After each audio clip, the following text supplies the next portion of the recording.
Can you hear me? Okay. Good morning. Good morning. It is a pleasure to welcome all of you to NUFDI's Iran Conference today. We are privileged to host you and our distinguished speakers and moderators today, and we are thankful to be gathering in person among so many of our friends and colleagues after 2 years of being apart. Our team has worked on this conference for months to organize today's conference with the aim of exploring Iran and Iran policy from the number of perspectives that are not always featured as prominently here in Washington.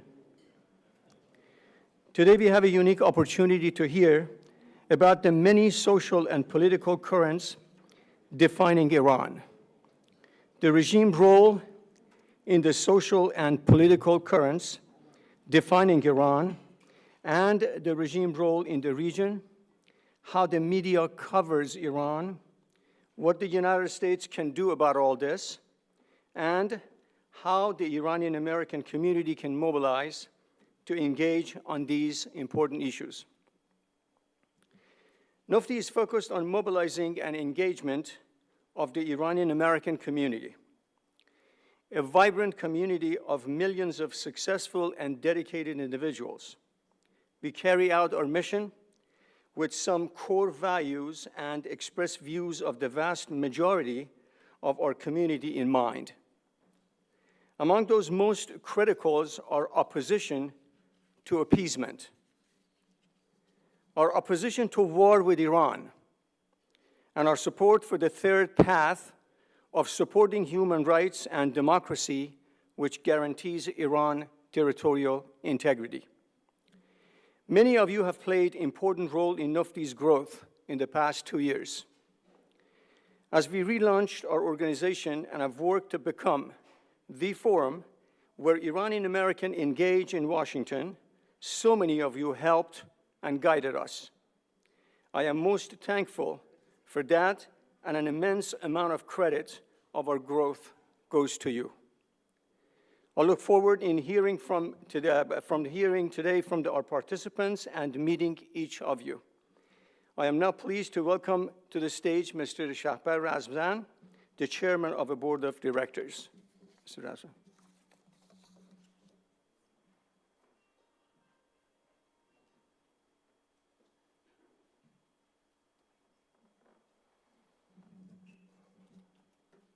Good morning. Thank you, Dr. Ganji, for your leadership.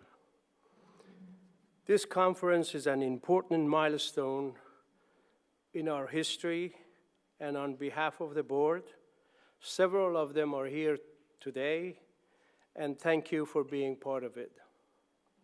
Our community has long succeeded and endeavored in making this new land our home. And today, we take the next step to engage more actively and more directly in civic sphere. An important part of NUFDI becoming a forum for our community to engage in Iran conversation and host experts and speakers with a wide, diverse range of views. This diversity of point of view and dialogue has for far too long have been absent in our community and our conversation. Needless to say, today's speakers represent wide variety of viewpoints, ones which may often conflict with one another, and one which may not necessarily represent NUFDI's point of view. However, this dialogue is critical to our community's progress. I would be remiss if I don't also mention our generous supporters who make all of NUFDI's work possible. NUFDI's policy is not seeking or accepting money from any government at home or abroad. One means we rely on their generosity and support to grow. I thank each one of you, and in particular, the supporters who made this conference possible. Mr. Semnani and Mr. Kaviani, thank you very much. Thank you for being here. Thank you for being here, and thank you for being part of this today, and please enjoy the conference.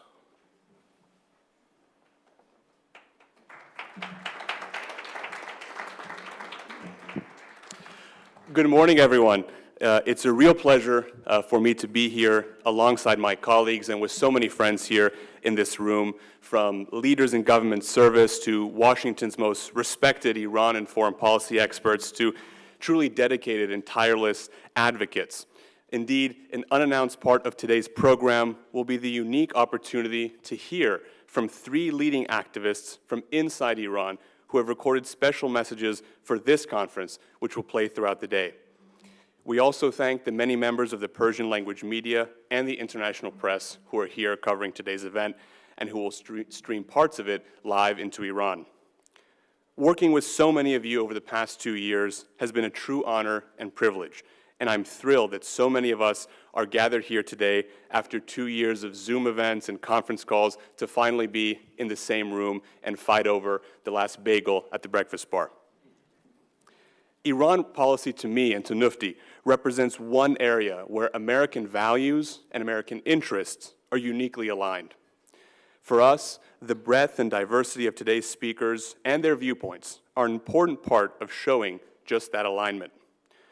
Today, on the cusp of important debates here in Washington on the future of American foreign policy, including what America should stand for, where America should intervene, and more importantly, if and how it should do so. There is no perfect answer, and with an area like Iran policy, there's a lot of gray area.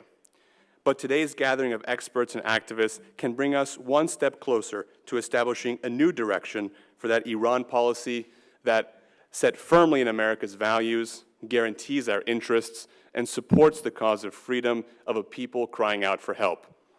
Speaking of the future, today is also an opportunity to introduce some new members of our team, including Nina Khoshkish, who will be emceeing today's conference. I now ask you to please silence your cell phones for the remainder of the day, and I will note further as housekeeping that throughout the day we have a very packed schedule, but at the moderator's discretion, we have 2 microphones here at the end of the panel for audience questions, but we are tight, so I will leave that up to the moderators. As I say, we have a packed schedule, so we'll get right to it by welcoming our very first panel this morning to discuss Iran's ongoing economic, social, and environmental crises, moderated by Dr. Michael Rubin, Senior Fellow and a distinguished scholar from the American Enterprise Institute. Welcome. Thank you so much. I want to thank Dr. Saeed Ganji as well for having us and for assembling what I believe will be a fantastic panel. My philosophy of moderation is that moderators should be seen but not heard. And what I want to do is therefore catalyze a conversation with Ladan, with Mehdi, with Mohammed about what I think really is a striking situation in Iran with simply the growth and the frequency of the protest movement.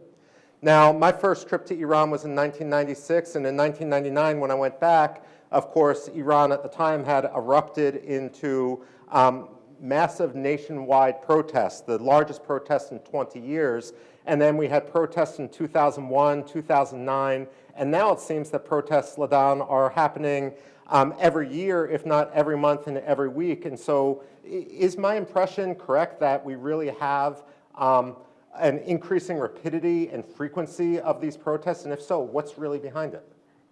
Yes, we do. Actually, in the last months, human rights activists in Iran registered 354 protests around Iran. From, everybody is protesting, factory workers, teachers, mine workers, retirees.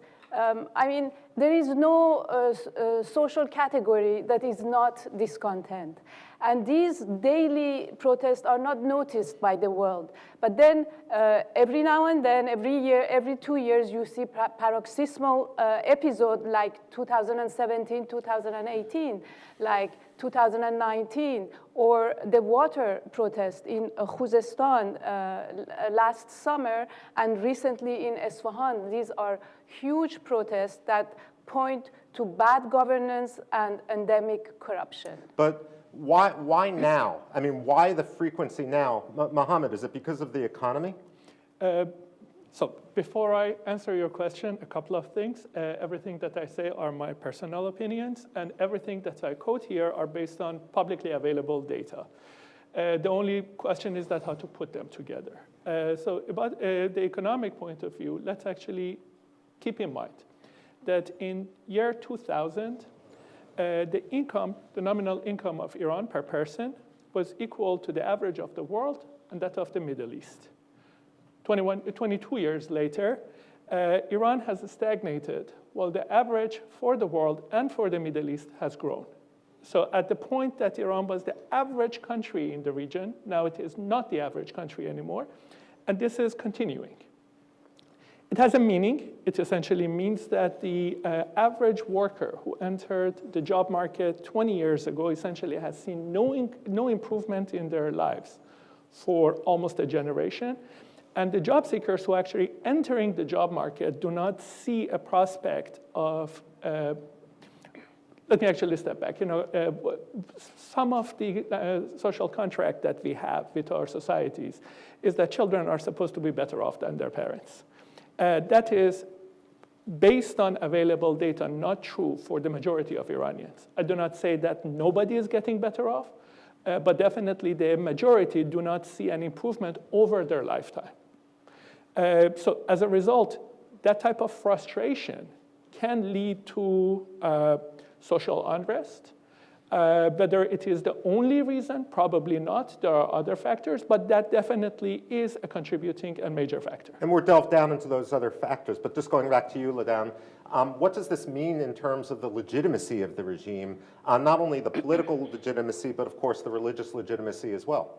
Well, in terms of political legitimacy, we saw in the paroxysmal episode of this protest, because the small protests, they engage with their officials of the region. I give you an example. For instance, farmers gathered in front of the governorate office to ask for improvement.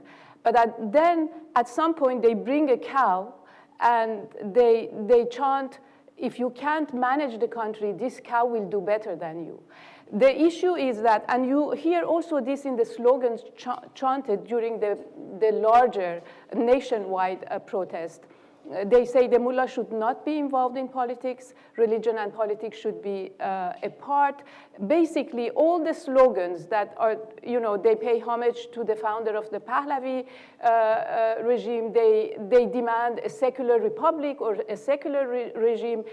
Basically, you see that the nation has realized that this political system is not qualified to manage the affairs of the country. And this completely disqualification in that sense then comes to other delegitimation. For instance, they say Ayatollah Khamenei has become God, the people have become beggars, or death to Velayat Faqih, which is the cornerstone of the absolutist theocratic system of the regime. Let's come back to that in a second, because certainly we have questions of legitimacy, we have questions of the economy, but the environment, Mehdi, is also a huge factor. Could you, and I believe the last two large protests in Isfahan and was it also in Khuzestan have been over water. So can you talk a little bit about how the environment is playing in? Perhaps it would be useful to talk about the state of the environment in recent years as well. Right, yeah. So before getting back to the state of the protest in Iran, I think it would be good to talk about first about the startup environment in Iran, because the protest, or let's say the unrest that we are right now seeing in the country as a kind of, let's say, consequences or the symptoms of the main problem. So in general, if I'm going to make an assumption, but this assumption is based on scientific facts. And the assumption is that if we assume the overall structure of the state of government in Iran as a kind of social ecological system where the stakeholders, public, the water resources, air, forest, they're all related to each other. They're all interlinked, they're all interrelated. So we have seen a kind of regime changes. We have seen a kind of, let's say, passing threshold for the state of environment in Iran. So, for example, we have seen a kind of water bankruptcy in Iran. We have seen overexploitation of water resource, overexploitation of groundwater systems. So the people and the experts might ask this question. This is a very serious question. So, if we have seen regime changes in the state of environment in Iran, and if we want to make an improvement for the adaptation, and make an improvement for the resilience of the state of environment in Iran, do we need to have a kind of changing in the regime of our managerial approach as well to improve let's say our managerial system, or to improve the state of environment? That's a very serious and big question, actually. And this is exactly going back to the protest. You are seeing that for the initial first and 2 days of the protest is all about water, it's all about oil, it's all about economy. But after first and 2 days, all of the people are just targeting the entire system. All of the people are just for example, the supreme leader. Which actually then goes back to legitimacy, but Yeah. I want to bring one other institution into this, if I may. Of course, the Iran-Iraq War lasted between 1980 and 1988, and at the conclusion of the Iran-Iraq War, the Islamic Revolutionary Guard Corps didn't want to simply go back to the barracks, and so they started investing in the civilian economy, and over subsequent decades, they become a humongous factor. Mohammed, when it comes to the role of the Islamic Revolutionary Guard Corps and how it, in a way, has distorted society and created fertile grounds for this protest movement. Is this a factor? And then I'd ask Ladan and Mehdi to jump in on this question. So I'm going to take a relatively unorthodox approach here. Think about, so you have the economic pie, and this pie is either not growing, and at times it is shrinking. If you cannot buy the loyalty of the entire population, or a plurality or a majority of the population, you at the very least want to make sure that those segments of the population who are willing to provide support are loyal. But when I mentioned that the Iranian economy has, on per capita basis, has not grown since 2000, I mean, Iran also hasn't been under regular circumstances. Like, the Iranian economy is not really comparable to what's going on in Turkey or in Korea or even in Pakistan. The country has been under sanctions. So the sanctions, the mismanagement, and shifts in global economy away from using resources to more service-based economy overall. It has had consequences for the Iranian macroeconomics. Revolutionary Guards essentially, and they are not alone, there are other organs within and institutions within the government, they have been rewarded for their loyalty by taking a larger piece of this economic pie over years. So in that sense, production or growth are not necessarily the objective of a centralized economy like Iran. I mean, on the paper, everything is privatized, but the privatization has not led to an independent private sector. A lot of assets have been transferred to people who are guaranteed to be loyal to the system. The evidence of that is available in several studies, books, so on and so forth. The role of the Revolutionary Guards in that sense is to amass as much wealth within the system to buy the loyalty of the people who are working for them. Is it working? What do you mean by that? When we see the eruption of the protest movement, for example, is the strategy of only buying specific people's loyalty working enough for the regime? Well, the people who are protesting are not the people whose loyalty is needed. Okay. So, I mean, the idea is that the people who protest eventually are met with the people who are loyal. Okay. And they are willing to, kind of crack the proverbial heads. Okay, I actually want to ask a question as to how this factor plays into the environment. I remember in The Economist magazine, I think it was about 15 years ago, they identified Iran as being the third largest dam building nation on earth.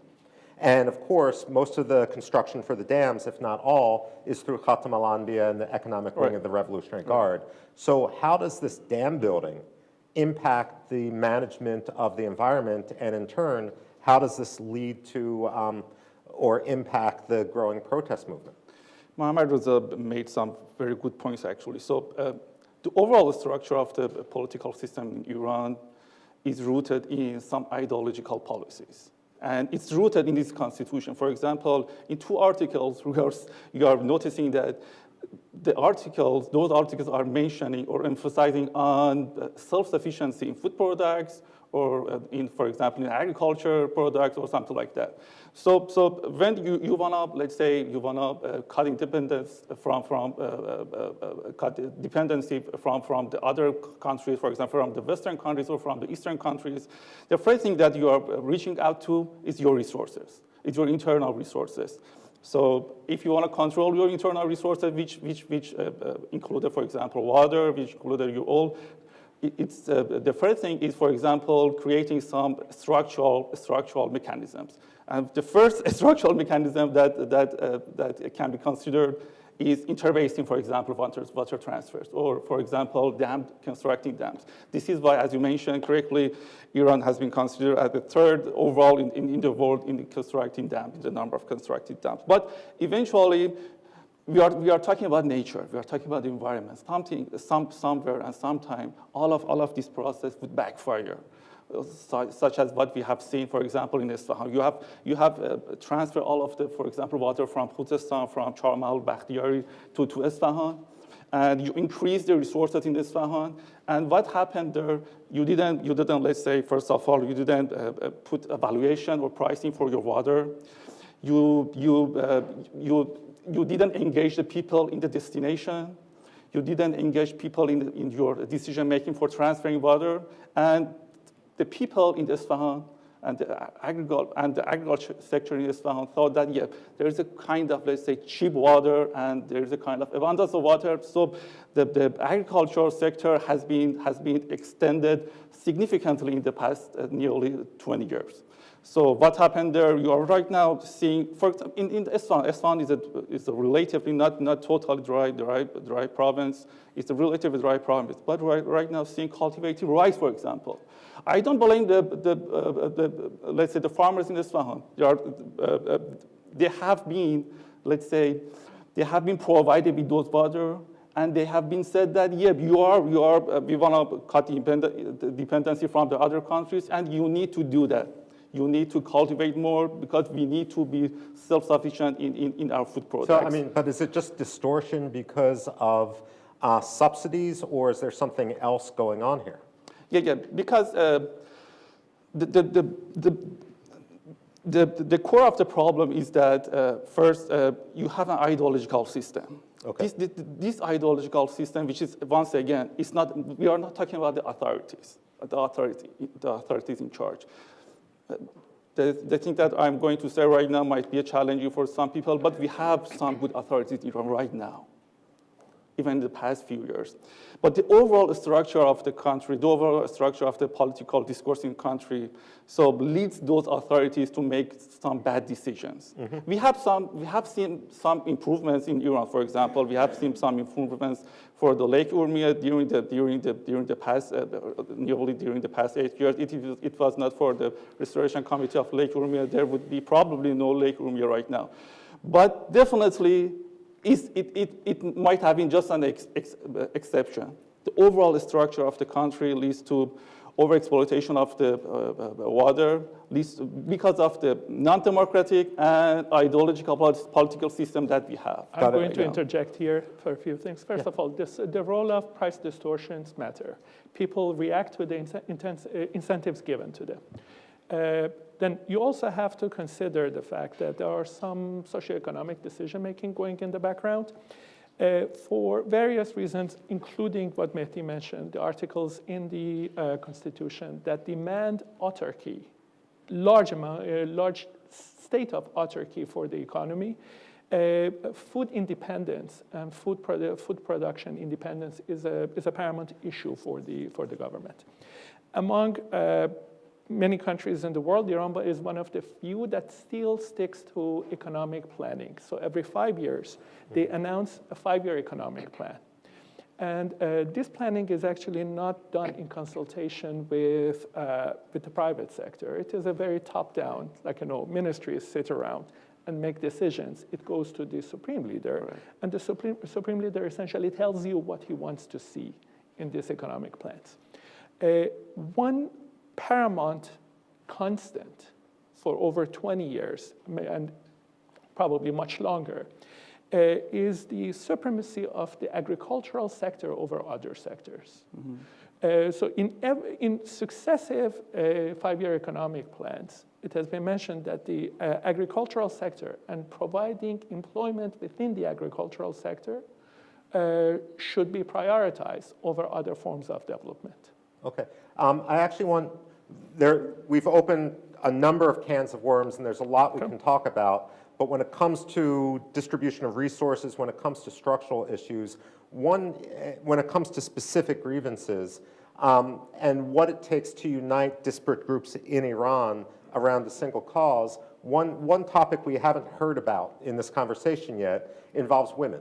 And is there any unifying factor among the women when it comes to the protest movement, or are the women simply subcategories of other grievances which ordinary Iranian people express? I mean, are the women protesting because of discrimination against women, or are they protesting because the Ziandaru in Isfahan has dried up? How do women factor in all this, the evolution of this protest movement with them? Well, I think the general discontent about the management of the country is also shared by women, but women were targeted from the beginning of the revolution as a different species, and they imposed upon them the second category of citizenship. And this has been a source of discontent from the very beginning. So I think, no, women issue is one general specific women issues because they want equality and they fight against discrimination. And the fact that they have been fighting from the beginning of the revolution, I mean, in March 8, 1979, thousands of women poured out onto the streets, and they protested against mandatory veil. They are still doing that. And this is a very important issue because at the time, the Iranian intelligentsia, and especially influenced by Marxism, didn't pay attention to the importance, anthropological importance of this issue, and women understood it. They said, this regime wants to make us become something we are not. And their identity and their dignity was at stake.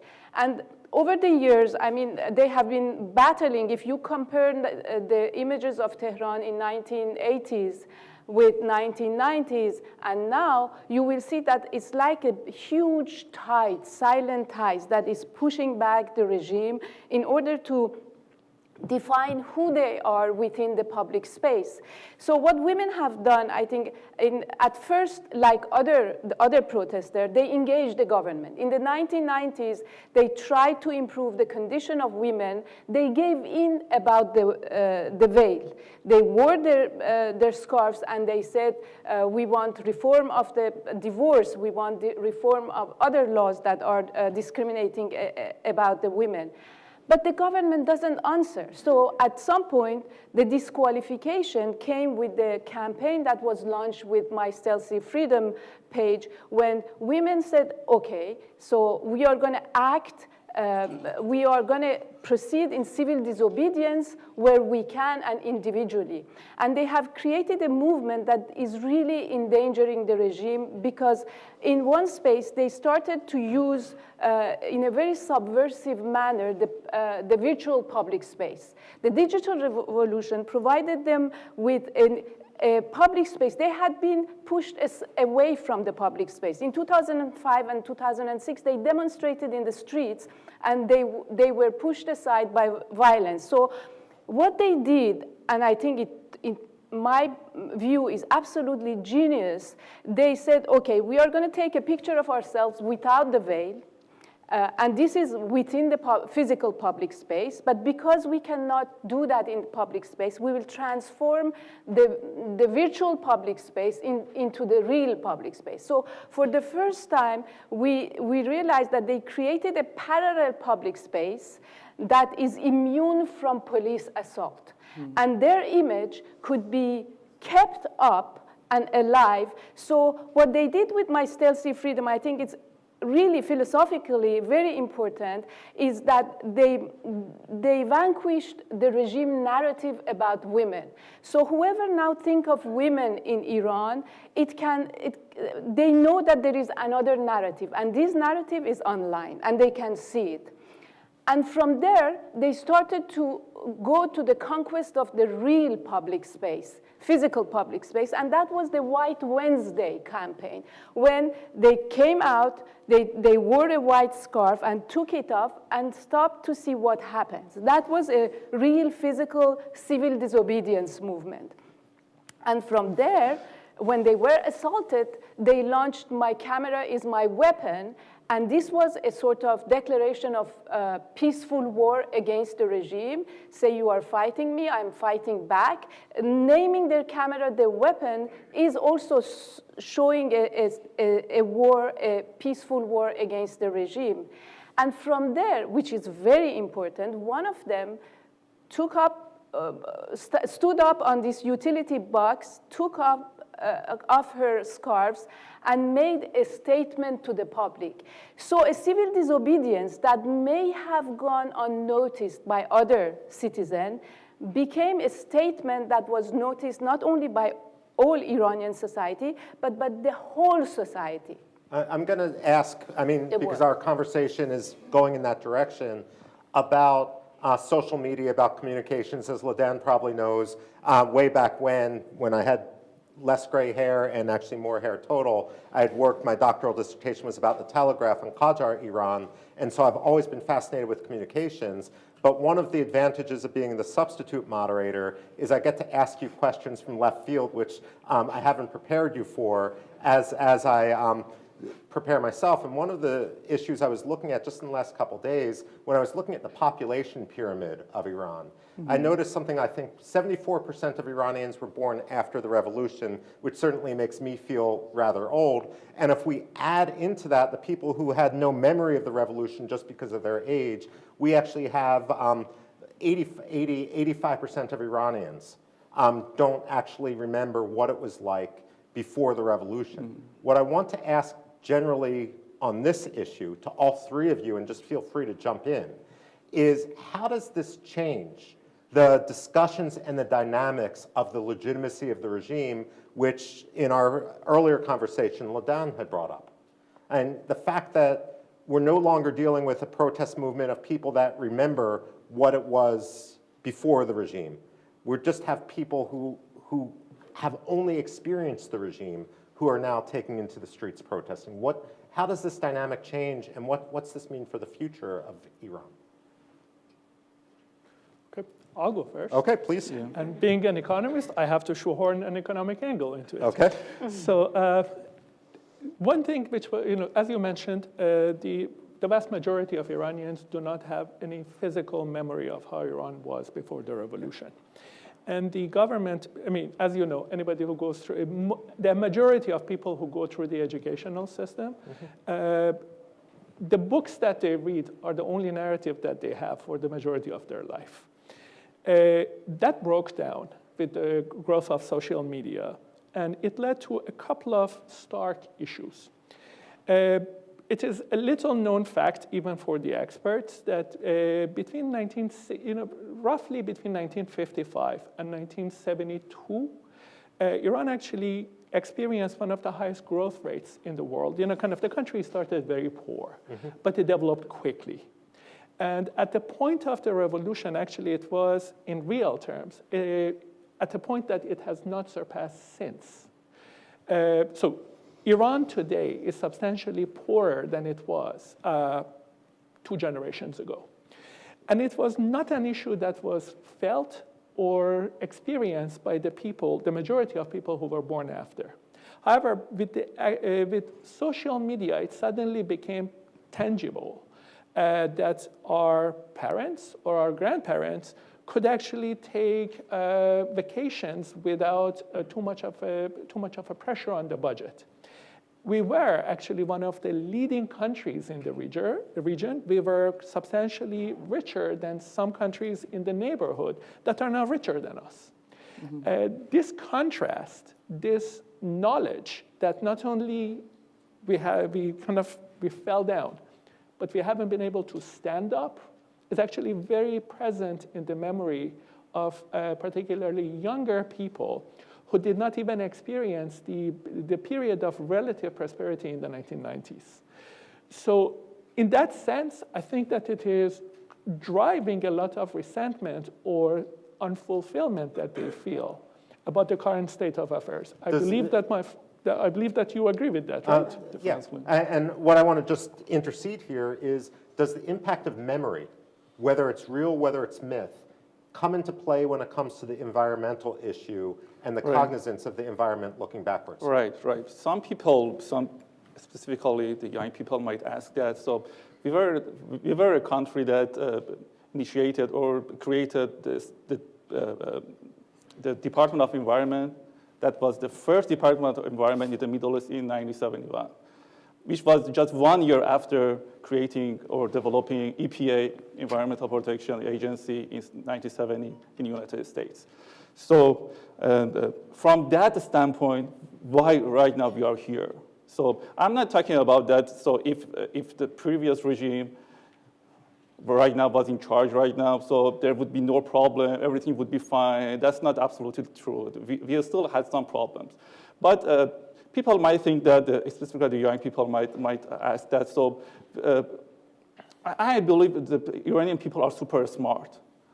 Specifically during the process, we have seen that. So they have targeted the overall structure of the overall structure of the political system, not specifically just, for example, just some authorities or just some, let's say, some specific goals. So we have seen that the people are targeting or just are thinking about the overall discourse of the ideological system in Iran, which was not in place before the revolution. Before the revolution, definitely we didn't have a kind of diversity of economy, but definitely we didn't have a kind of ideological political system. Having a kind of ideological political system change your priorities. Changing your priorities can let's say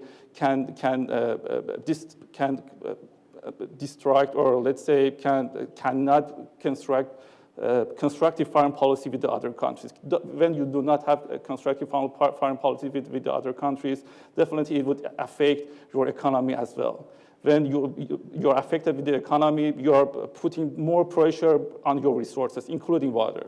Then this is why you're right now seeing that the people, especially the young people, are focusing on the water shortage in association with the overall structure of the country, not because of some climate change or not because of the sanctions or something like that. They can be some kind of catalyst. They can be some kind of catalyst in let's say in worsening the situation, but definitely not the main problem. In our last few minutes, because I want to reserve some time for questions and answers from the audience, I actually want to circle back to what Ladan was saying at the beginning with regard to questions of legitimacy, first of all, before you make your interjection here, when it came to religious legitimacy, you had told me something fascinating in the green room with regard to a comparison between what Iran is going through now versus the history of the church. Yes.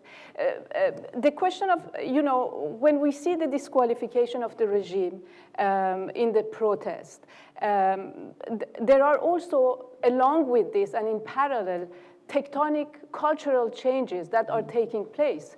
People are being killed, assassinated, flogged, fined. Their living has been, as you all said, completely going down. They say this is our religion. So what has happened in Iran, right, that are little noticed, especially by policymakers, and I think this is absolutely crucial when you want to understand a polity with which you are to interact. This is a religious regime. Any religious issue and change, it's crucial for you to understand this regime. What has happened in Iran is two-edged crisis, religious. One is within religion, and Ayatollah Khamenei has been warning about secularist hawza, religious seminaries, because political Islam is completely being rejected within the religious seminaries. You have a bunch of reformists now that are, in the name of Islam, are promoting secular democracy. We can name them Kadivar, Mojtahid Shabestari, and these people have, their idea is taken up by the younger mullahs. Why it is so, and why the regime is so worried about the change in hawza? Give me 5 minutes because it's very important. Well, I just want you to enunciate what you actually told me in the green room. Yes, I'm going to okay. I'm getting there. Because the hawza see that people are turning away from Islam. And the conversion to Christianity, you should know that the highest rate of conversion to Christianity in the world is in Iran. And this is a crucial importance. Before the revolution, 500 people of Muslim background were converted to Islam. That was where, well, the churches were pretty free, not really to proselytize, but they were not assassinated. Priests were not assassinated. Churches were free, etc. In 2005, this number had grown to 40,000. And by now, it's around 1 million. Wow. And this is crucial because when you read the census in Iran, they say 90% Shia, 10% Sunni, 0 some percent Jews and Christian and Zoroastrian. I commissioned, and we worked together with a polling institute in the Netherlands, and we launched a polling about the attitude of Iranians towards religion. 50,000 people from inside Iran participated, and the participants were weighed based on the demographic categories. These are technicalities, but the responses were very, very interesting. And I think it's important to understand an Islamic Republic, to understand what the Islamic Republic has done to the religion of the Iranian people. Let me give you the number. Just bottom line up front, because we also need to take time for the audience. Yeah. Okay, So, quickly. 30 seconds. 78% of the Iranian believe in God. 37% believe in life after death. 30% believe in heaven and hell. 26% believe in, only 26% believe in the coming of the Savior.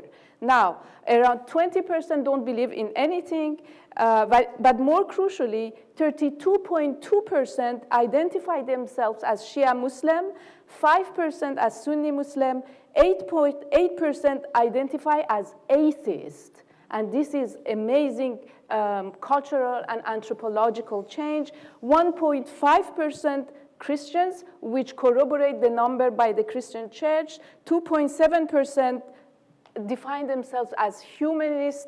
5.8% are agnostic. 7.1% believe in spirituality. 7.7% declare themselves to be Zoroastrian. So these are extremely important. Iran is not, there is no absolute religious majority in Iran. My last question to the panel before opening to the audience, therefore, is all of you in different ways, whether it's economic, whether it's environmental, whether it's religious and social, have depicted in Iran and a regime which has been losing, if not hemorrhaging, the legitimacy. Is this pattern reversible? Or as we near a transition because of the end of the life of Ali Khamenei, is this a situation where the regime is headed to a crisis from which it won't be able to recover? And keep your answers brief because I really do want to get to the audience. Yep. So just last point. The problem right now that we are seeing in our water resources, in our environment, is exactly the same problem that we are seeing right now in our economy. The symptoms are the same in our, let's say, in our foreign policy, in our internal policy. The symptoms are the same and the causes are the same. So you cannot fix the environment sector, the water sector without fixing your economy, without fixing your foreign policy, without fixing your internal policy decision making. So when you are talking about all of these parts, all of these sectors, you would be facing with just one thing, and that's the Constitution.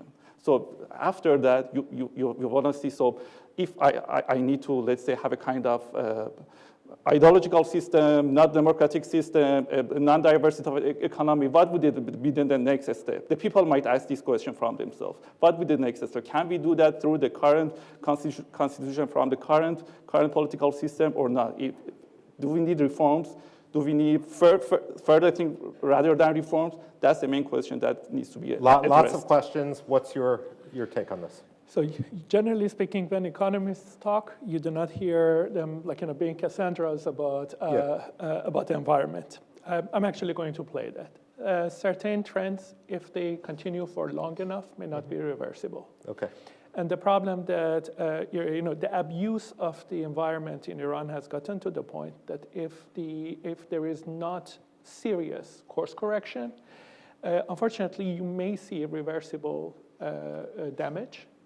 And that can, I'm not talking about the legitimacy of the government, you may have the level of environmental damage that can lead to large-scale population movements. If I may, I just want to clarify. Is the environment one of these issues that can unify Iranians across ethnicity, across religion, across political trend, and so forth? Is this the unifying factor, and is that why the regime is so sensitive about it? I cannot answer that question, but what I can say is that for the average person who lives in that country, they should be alarmed about the environmental trends because that's sooner or later it is going to threaten their livelihood. Okay. At a very guttural, visceral, basic level, you're not going to have water, and you're not going to have clean air, and you're at the point that you may not even be able to reverse that trend. Okay, and Ladan, last word from you before we go to the audience. Well, first of all, the loss of legitimacy is acknowledged by the regime's security apparatus. Mm-hmm. They acknowledge in an amazing article by two police academy associate professor, they say we have lost our control over the thoughts and mind of the people in Iran, and this is because the narrative now, their narrative or their reference comes from outside Iran, and they of course they accuse Americans, and by accusing Americans they accuse freedom of speech and open sources.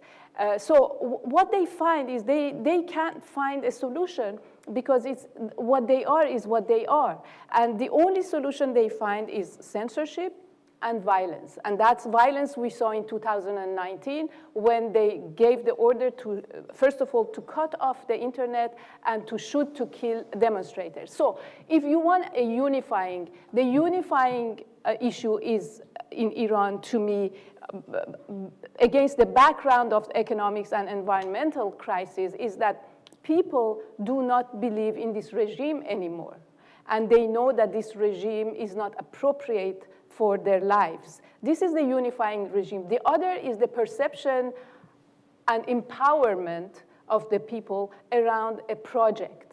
This is our issue. Okay. As some of you know, I'm married to a Soviet refugee, and there's an old Soviet joke about the difference between an optimist and a pessimist, where the Russian pessimist is the one who said, you know, things have never been so bad. I mean, war, bad economy, political instability, lack of legitimacy. Things couldn't possibly get worse. And the Russian optimist is the one, of course, who says, you know, things could always get worse. And so I want to leave this panel on an optimistic note, but we have about 8 minutes left. So I'd like to take some questions from the audience, and we're going to play Jeopardy in a way in which phrase your statement in the form of a question, and you can ask as many questions as you want, but we're only going to answer the first one. So let's not bother with the whole list. And then if someone from NUFDI could help with the microphone and so forth. There's actually a microphone behind you, sir. If you could get up and go to the microphone, and I'll call on people as they go to the microphones. Thanks so much. Thanks so much, Michael, for not abiding by what you said, and you were heard, and not only seen. Able job moderating. Dr. John Parvar said, the ones who protest are not needed. That would be comforting for the regime about its load-bearing structures. But is it? With 800 intelligence officers in jail, you know when you start the purge, 10 times that, get nervous.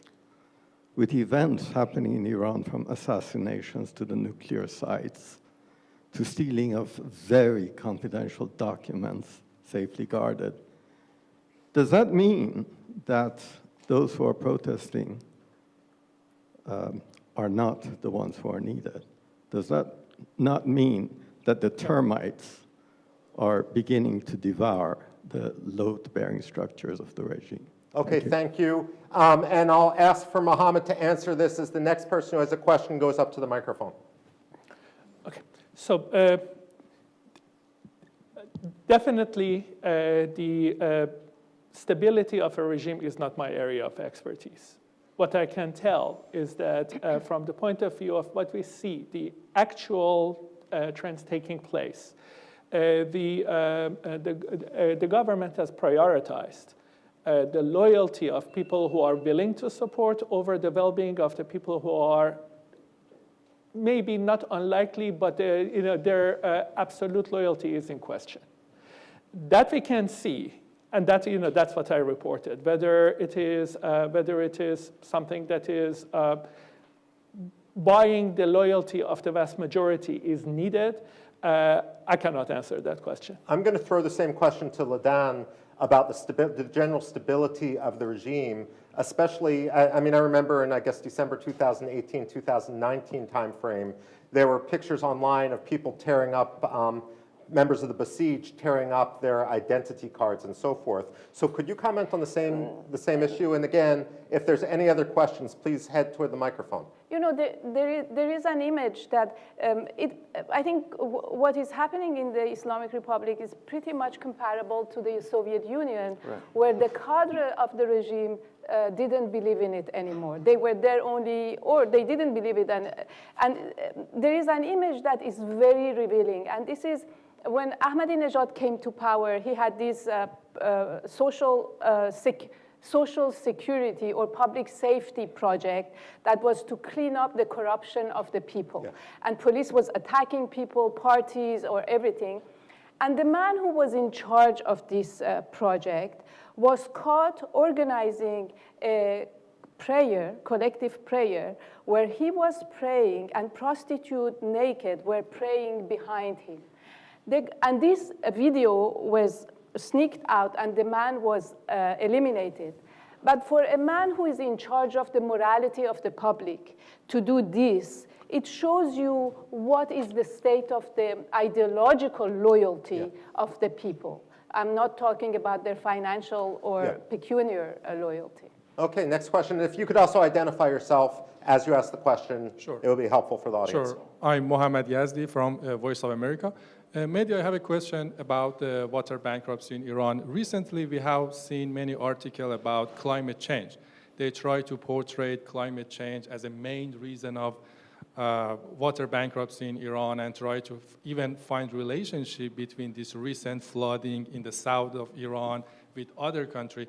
What do you think about that? Do you think climate change has a major impact on water bankruptcy in Iran or not? Right. So climate change and the effects of climate change in Iran, just like the other places in the world, is both, I believe, complicated and complex. So at the same time that we know that the air temperature is going to rise in the future, the intensity of the storms would be greater in the future. And at the same time, we have seen several articles, scientific articles from several prominent scientists, Dr. Agha Kuchak, Dr. Madani, and other people, that for example, in some specific area and for specific catastrophes, for example, Lake Urmia or Karkh River Basin, we know that the climate change was not the main cause.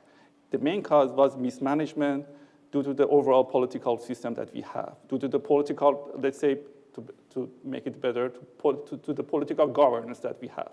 So about the recent flooding that you mentioned, it can be or it can be not. It can be act as a catalyst, but it's very complicated to evaluate. But at the same time, we know that we have increased the population in those areas. We have increased the imperviousness surfaces in those areas. Those all can contribute to the flooding issues. So definitely, and to put it in a nutshell, climate change can act as a catalyst, but definitely not the main cause of the water bankruptcy in Iran. Okay, without ta'aruf, I want to actually thank everyone on the panel, because I do think it was a fantastic panel, insight from different perspectives, which again don't necessarily give a great deal of optimistic hope for the future, but at the same time, perhaps we can be optimistic in the American sense with regard to the declining legitimacy of the regime and the fact that change seems increasingly to be on the horizon. While in the United States, oftentimes we make Iran and Iran policy into a political football, the fact of the matter is Iranians themselves have agency. They are the dominant players in determining their future. And from what we've heard from our experts, from Ladan, from Mehdi, from Mohammed, with regard to the future, there are a lot of trends to be paying attention to inside Iran. And so I'd like to just call for one big round of applause for our panel. And again, I'd like to thank Dr. Saeed Ganji and the board of the National Union for Democracy in Iran for putting together a wonderful program. And with that, I want to actually conclude my panel so that I can't be blamed after the fact for being the person that led for us to be off schedule. Thank you. Thank you very much to our esteemed panelists. As we transition the stage, our first video is from Mehdi Hajati, a former member of the Shiraz City Council who was jailed and forced to flee the country recently for speaking out for the rights of the Baha'i minority community who currently live under apartheid circumstances in Iran. خانم ها آقایان، این جانب به عنوان یکی از ایرانیان این جمع که به تازگی مجبور به ترک خاک کشورم شدم و همچنان در شرایط ناامن این ویدیو را برای شما ضبط می‌کنم، ابتدا عرض می‌نمایم که پیش از توافق بر سر رفتن جمهوری اسلامی هر توافق دیگری بی‌فایده خواهد بود. برای اثبات این موضوع کافی است که به تغییرات نظم جهانی و متأثر از آن منطقه خاورمیانه پس از 22 بهمن 57 بنگرید. ببینید با استقرار یک حکومت شیعی دیگر ستیز چگونه سایر تفکرات بنیادگرای مذهبی در منطقه ایجاد شد. مبنای تصمیم گیری سیاستمداران غرب در خصوص ایران غالباً این سه حوزه است: رسانه، اندیشکده‌ها و سازمان‌های امنیتی. به اطلاع شما میرسانم که اغلب رسانه‌ها، اندیشکده‌ها و مراکز سیاستگذاری شما در حوزه ایران در راستای یکی از بزرگترین پروژه‌های امنیتی جمهوری اسلامی توسط نیروهای نفوذی آنها تسخیر شده است و شما متوجه نیستید که محتوای مورد نیاز برای سیاستگذاری را خود جمهوری اسلامی است که دارد تأمین می‌کند. آنها با این نفوذ در حال تولید محتوای غیرواقعی و دستکاری در حقیقت هستند.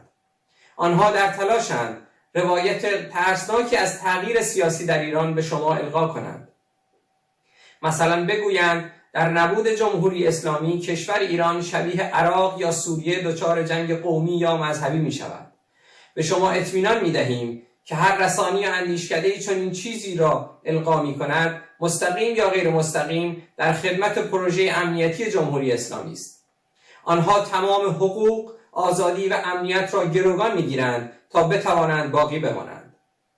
حال از شما می پرسم، آنچه ایرانیان به قیمت آوارگی، زندان و مرگ روایت می کنند حقیقت قابل استناد است یا آنچه دستگاه پروپاگاندای جمهوری اسلامی از طریق رسانه‌ها و اندیشکده‌های تسخیر شده به خورد سیاستمداران می‌دهد؟ چه کسی به شما القا کرده است که اگر جمهوری اسلامی برود ما ایرانیان اصول دیپلماتیک تأمین منافع دو طرفه را بلد نیستیم؟ کمترین منافع تغییر نظام سیاسی در ایران، فروکش کردن بنیادگرایی و کاهش ناامنی در منطقه و جهان است.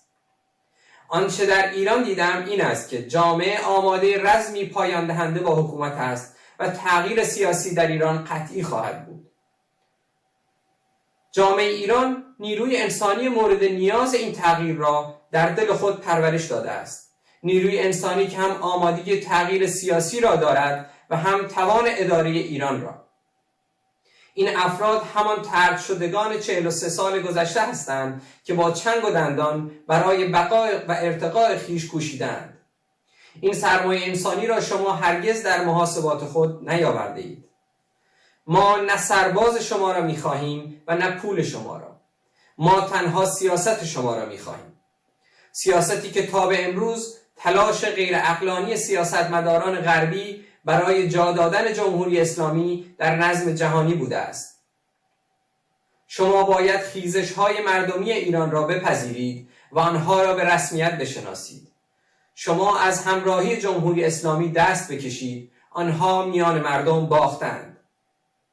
جامعه ایران جامعه سکولار شده و در ارزش‌های انسانی چون آزادی، برابری، امنیت و عدالت با غرب مشترک بوده و به دنبال پیوند با جهانی است که به این ارزش‌ها پایبند است.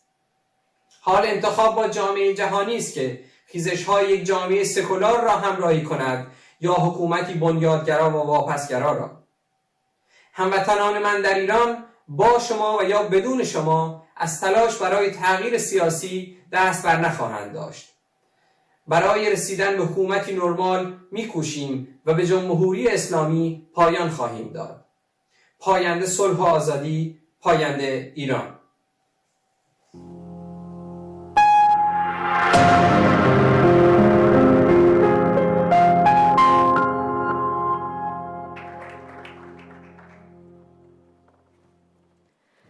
Please join me in welcoming our first Fireside chat of the day with former U.S. Special Envoy for Iran and current Senior Fellow at the Council on Foreign Relations, Mr. Elliot Abrams, moderated by Behnam Taliblu of FDD.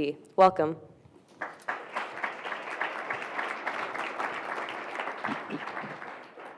Good morning, everyone. NUFDI, board, members, distinguished guests, it's a pleasure to be with you this morning. I want to get right into it with a somewhat unusual introduction because it's not every day this happens.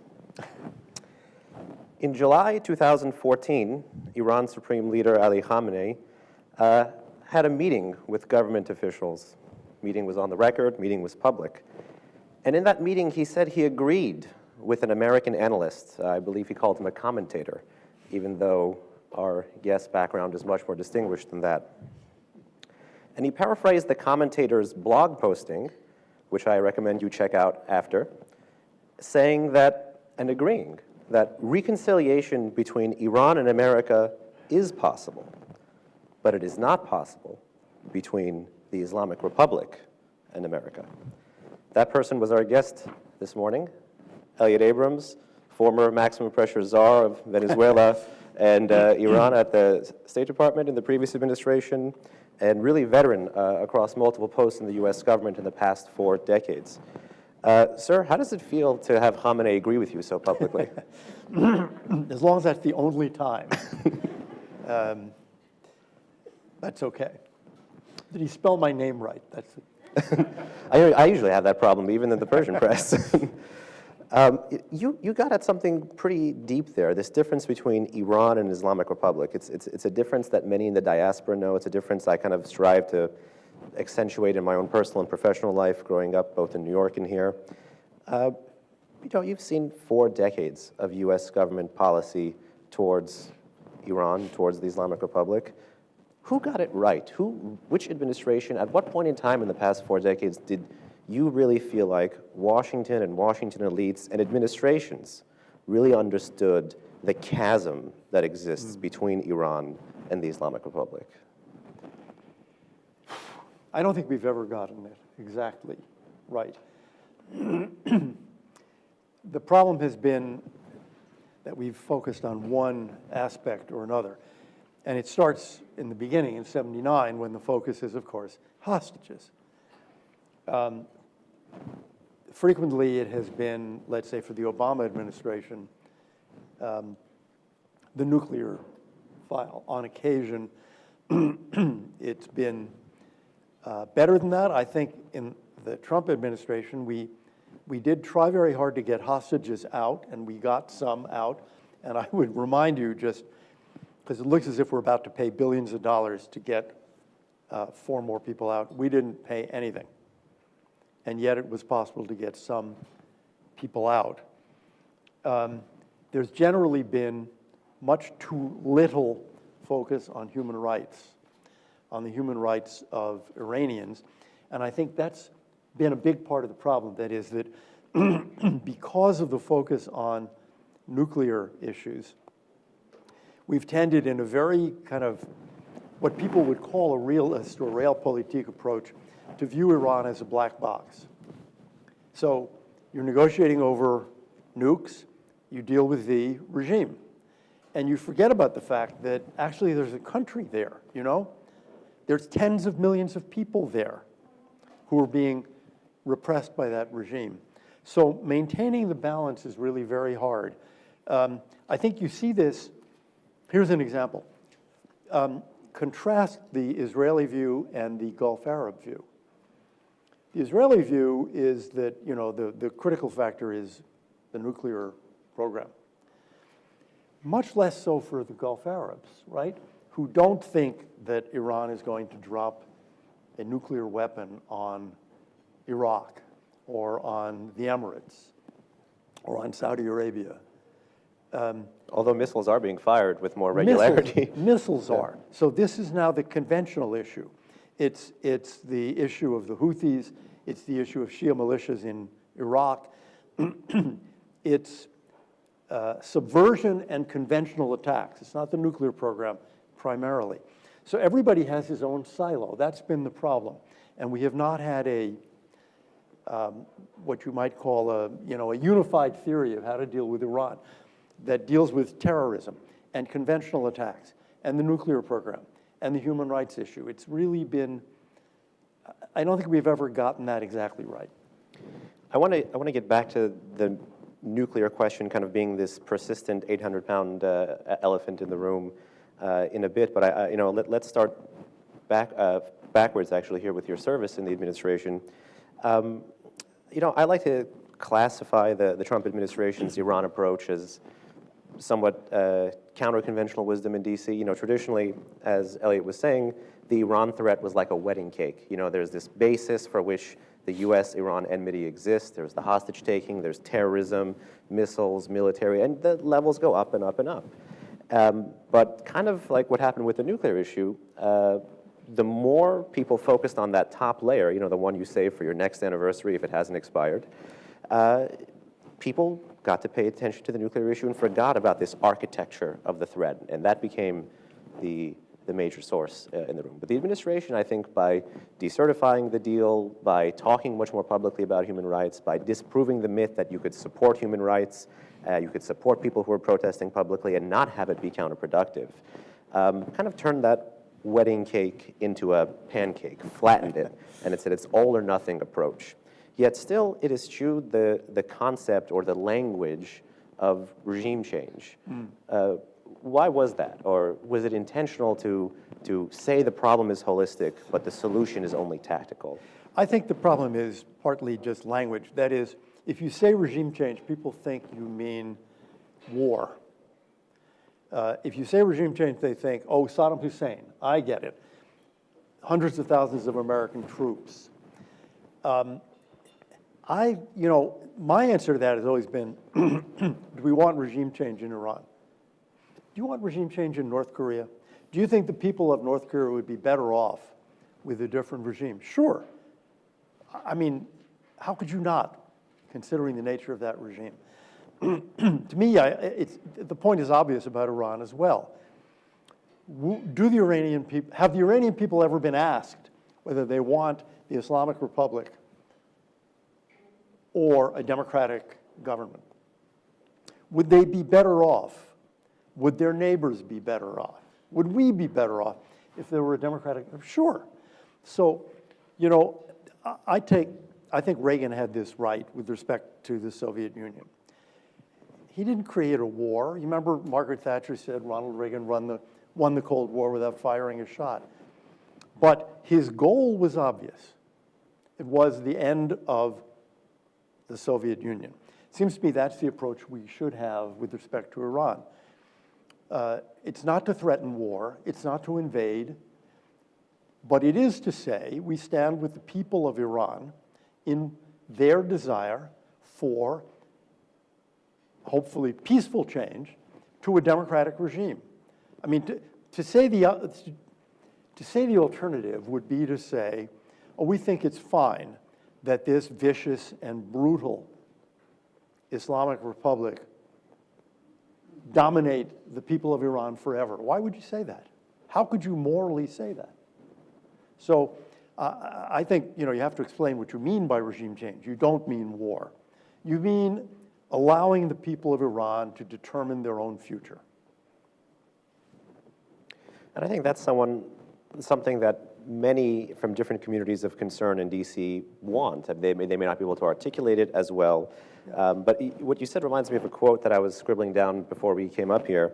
It's a quote by Marcus Aurelius. It's, "What stands in the way becomes the way."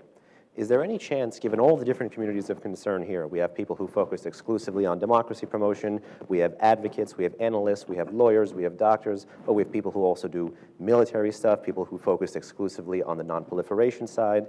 I see members of the diplomatic community here, journalists, people who look at Iran from all these different lenses. Yet still, like you said, this nuclear issue is this 800-pound elephant in the room. Do you think it's possible for all these different communities to coalesce to say, okay, nuclear first and then something else, or is the nuclear issue always going to be this impediment? As you said, the hostage one was in the 70s, because there's so many on different sides of the aisle of the analytic community and the advocate community that just kind of want to be done with the nuclear issue. But it seems to be Washington that every few years, deal or no deal, sanctions relief or no sanctions relief, that resurrects this corpse of an agreement. That's, I wish I could, be very optimistic and say, yes, we will be able to do this. We will overcome the critical question of nukes, and we will overcome the differences we have with Russia and China and even the Europeans, and we'll overcome partisan differences in Washington. That's really... All before 10 a.m. Yeah, it's hard to be that optimistic. I do think, though, this is not a 0 or 100. The question is, can we do better? For example, the Biden administration says we want longer and stronger. I mean, that was what the president said during his campaign and when he came to office. I think it's very reasonable to say, okay, why did he want longer and stronger? Because there were problems with the JCPOA. It's pretty clear, I think, that we're not going to get the JCPOA, we're going to get something less, right? I mean, we all read the same things in the press. Well, it won't be 3.67% enrichment, it will be 20% enrichment, for example. Maybe we can all agree that, okay, we've got to all agree. We've got a big problem here now, because whatever the agreement is, it has not solved even the nuclear problem. Maybe with the continuing Houthi attacks, who's kidding whom? You think the Houthis went into a garage and built ballistic missiles. Come on. But with these attacks on the Emirates and Saudi Arabia, maybe we can now agree that we need to have a focus on the conventional capabilities of Iran-backed armies in Iraq, in Yemen, as well as obviously in Lebanon. Maybe.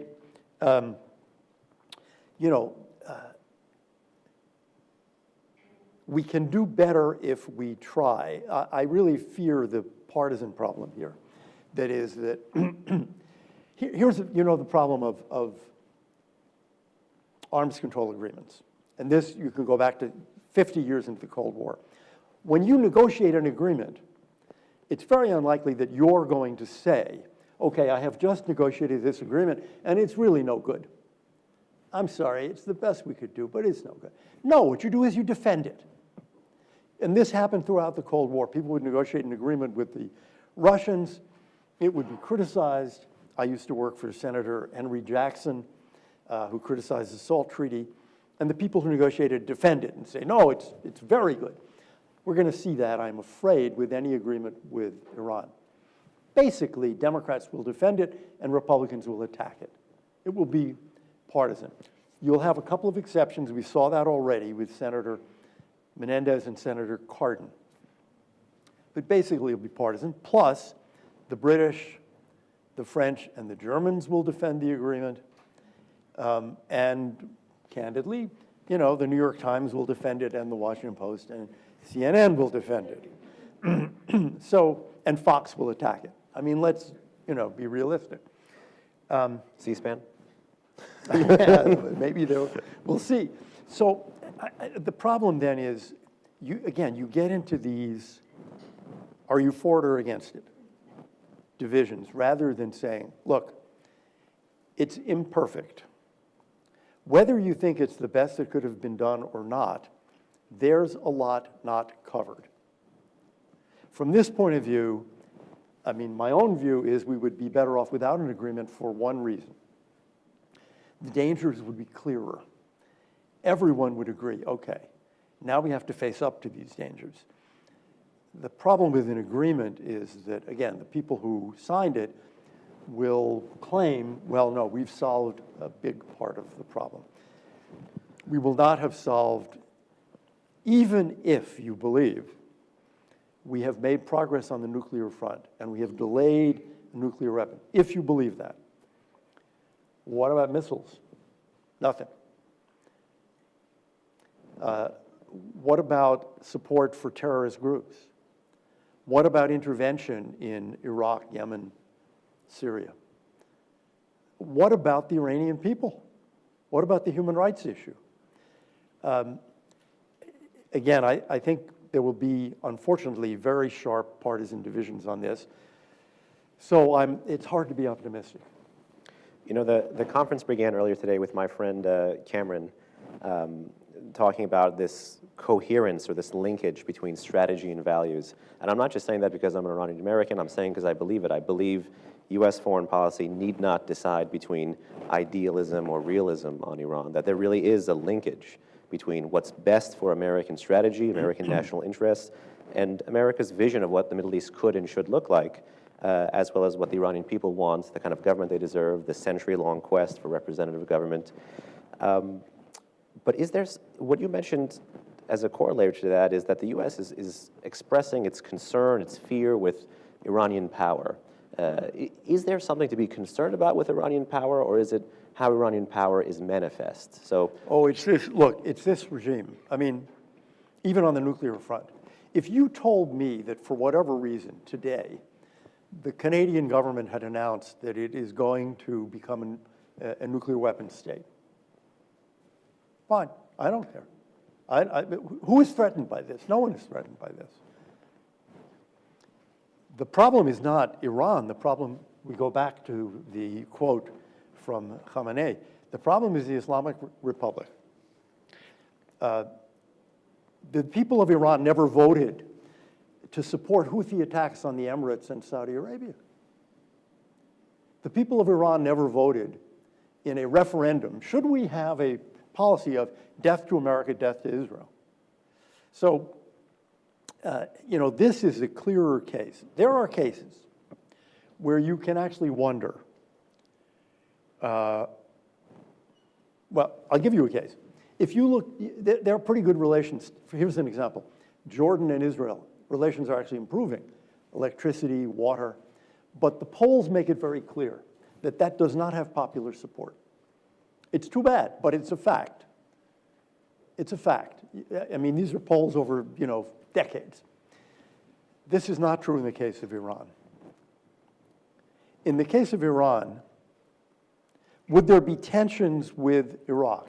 Sure, there'd be tensions because they're neighbors. And there are some religious tensions. But would Iran be supporting Shia militias in Iraq that refuse to accept the outcome of free elections in Iraq? No. Would Iran be concerned about Shia Lebanese? Sure. But would Iran be supporting Hezbollah as a state within a state that refuses to accept the outcome of free elections in Lebanon? No.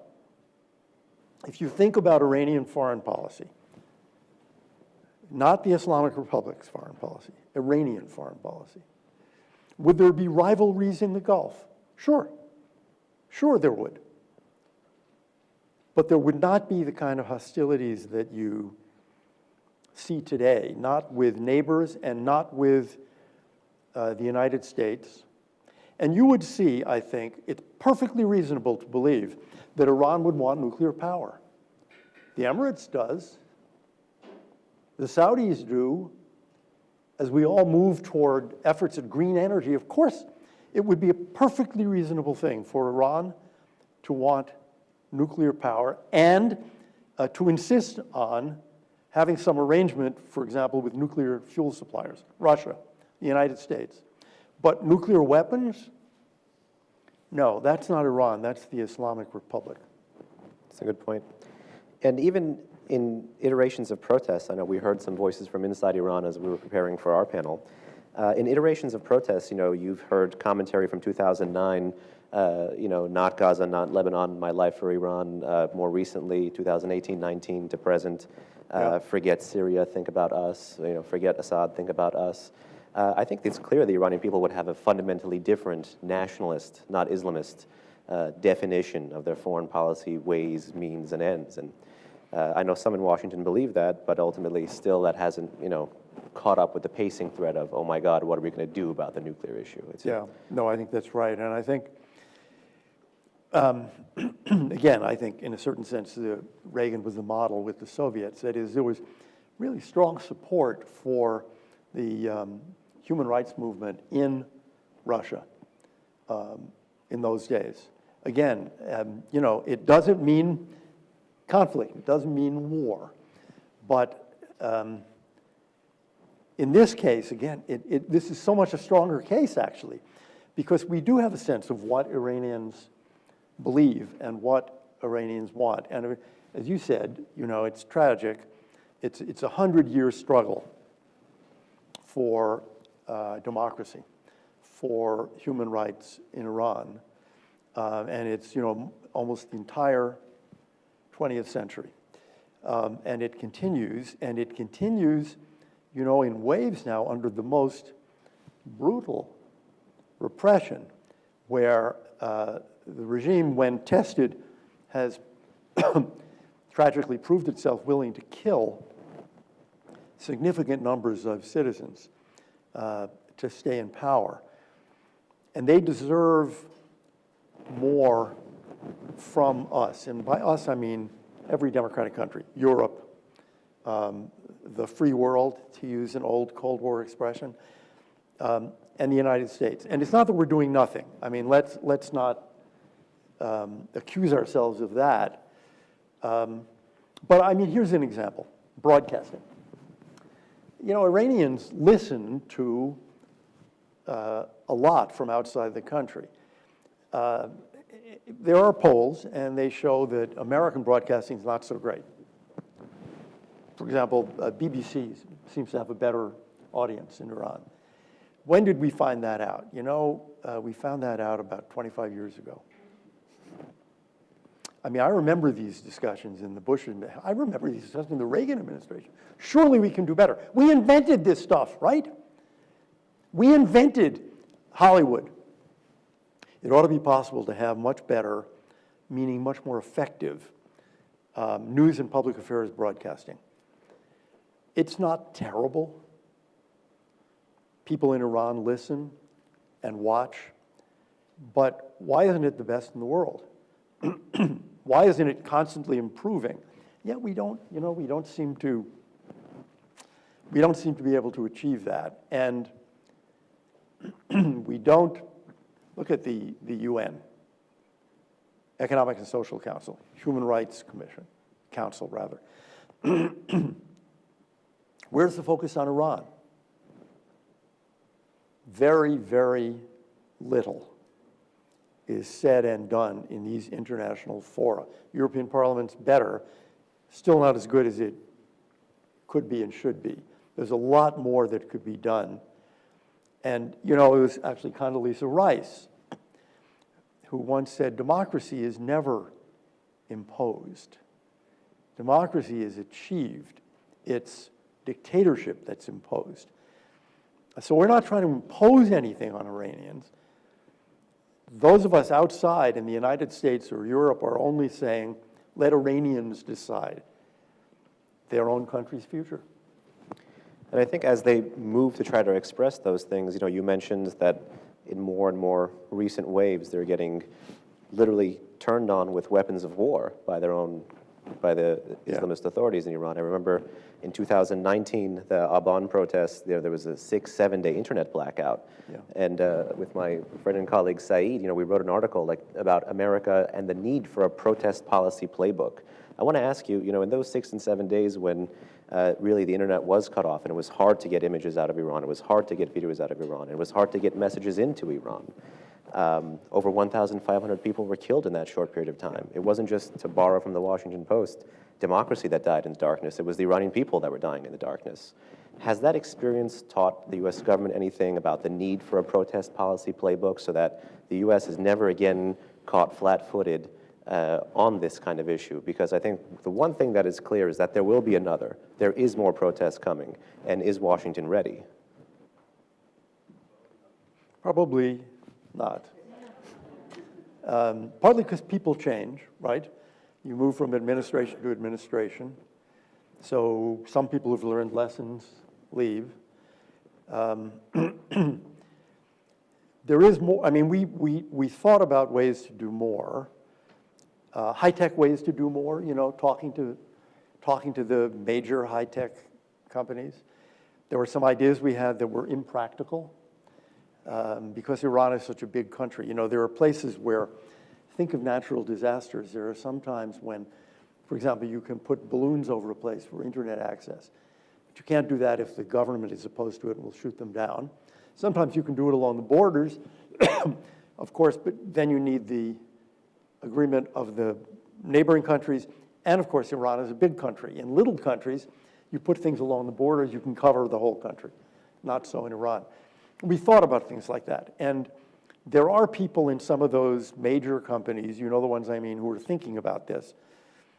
So maybe next time we'll be able to do more, but I agree with you that we should be preparing because sadly, you all know, there will be a next time. The next time that people rise up, this regime will be ready to kill again to try to put it down. So there is a lot more that we could do, and that's what needs, to go back to what you were saying before, that's what we need not to lose. The focus on nuclear weapons is obviously right, but it can't be the sole focus because there's so much more about the Islamic Republic's foreign policy and domestic policy that we need to focus on. We're running out of time here, so I would only say, you know, just one little story. When I was in the Reagan administration, we had a thing called Captive Nations Day. What was Captive Nations Day? The United States did not respect the absorption of Lithuania, Latvia, and Estonia by the Soviet Union. We never accepted it. And there were actually legations by Lithuania, Latvia, Estonia here in Washington. So once a year on Captive Nations Day, you'd go, there would be demonstrations and we would give speeches. And I was one of the officials who'd go out and say, you know, Lithuania will be free. I don't know, did the people there believe it? Did everyone believe it? It happened. It took 75 years, but it happened. We're now in what, the 40th year, more or less, 43. I'm absolutely confident that Iran will be free. And what we're trying to do here in all of these policies is support the people of Iran in their efforts to free their country and just bring it that much closer. It will happen. You know, you really brought it home on a positive note, but I use the moderator's prerogative here. I know we're a little bit over time. Comrade, I'm going to do a little potpourri. I'm sorry about this. One last question. You know, tomorrow, you alluded to the date. Tomorrow is the 43rd anniversary of the Islamic Revolution. You know, you've been in and out of government multiple times, veteran, multiple administrations. If you treat this kind of like a surgery situation, first, do no harm, what is the one thing that Washington would do now, with tomorrow being the 43rd anniversary, that would do harm, that would actually perpetuate the Islamic Republic, and that would continue to impose this kind of pain on the Iranian people? What's the one thing Washington should be aware of that it should not be doing, to not be feeding any oxygen into this fire? Well, clearly send no friendly message of congratulations to the people running the Islamic Republic. And I would also say, I would argue, you know, do not accept a bad nuclear deal. And if there is a nuclear deal, make clear that you understand the limitations of it. And what I would do tomorrow is send a message, ignore the regime entirely, and send a message to the Iranian people saying, we know what happened in 79. 79 was yet another effort on the part of the Iranian people to achieve a democratic Iran. And we support you in your struggle, and we know that it will ultimately succeed.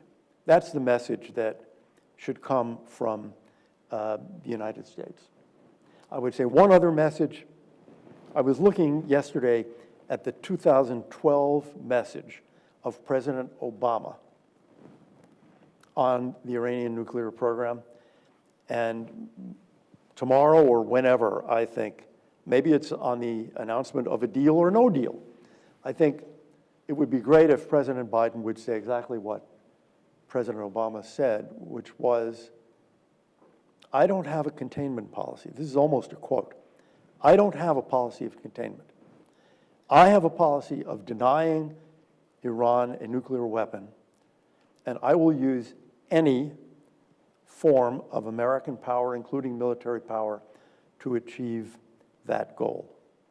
I would like to see President Biden make the same statement. Elliot Abrams, thank you so much. Thank you. Ladies and gentlemen, please welcome. Thank you. Thank you. Thank you. Thank you very much, Behnam and Mr. Abrams. We now have a short break for networking and coffee. Enjoy.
Ladies and gentlemen,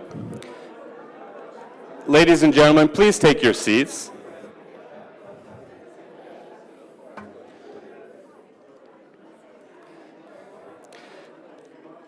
Ladies and gentlemen, at the coffee bar, we ask that you kindly take your seats.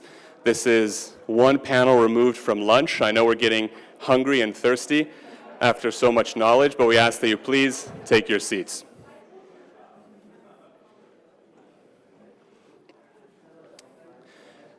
While the rest of our guests take their seats, and before this excellent panel begins, just one brief housekeeping note. We are in a small room, and it's subterranean, so a lot of the sound does echo. So we would respectfully ask, on behalf of ourselves and the hotel staff and security as well, that during panels, while they're in progress, you not use either of the back two doors. So during panels, please avoid exiting and entering the ballroom so we can give due attention and respect to our most distinguished speakers. And with that, we have the sincere pleasure to welcoming to the NUFDI stage a panel on the Islamic Republic's role in the Middle East, moderated by what I think many, if not most, consider Washington's most distinguished Iran expert and a good friend, Mr. Karim Sajjadpour of the Carnegie Endowment. Thank you, Karim, and thank you all, and welcome. Thank you. Thank you so much, Cameron. That's not true, but very kind introduction. It's wonderful to see so many friendly faces. This is going to be a super spreading event, spreading knowledge about the Middle East. So I'll be very brief because I think we only have like 55 minutes. I'll just briefly introduce folks, jump into some questions, and then hopefully we'll have time for questions from all of you. Maybe I'll introduce you in reverse order. So on the far left is Professor Bernie Hakel at Princeton University, who is widely considered to be the top expert in the world, frankly, on the Gulf, on Islamist movements born in Beirut. To Bernie's right is Fatima Abu Asad.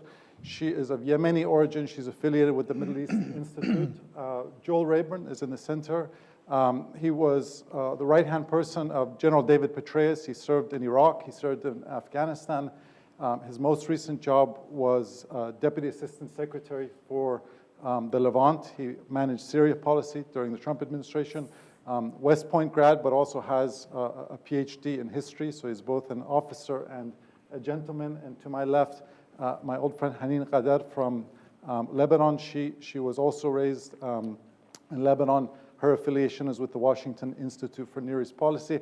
And I'm remiss in thanking Cameron and Dr. Ganji for putting this wonderful event together. So I told Joel I would start with him because he's the one who has had most recent government experience.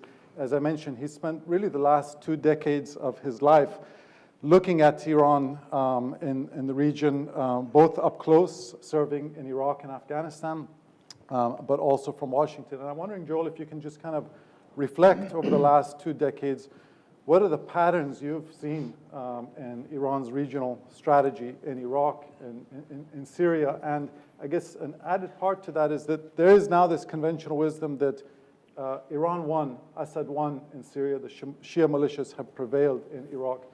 Is that an accurate assessment in your view? Okay, thank you. I think the answer is no one has yet won anything. There is a regional conflict still going on. Its outcome is very much in question. The Iranian regime, which projects its power through the rest of the region, its military power, its intelligence, and proxy power through the IRGC Quds Force. There's a ceiling for, it's limited in really how much power it can export. And what we find is that it's not that the IRGC Quds Force, the Iranian regime and its proxies are extraordinarily more capable than everybody else in the region or those who want to dominate the region. They're generally uncontested, or they're very lightly contested.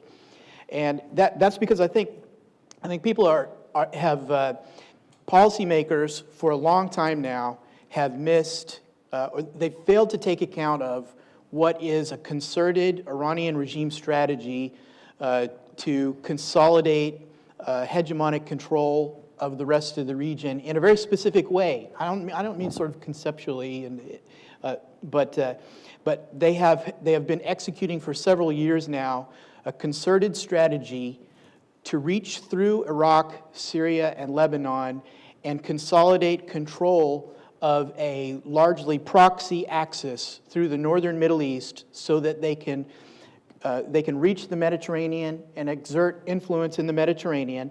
And also that east to west axis under IRGC control, dominant influence, is also meant to sever the natural connection between the Gulf and Europe.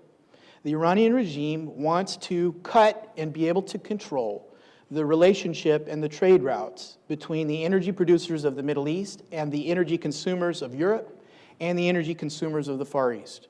So you see them reaching through, I mean, essentially cutting Turkey off from its natural channel to the Gulf, being able to control the natural Mediterranean to the Zagros Mountains, the old Silk Road. These are now coming under Iranian domination, or at least that's the aim so far.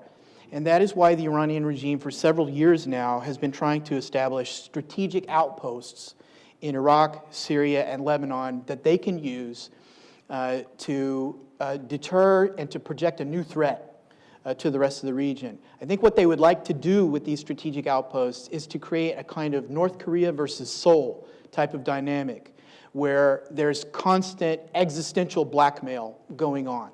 And you find that every move is in check, can be checked by the Iranian regime. This is also why, as they've reached through the northern Middle East, they've reached around to the Bab el-Mandeb and the Red Sea to establish a strategic outpost in Yemen so that they can do a pincer movement essentially around the Arabian Peninsula and the central Middle East so that they can control the Strait of Hormuz, the Bab el-Mandeb, and be able to reach into the Mediterranean, make the Suez Canal moot if they want to, have missiles that could destroy the function of the Suez Canal anytime they want to. And then the energy heart of the world economy is under their domination. This is the IRGC plan. This is their dream. They would like to use that to be what they think will be a superpower controlling the energy, the heart of what drives the global economy. And so far, there's not a concerted response to that. So far, they've been able to distract the world into the near red herring of the nuclear program and the nuclear deal, ignoring all of these other moves. Joel, you were in government when Qasem Soleimani was assassinated. How did that change Iran's capabilities in Iraq? It had a quite disruptive effect because Qasem Soleimani had been, as the commander of the Quds Force, he's like the CENTCOM commander, the Secretary of State, the CIA director, National Security Advisor, sort of rolled all into one. The JSOC commander sort of rolled into one, and he'd been doing that for a quarter of a century. So everyone, all the proxies and all the political players in Iraq and Syria and Lebanon had been seeing only one guy for 24 years. He knew everything about them. In many cases, he was able to influence their own careers. And so there was remarkable continuity and a remarkable set of relationships. There was no way, it was inevitable that his removal would lead to a drop-off because all of that legitimacy, credibility, history that he had across the entire region could not be inherited by just the next deputy commander in line. And Ismail Qani, I think, was poorly suited because he was not a guy whose career experience in the IRGC was in the Arab world. It was in Afghanistan. So he came to the new job not really being able to communicate in Arabic, not having the same history, and there was a severe drop-off. In addition, Qasem Soleimani was a guy who had all the threads coming to himself personally over the years. And so there were a whole bunch of policies and relationships and plans and strategies that were only in his head. And so when his head went dead, so did there were a lot of those threads that were severed, and there was a big there was a big drop-off. He was a guy, I think, notoriously who did not share information across his organization. He preferred to deal with his micromanager who dealt with his organization in stovepipes. So there's a big drop-off. And it would take years and years for anyone, even someone better than Ismail Qani, to sort of get back that kind of capability and credibility. It was an extremely significant step. Very good. I'm going to follow up with you in the second round about U.S. policy, but I'll go next to Haneen. And Hanina, I neglected to mention you can't go back to Lebanon, or you could, but it would be a one-way ticket like many of us going back to Iran because of threats to your security by Hezbollah. And I'm wondering, how would you assess the strength of Hezbollah now? There is a sense that it's this somewhat contradiction in that we've started to see anti-Iran protests in Hezbollah strongholds, like the city of Nabatea, just as we saw it in Karbala, which is Shiite stronghold in Iraq. So on one hand, it seems that they have their support within the Shia community is somewhat waning, but at the same time, there doesn't seem to be any kind of meaningful opposition to them, which has diminished their power. And so do you see the biggest threat to Hezbollah being internal, lack of waning support within their own community, or is it external? Yeah, thank you very much, Karim. And I would like to follow up on what Joe said about Qasem Soleimani when we talk about the external. But let me start with the internal first. Hezbollah is challenged internally and externally, and Hezbollah still has a lot of strength internally and externally. It's not black and white here. It's really about the challenges they're facing and how they're trying to circumvent these challenges. Internally, when Hezbollah came to the Shia community, they came as a father figure. And they came with 3 pillars of support. One is the resistance, but not the national resistance that used to exist in Lebanon before Hezbollah. They came as an Islamic resistance. And this is one of the main pillars. I will protect you, I will liberate you, but you are Shia. It's an Islamic resistance. It's not just a national resistance anymore. They came with services and jobs. I will provide for you. And they came with a big Shia identity linked to the Wilayat al-Faqih, not to Najaf anymore. So this package of a father figure, empowering father figure, they came to the Shia community and they said, this is what I provide for you and this is who you are today. Forget about the state. Forget about your Lebanese identity, Arab identity, Najafi Shia identity, and you are today affiliated with Iran's Wilayat al-Faqih, and I will take care of everything. And that's what happened. They liberated the South. They pretended to be the resistance for many years as like the resistance is the goal, and then suddenly things started to fall apart. The 3 pillars today are falling apart. One, because of so many sanctions on Iran that happened, and they actually, the leaders of Hezbollah admitted that 70%, there was an interview yesterday in the Figaro with Georges Malbrunon, who actually interviewed the Safieddin, and he admitted 70% of the resources today come from Lebanon, not from Iran. This means that they are admitting that they are basically milking Lebanon's economy. And they're saying it, no more hiding it, because everybody knows. They can't provide the jobs that they used to provide. They can't provide the services. They shrank the services from the Shia community as a whole, eventually to the Hezbollah community, which is members and supporters. And today, the services really are catering for a very core community, which is the fighters, the members, and the elite, basically. So it's not everyone benefits today. But these are the important part that they need today, and they are going to give them fresh dollars again, right? However, the father figure image has collapsed, which means also that this Shia identity that they wanted is collapsing. And that's why you see a lot of people in the streets in the south of Lebanon, in the Bekaa, everywhere. The map, when you look at it, I just finished a map on it for my book on this, and you look at the map, it's massive, it's huge. But the alternative that you talked about is very important. When someone presents themselves as an alternative today in the Shia community, they get killed. Exactly 1 year ago, Luqman Islim got killed because he was the alternative voice after 2019 protests. So there are alternatives. There are many people who understand today the limits of their representation and the limits of their maneuver. If they know that if they get beyond a certain limit, they will be killed. So they function within a certain bubble that Hezbollah allows for the opposition. but also if they stay within this bubble, they will not be effective anymore. So this is their main internal challenge, and that's how they're circumventing it through violence. There's the use of arms, assassinations. They will never stop. Another Lebanon's kind of beyond the Shia community challenge is the 2019 protests, which clearly showed that Hezbollah today is the authority. Hezbollah sided with a corrupt political class instead of the people on the street, and that was a big shock for many people in Lebanon. Suddenly, Hezbollah worked so hard to win the elections in 2018.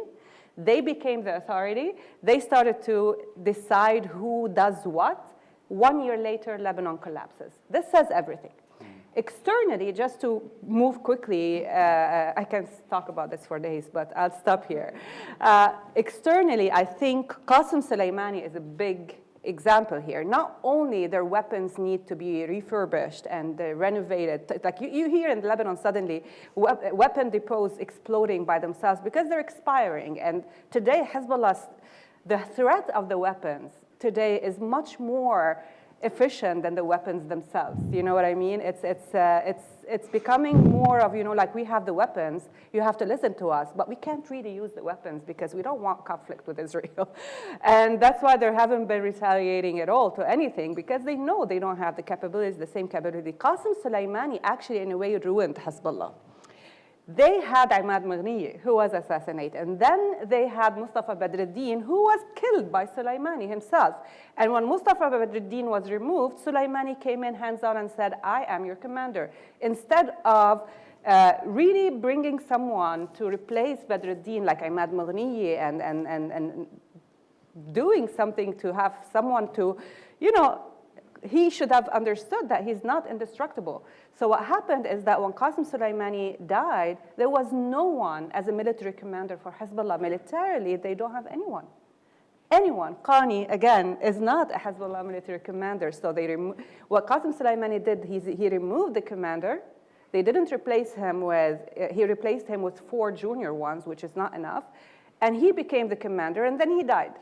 So they're a mess, like in Iraq. You see that they try to bring in Hezbollah to deal with the mess. The Iraqis do not want to deal with them, and nobody listens to anybody. So that's the effect of Soleimani, another external challenge. Let me ask you a brief follow-up. You said 70% of the resources are internal, not external. Okay, let's say. Let me ask you, and then you can pack that into your answer, because I think one of the things that we often get wrong about Iran, there's a perception, Iranians may be religious, therefore they support an Islamic theocracy. And what I've always told people is that, in fact, it's people who are genuinely pious who often feel most offended by the Islamic Republic of Iran, because they rule from a moral pedestal, but very little of what they do is moral behavior and engage in all types of corruption. And I tell people, if you find out your butcher is stealing from you, it frankly offends you far more if you find out your priest or your imam or your rabbi is stealing from you. Yeah. And so my question is, among that 70% you talked about is major drug trafficking, like Pentagon. And so I'm just wondering how, including Lebanese Shia, you're part of your family is pious. How do they think about Hezbollah 4 decades later? Are they just kind of like this fighting force that they need, or is there disillusionment like we see in Iran with this very corrupt religious establishment? No, this is a very good question. Well, let me just start with the 70% that Hashim Safidi mentioned yesterday. It doesn't mean that it's true. Like, this is not about the fact. This is about the message behind it. And I don't care if it's 70% or 60% or there's a reason why he's saying that. The fact that a Hezbollah official actually says that Iran is not helping God is I think it's crazy, because I don't think they can hide anything anymore. When Luqman Aslim was killed, they kind of celebrated it. Like, they really don't care about hiding anymore. So because people see them today as they are. And it's not about people being pious or not. There are some leftist atheists in Lebanon who still support Hezbollah. It's not, for many people in Lebanon, it's not an ideology, it's politics. And it's not about Iran, it's about Israel, right? So this is mainly the dividing lines here, but it's changing, because also another thing happened in Lebanon is with the protests 2005 and then mainly the Arab Spring and the protests of 2019, if these things achieved anything, it taught people in the region, but also in Lebanon, that the enemy is within. And when you start seeing the enemy within, you see that Hezbollah is protecting corruption. And then you see that Hezbollah is actually corrupt. Because Wafi Safa and the Musawi brothers, who are involved in all these Captagon production and smuggling, and the fact that in daylight, in front of everyone, they are taking all the Lebanese subsidized fuel and wheat and medicine in daylight and smuggling it out to Syria while the Lebanese are hungry. And then all these guys who are actually, selling subsidized medicine, it's all Hezbollah, the corrupt Hezbollah. It's not just them protecting. 2019 showed that Hezbollah is protecting the corruption, which led to Lebanon's fall. And then 2 years later, people realized it's not that they're just protecting the corruption, they are corrupt. They are the corruption, yeah. So yes. Joel, you said that Yes. about the Syrian regime. They aren't protecting the drug dealers, they are the drug dealers. They are the cartel. Yeah, So, the cartel, exactly. They're a cartel now. They're no longer resistance for the people. Resistance is dead or in a coma. They put resistance on the side, and people can see that these guys have put resistance in a coma and mafia. becoming a cartel. Yeah. That's it.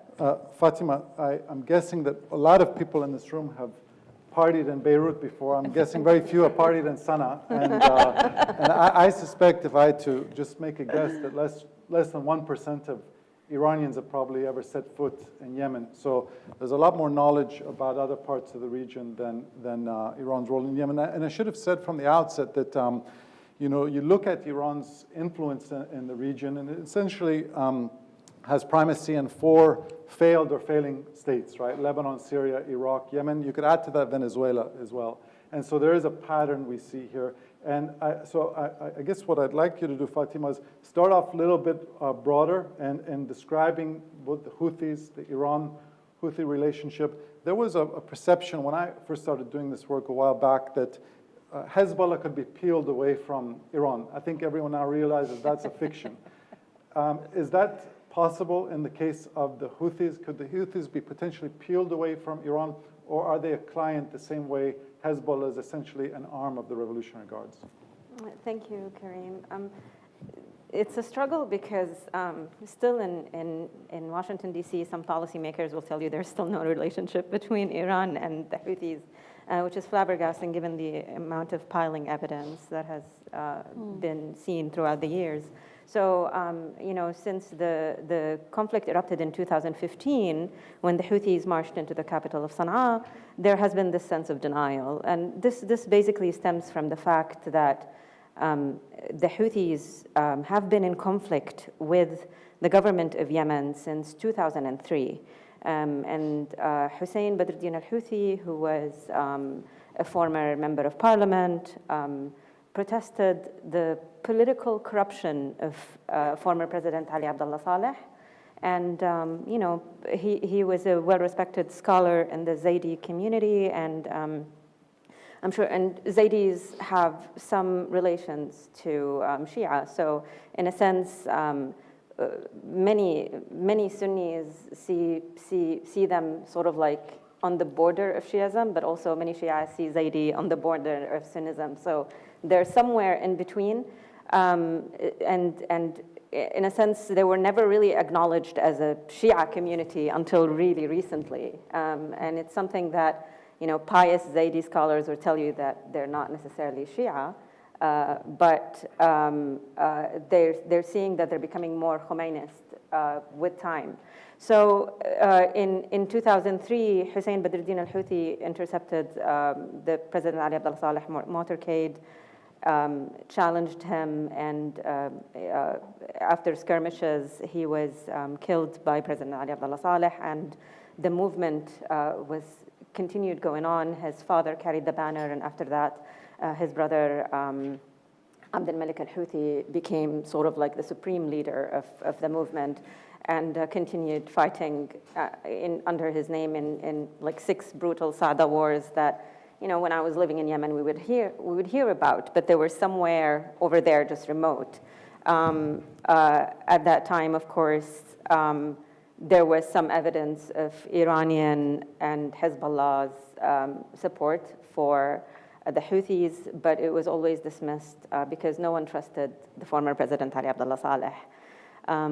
Ironically, though, in 2015, when the Houthis advanced to the capital, it happened, it's very important to notice that it happened after the Arab Spring.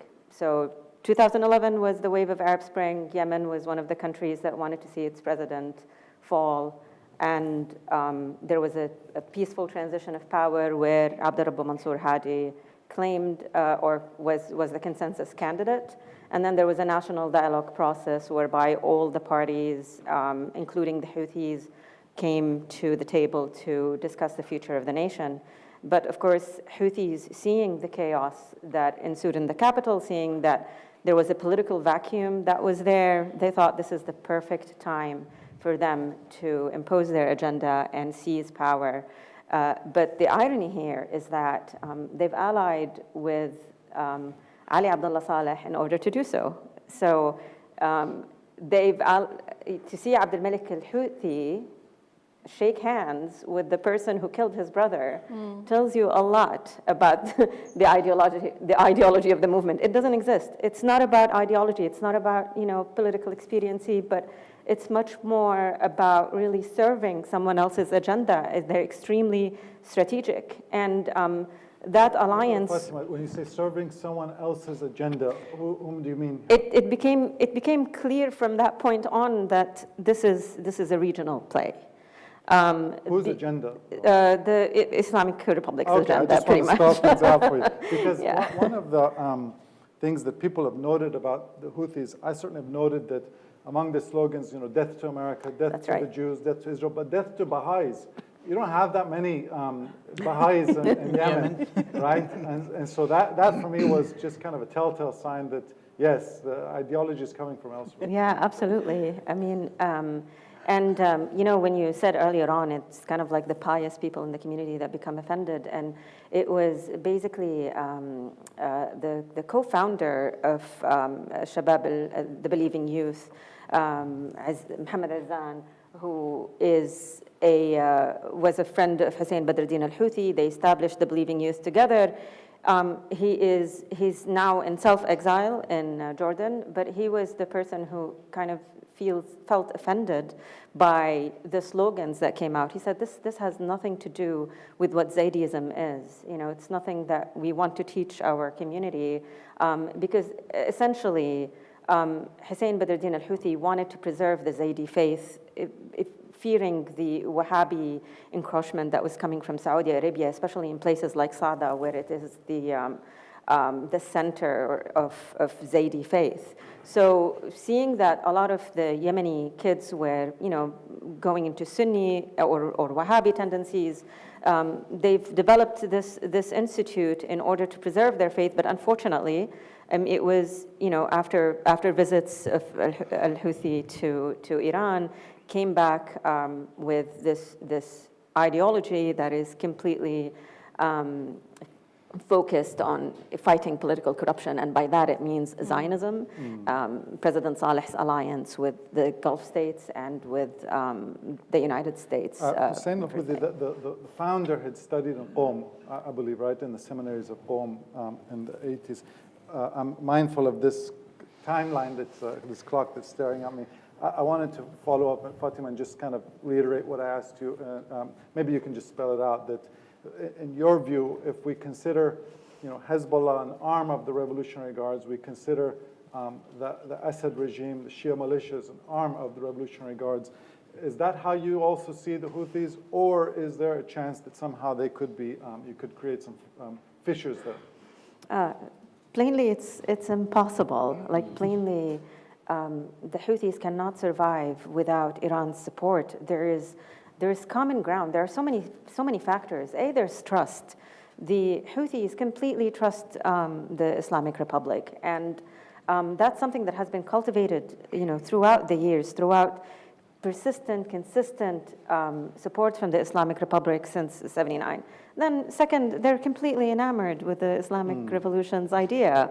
In a sense, Iran or the Islamic Republic to somebody from Yemen or to a Houthi follower is kind of like what the U.S. is for an educated person who wants to, go to so it stands for something. And Abdul Malik al-Houthi is selling this dream of power, power against the Saudis, power against the United States. It's completely in line with what these hungry and uneducated and marginalized people are yearning for. So some sort of divine justice because someone else is doing this. So there's this narrative of victimization that throws into the Houthi movement, which is there. And of course there's common ground, which they don't have with the Saudis.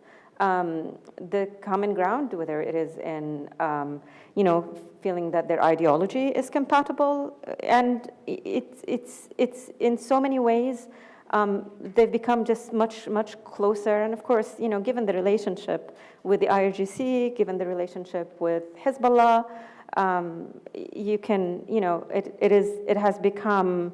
they've become much closer to them than the Saudis, and also. Given the fact that the Saudis have not played, haven't been really intelligent throughout of this, haven't really been able to infiltrate the Houthi in a way that could change the course of this war. The humanitarian catastrophe that they've been caused by, using the sheer force of military conventional power, that has all led into the benefit to the Houthis. So they don't really have an incentive to... No, it's a good point. I think when we look at Iran's regional power and influence, so much of this is more about mistakes of Arab countries, frankly, mistakes of the United States, and Iran taking advantage of that more than Iran's remarkable capacities. I'm going to go now to Bernie. Bernie, I think a lot of people, even in this room, there's a perception among Iranians that somehow Gulf countries like Saudi Arabia benefit from having the Islamic Republic of Iran in power because it keeps Iran isolated, and it serves as a pretext for the U.S.-Saudi alliance. Is that an accurate perception in your view? Thank you first for inviting me. I wanted to say just one thing about Yemen before answering your question. The first thing, the thing I want to say about Yemen is that this group, the Houthis, they represent in Yemeni society, they're about 5% of the population. They claim to be descendants of the Prophet through Ali, so they're Sayyids. The only way that 5% of a population can dominate the remaining 95% is if you have this anti-American, anti-imperial, anti-Zionist, anti-Jewish. I mean, they have to maintain this constant revolutionary zeal in order to keep their own population under their domination and control. So in other words, they will never give it up. And that's why the Iranian relationship is extremely important. And this now ties to the answer that I'd like to give you, which is that in the Gulf, there is a basic view, and this is shared by Kuwait, Saudi Arabia, the UAE, even Qatar, that basically we want stability. We are forced the status quo. We want to sell oil. We want to develop our economies. We want to diversify away from oil. And the only way to do that is to remain an ally of the United States. The American order has been good to these countries. They view Iran as a force that wants to destabilize the region, largely because it wants to push America out of the region. Pushing America out of the region would lead to incredible instability and will threaten the survival of these regimes. So ultimately, I think the Gulf countries see themselves almost caught in this fight, a fight between the Iranian regime and the United States. And they very much want to be on the side of the United States. But they've felt, I think, beginning with the Iraq war, like a jilted bride, you know? The 2003 Iraq war. The 2003 war. They began to feel that America has done things that have destabilized the region and given Iran opportunities to take advantage of mistakes committed by the United States. The Iraq War was one of them in 2003.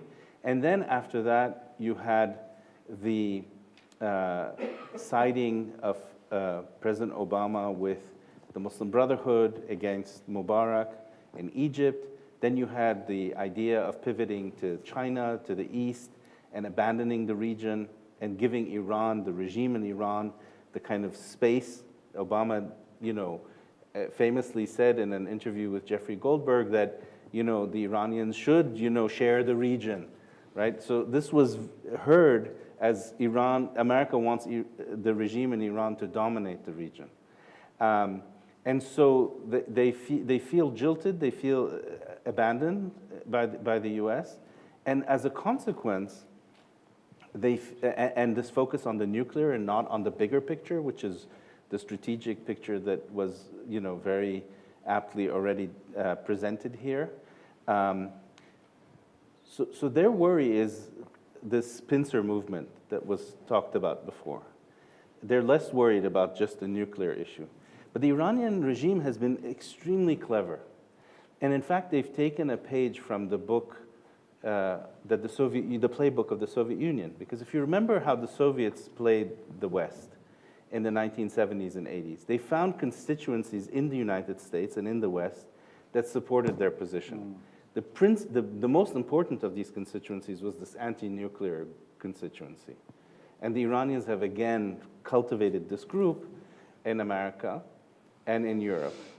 And in the name of not going nuclear, you kind of turned a blind eye to all this other stuff that the Iranians actually want to do. They're less, I think, interested in the nuclear themselves than they are in fact, dominating the region. So right? I want to follow up with, we only have 12 minutes left, and I definitely want to get to the audience, so have your questions ready, but each of you with a US policy question. My former boss, Bill Burns, who's now CIA director, used to say, don't just admire the problem, you offer some constructive prescriptions as well. And so I guess I'll pose this to both Joel and to Bernie. It's the question of resolve, meaning will. When we watched the Taliban retake Afghanistan, it just occurred to me that if your capabilities are 100 out of 100, like the United States, but your resolve, your will is a 10 out of 100, you can be defeated by an adversary whose capabilities are a 10 out of 100, but whose resolve is 100 out of 100. And it seems that the Islamic Republic has perhaps a 10th of the capabilities of the United States, but the resolve to kick the United States out of the Middle East is perhaps 10 times that. And so I'm curious, both from the perspective of how would you think about US strategy in Syria and Iraq when you have an adversary in Bashar Assad who's willing to slaughter 500,000 people, Shia militias who are willing to slaughter Hamas, and Gulf countries who, they're not interested in, going out and forming militias. I'll say here in parentheses, I think one of the things that we commonly get wrong, President Biden, I think, has even misspoken about this. There's a misperception that Iran supports Shiite radicals, Saudi Arabia supports Sunni radicals. The major asymmetric advantage that Iran has over its Sunni adversaries like Saudi Arabia is that virtually all Shia radicals from India to Lebanon are willing to go out and fight for Iran, whereas virtually all Sunni radicals like Al-Qaeda, ISIS want to overthrow the government of Saudi Arabia and the other Gulf countries. So Iran has this unique ability to harness Islamist radicalism in a way that no other nation state can do. Just this question of resolve, Joel, you served most recently in government. How do we counter Iran when, frankly, many would argue that there's a bipartisan consensus to actually diminish America's presence in the Middle East? Okay, let me take a slightly roundabout approach there and go back to the JCPOA. There were two fatal flaws to the JCPOA that made it unsustainable as it was and as it would be if the U.S. goes back to it now. The first one is that it ends, it expires. This is permanent concessions on one side and temporary on the other. That's why President Trump said this is not a good deal. But the second fatal flaw is that it takes the most potent non-war tool that the United States and its allies have, and it takes it off the table and puts it behind JCPOA glass. The most potent tool being economic sanctions. Economic sanctions, economic pressure. That's right. And this is why the Iranian regime, once the JCPOA is signed, in the first 2 fiscal years of the government budget, and we know this because Rouhani helpfully published the numbers. In 2016 and 2017, across those 2 years, the Iranian regime increased its military budget by more than 40% at a time when the Iranian economy grew in single digits. So we know that they channeled a disproportionate part of their windfall, their sanctions relief windfall and their unfrozen funds into their military budget, and there was consequently an explosion of Iranian missile development and proxy activity and aggression across the region. This is not rocket science. This is, just connect the dots. If they get another windfall, that's what they'll do again. So U.S. policy's got to take that into account. And the Iranian regime, the Assad regime, Hezbollah, I don't know about the Houthis so much, but those three are extremely vulnerable to U.S. economic pressure. That's why they work so hard to evade it, either through fake diplomatic deals or through just straight out sanctions evasion through front companies and so on. Because we can touch the illicit economies of all three of those states in a way that is devastating, and they are not resilient to. They have no answer for it, nor do their other patrons like Russia. So I think the resolve the U.S. needs to show is to keep the economic pressure tool in play against the Iranian regime, the Assad regime, and Hezbollah, not go down it looks like this administration is about to do it again, is about to go back into and accept that fatal flaw. But that means it will collapse.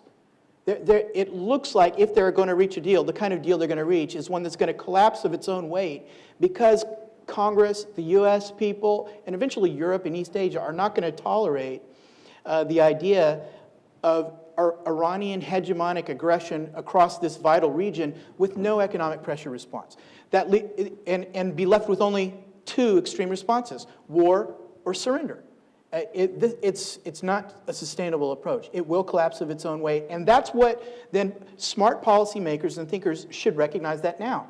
And they should be saying, pay no attention to the crazy, fatally flawed deal that may emanate from Vienna in the coming weeks or months.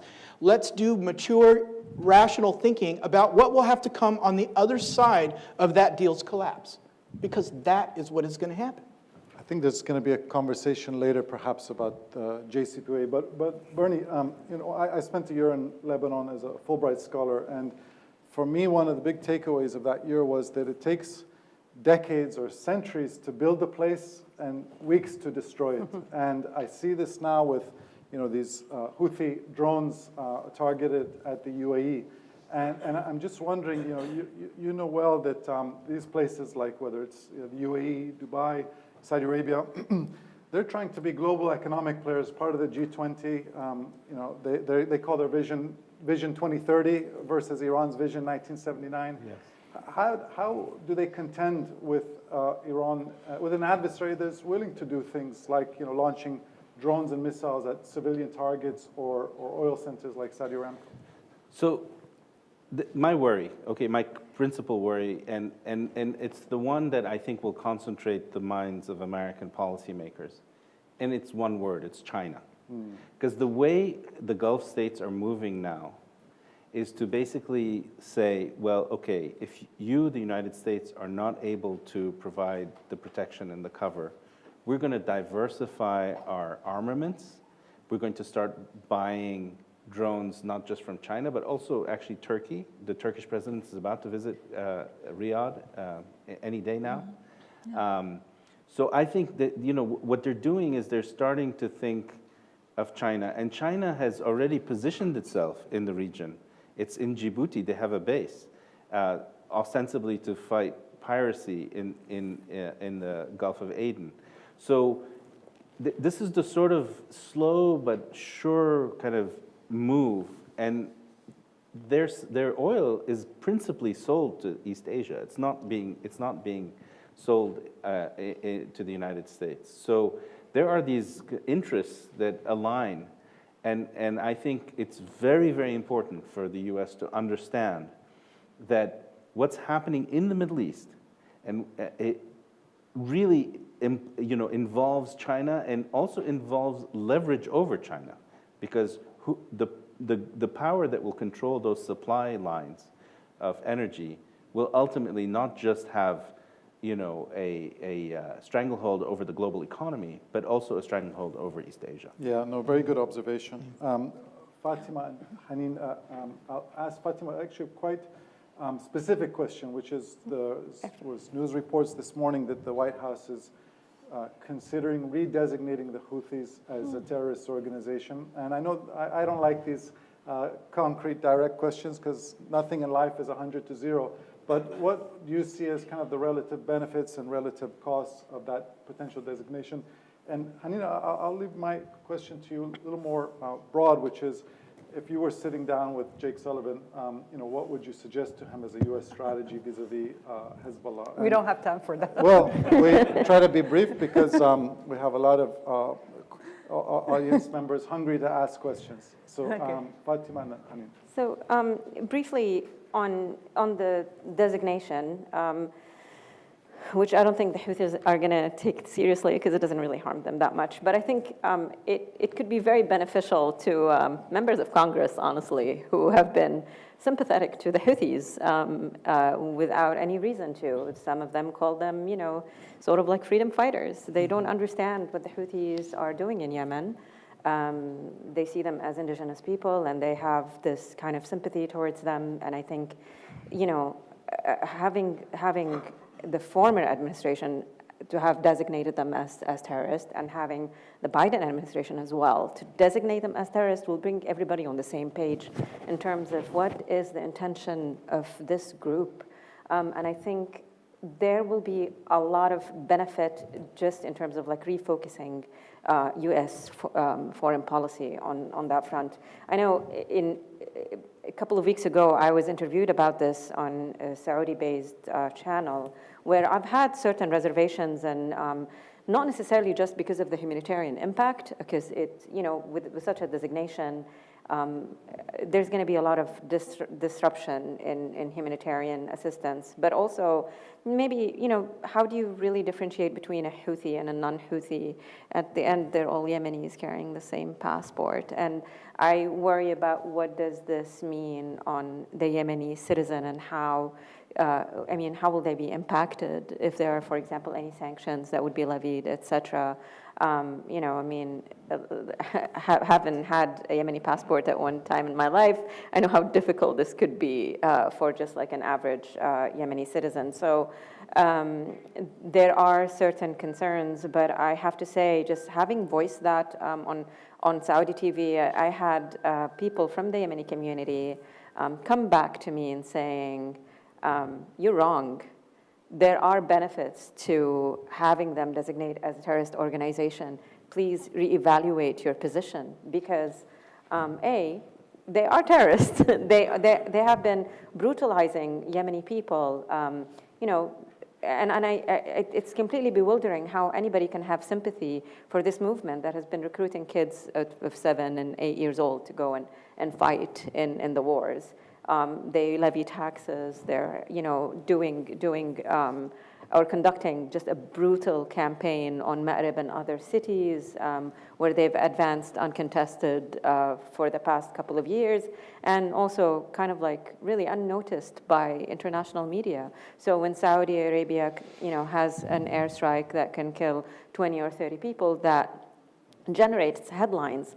But when the Houthis kill maybe thousands of civilians over 1 year, it doesn't. Yeah. And I think people want to raise awareness to the brutality of the Houthis, the human rights violations, and the terrorism that they feel. And they want to feel equal. They don't want to feel that, you have to, the pressure has to be on the United States for them to be designated as terrorists when they're actually also suffering. And frankly, the person who contacted me, one of my friends who's actually in Ma'rib and fighting the Houthis, he said, we're fighting this war on behalf of the United States because what they're saying is death to America, and it's not costing the United States anybody. Yeah. It's our blood. I'm always reminded of something Senator Chris Coons from Delaware said, Democrat, that Iran exports its human rights abuses. That's one of Iran's top exports. That's sad. And in 2 minutes, if Jake Sullivan were sitting here, what would you offer him as prescriptions on how to think about Hezbollah, U.S. strategy toward Hezbollah? And Lebanon. Well, it's there. I have tons of things to say, but in 2 minutes, I would focus on two main things. And I think, because there's no policy for Lebanon at all. I think the last time the U.S. had a policy for Lebanon, including Hezbollah, was the Bush administration, and before that. But since then, since the Obama administration, there hasn't been like a clear Lebanon policy, right? It has always been either sanctions, maximum pressure, or humanitarian aid, security aid to the LAF. Today, it is humanitarian aid and security aid to the LAF, which is great. These are needed, but these are not a policy that would lead to actual change in Lebanon, right? So two things I would focus on today. Hezbollah in Lebanon thrives through the Shia community and through their allies. If you can't do anything about the weapons because it has to go all the way through Iran, that's fine.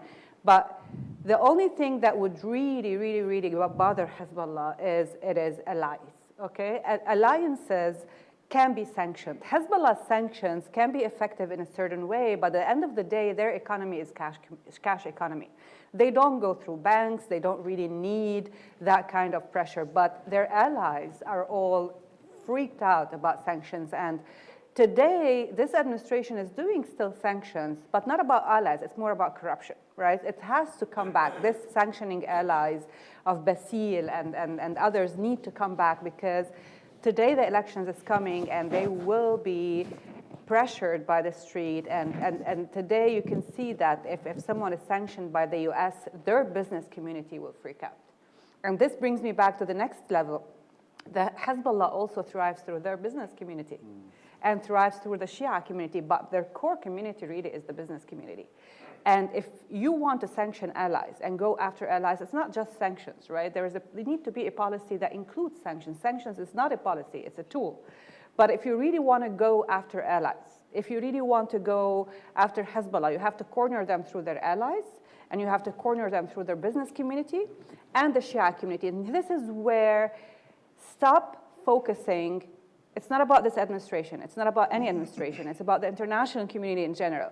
We don't need another Shia leadership in Lebanon. We need viable economic and financial and social alternatives that are grassroots, that are up, down,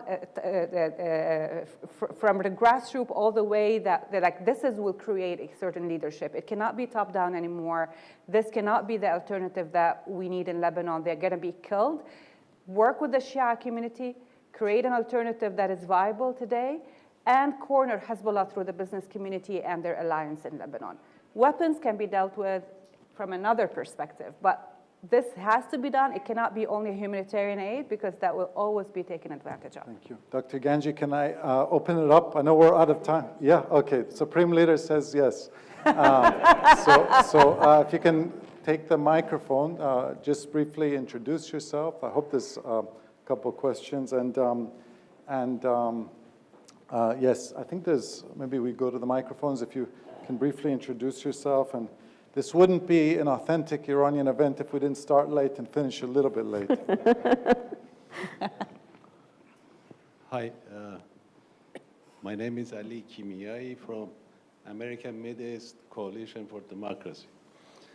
This question was for Mr. Abrams, but he was rushed out of here, so by default, it would be addressed to Mr. Rayburn.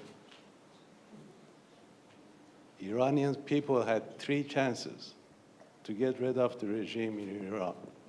The first one was in Reagan administration, the era which at that time there was still a revolutionary fervor in Iran.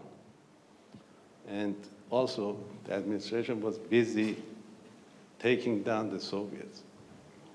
The second chance was during George Bush administration.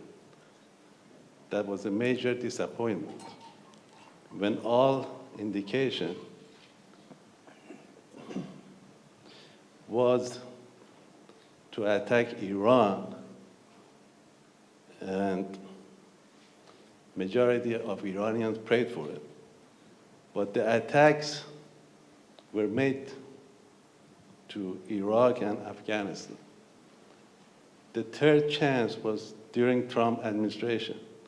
Again, Iranians look forward to the best chance of regime change, but instead the administration seek the regime change of behavior. Mr. Abram mentioned a country that struggled 75 years for democracy, and Iran's struggle is only 43 years. Have they told you, I mean, you worked in administration, have they told you of any timeline of when Iranians will claim back their country? Thank you very much. Is that Shahryar Ahi? Please, yes. You know me, so no introductions. Classic mistake in strategy. Fight the other guy's means, let him have his ends. It's clear that the nuclear program of IRI is to have an umbrella to deter its regional domination, deter escalation to high-intensity violence so that they could use their massive superiority in low-intensity violence through their proxy forces. What can rescue US policy from this classic strategy mistake? To stick to JCPOA and, as Joel said, put everything behind that and forget about the ends, so that, as Bernie Heikel said, you get a region where you have enemies and you have deeply dissatisfied friends. Thank you. Thank you. Fine. One last question? Okay. Yeah, please. Hi, I'll make this really quick. Thank you so much for such a great panel. I'm a researcher on the Captagon trade, so Kareem, I was very intrigued by your question on the drugs trade in Syria, Lebanon, Iraq, and the greater Middle East. And my question is, we see a lot of production inside of Syria, large-scale production, and we see medium to small-scale production of Captagon in the Bekaa Valley and near the Kalmu mountain range.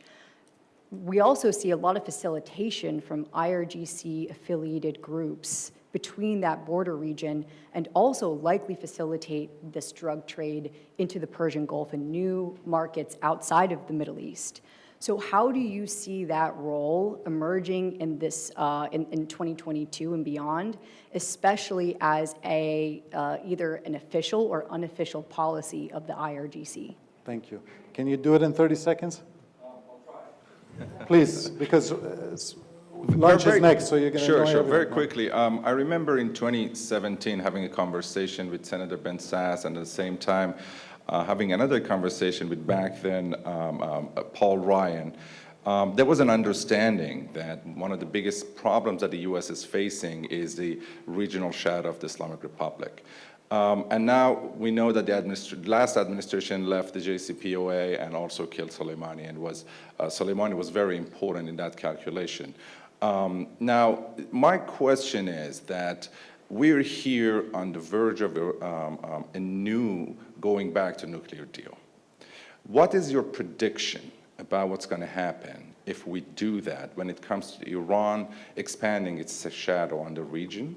And how would the Russian new encroachment into the Middle East and other places would play part into that effect? So my question is basically what's going to happen. Well put, concise, thank you. So missed opportunities for US policy to forward democracy in Iran. I think, Joel, that's probably for you.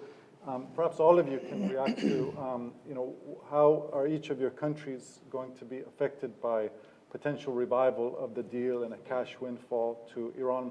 And then Haneen, Joel, if you want to address very briefly the issue of drug trafficking. As I said, we stand before everyone in lunch, so please try to be as concise as possible. Do you want to start?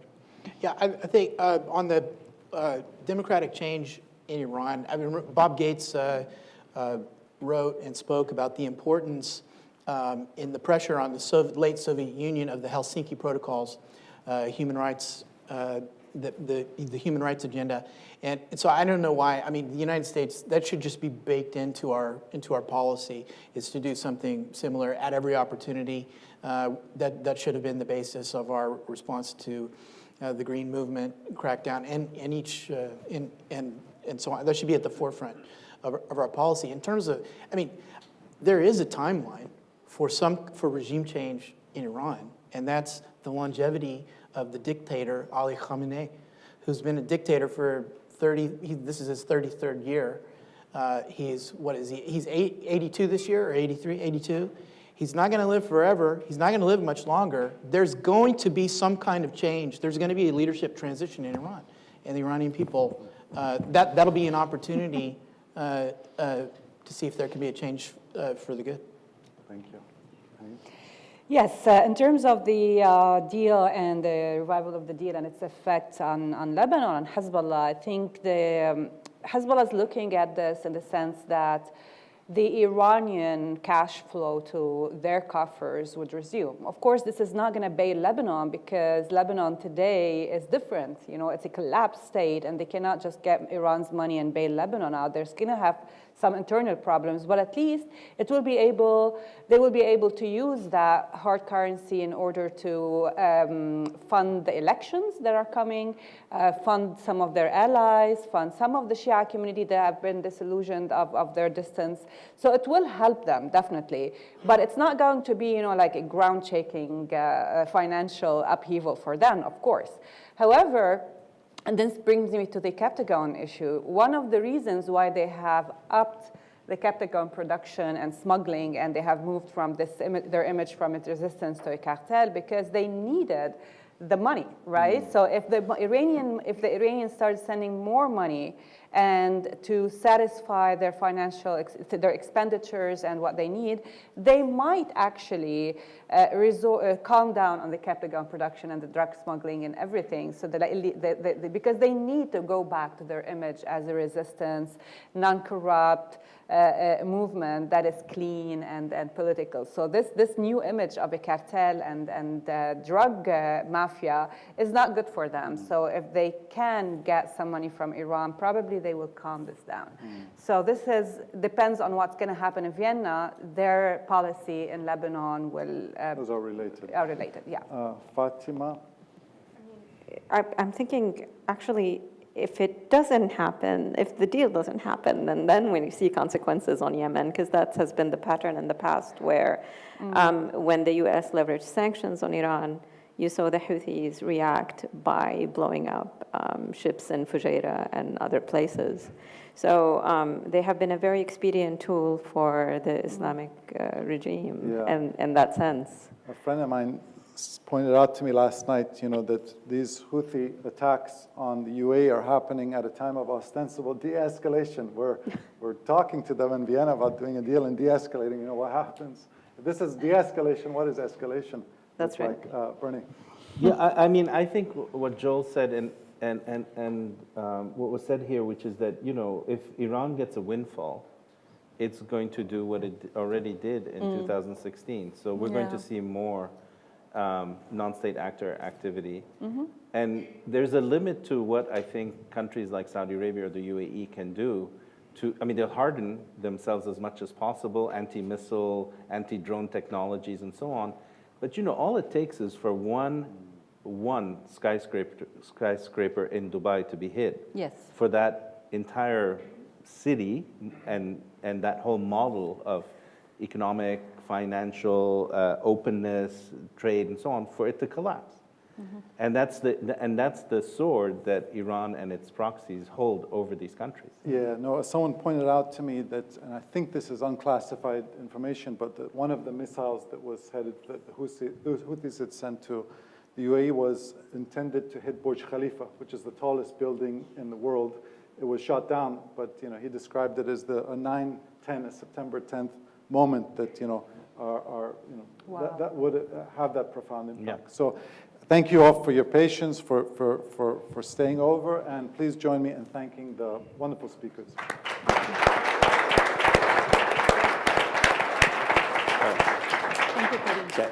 Karim, thank you so much, truly, for moderating such an excellent discussion, which, as one of the audience members, who I won't identify, just texted me saying could have lasted for 2 more hours. You were also excellent. It was really a pleasure to have such a distinguished panel about the Islamic Republic's impact in the Persian Gulf and beyond in the region. We thank you again, and we welcome each of you to lunch shortly before our next panel. Thank you.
Hello, everyone.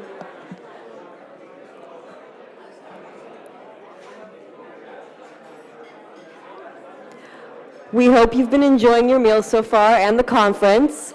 We're excited to now welcome former U.S. Special Envoy for Iran, Mr. Brian Hook, in conversation with NUFDI Policy Director Karman Khansarinia.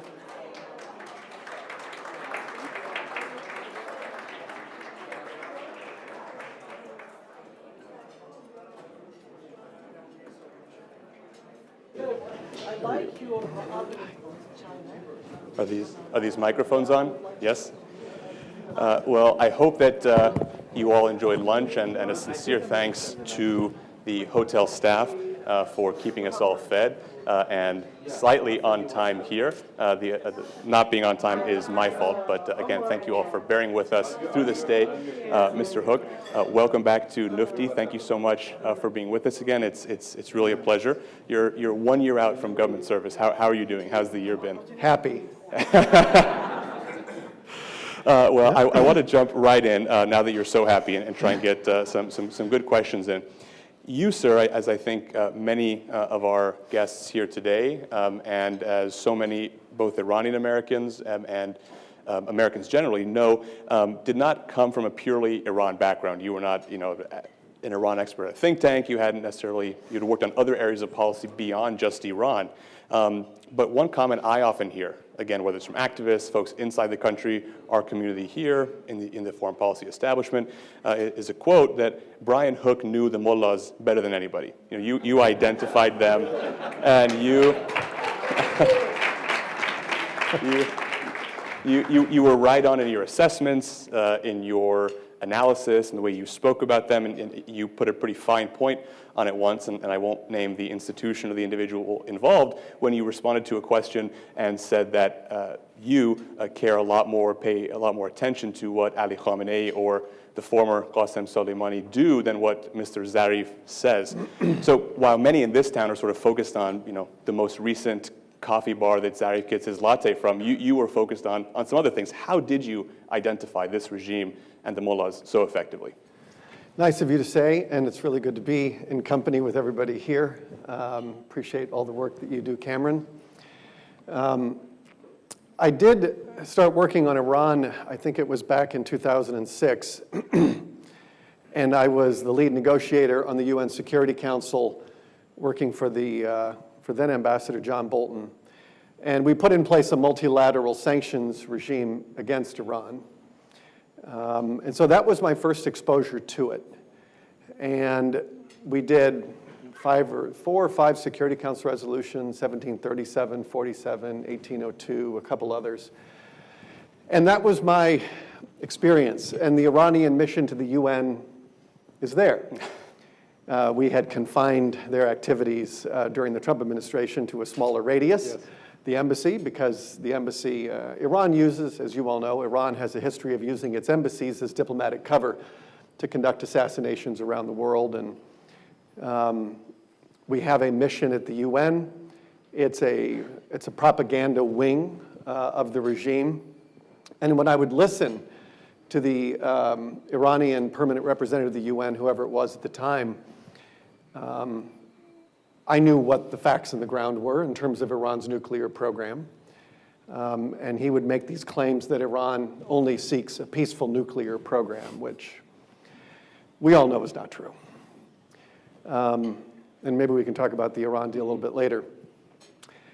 Then, during the Obama years, I was in the private sector and working away there. But coming back into the Trump administration, President Trump, I think, had a very clear and realistic and sober appraisal of the Iranian regime. And that guided us all 4 years we were in office. If you look at President Trump's Riyadh speech that he gave in, I think it was May of 2017, there were 55 Arab Muslim nations, and big parts of that speech were focused on Iran. And that put in place an Iran policy that I'm certain is the right approach to Iran. And so it took a little while. We were focused on things like North Korea. When I was heading policy planning, we were focused on North Korea and standing up to a rising China, dealing with ISIS. But we were able to eventually get out of the Iran deal, put in place a campaign of maximum economic pressure. We were able to get some Americans out of Evin prison, Xiaowei Wang and Michael White. And so I think we had put together a really credible, strong, effective policy against Iran. To your original question, you know, I've not written books on Iran.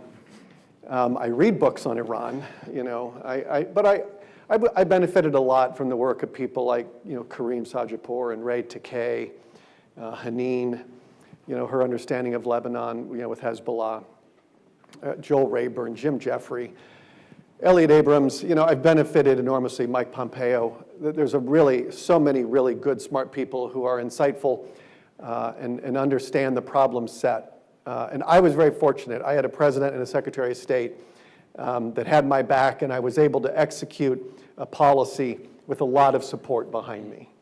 So speaking of that policy, and you brought it up in your remarks, Mr. Malley has been here in Washington before the Senate Foreign Relations Committee when he's not in Vienna, despite what most, I think, astute and fair analysts would say is a deal that the other side wants much more than anyone else.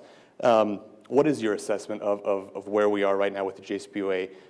What will happen if the United States does re-enter into the agreement? You know, I don't obviously want to ask you to make predictions about what's going to happen in the next few days or weeks, of course. But what do you see as the potential consequences of re-entering the deal that you advocated so strongly for the United States to pull out of? I think the original sin of the Iran nuclear deal is that it allowed Iran to enrich. And I know that was the original negotiating position, to dismantle their nuclear infrastructure and a lot of their advanced centrifuges. But in the course of the negotiations, that was lost. If Iran claims that it wants peaceful nuclear power, this is the world's leading state sponsor of terrorism, right? So when such a country is talking about peaceful nuclear power and they claim it's peaceful, they can put to bed any concerns people have by no enrichment. And if you look at over half of the countries in the world that have peaceful nuclear power, they do not enrich. They don't need it. And the example to follow is the United Arab Emirates. 11 years ago, they put in place nuclear power, no enrichment. That's a model for the region.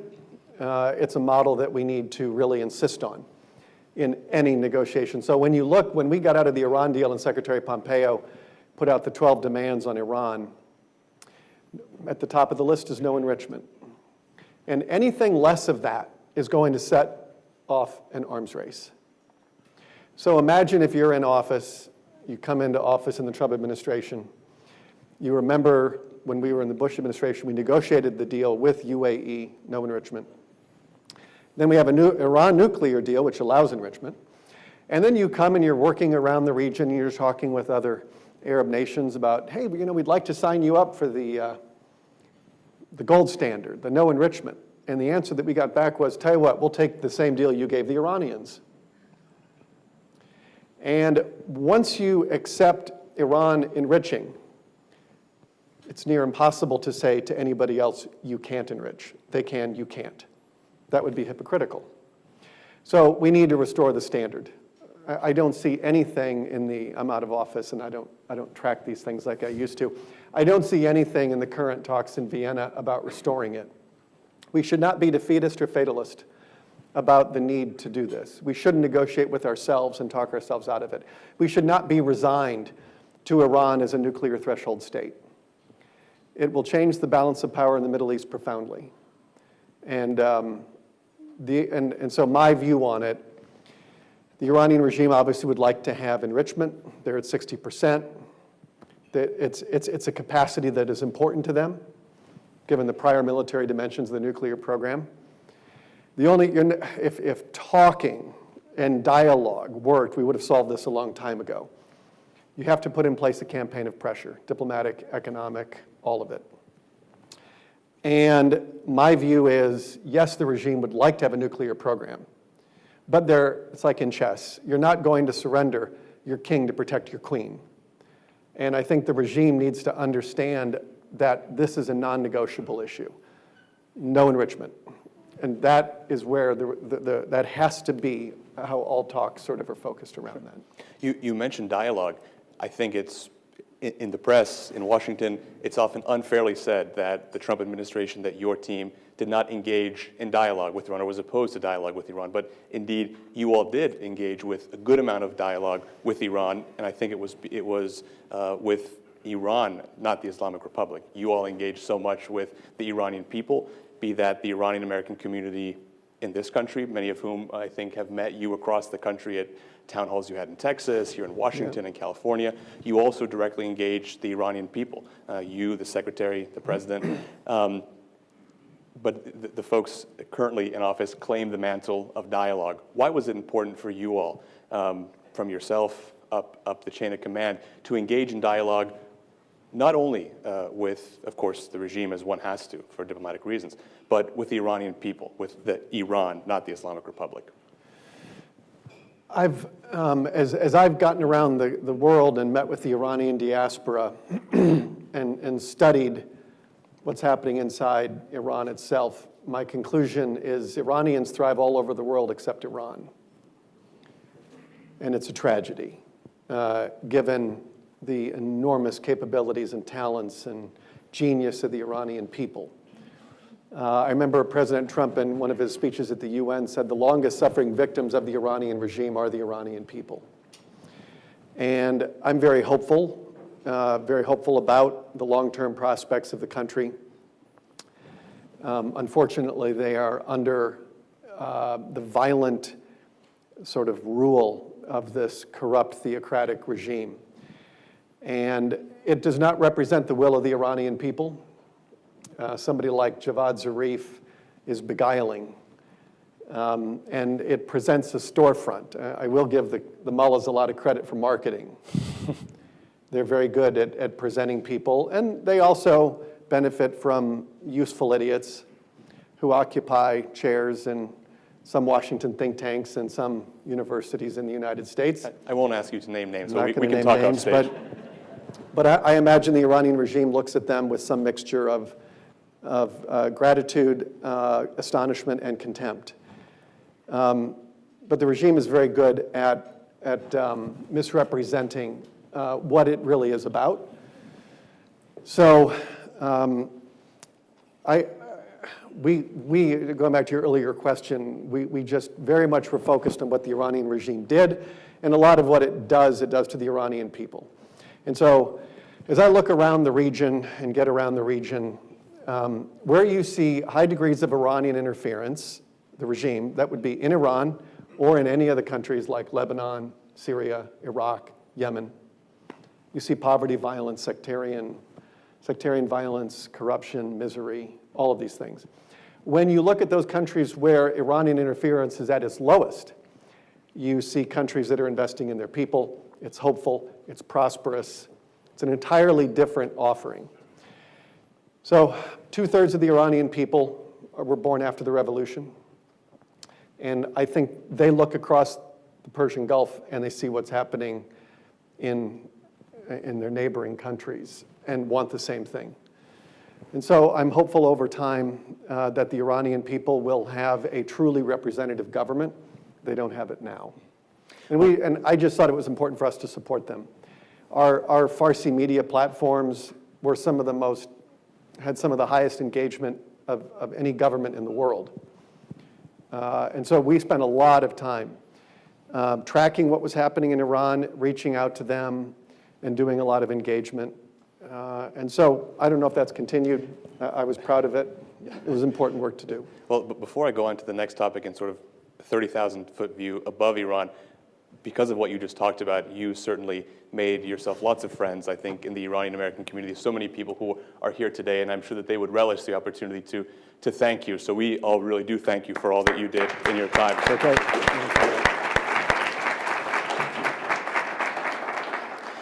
But as I say, and I want to come back to what you referenced as the progress that we're seeing across the Persian Gulf, because you played a critical role in establishing a lot of that, and I'll come back to that in a moment. But you speak of American values and the importance of speaking to oppressed people.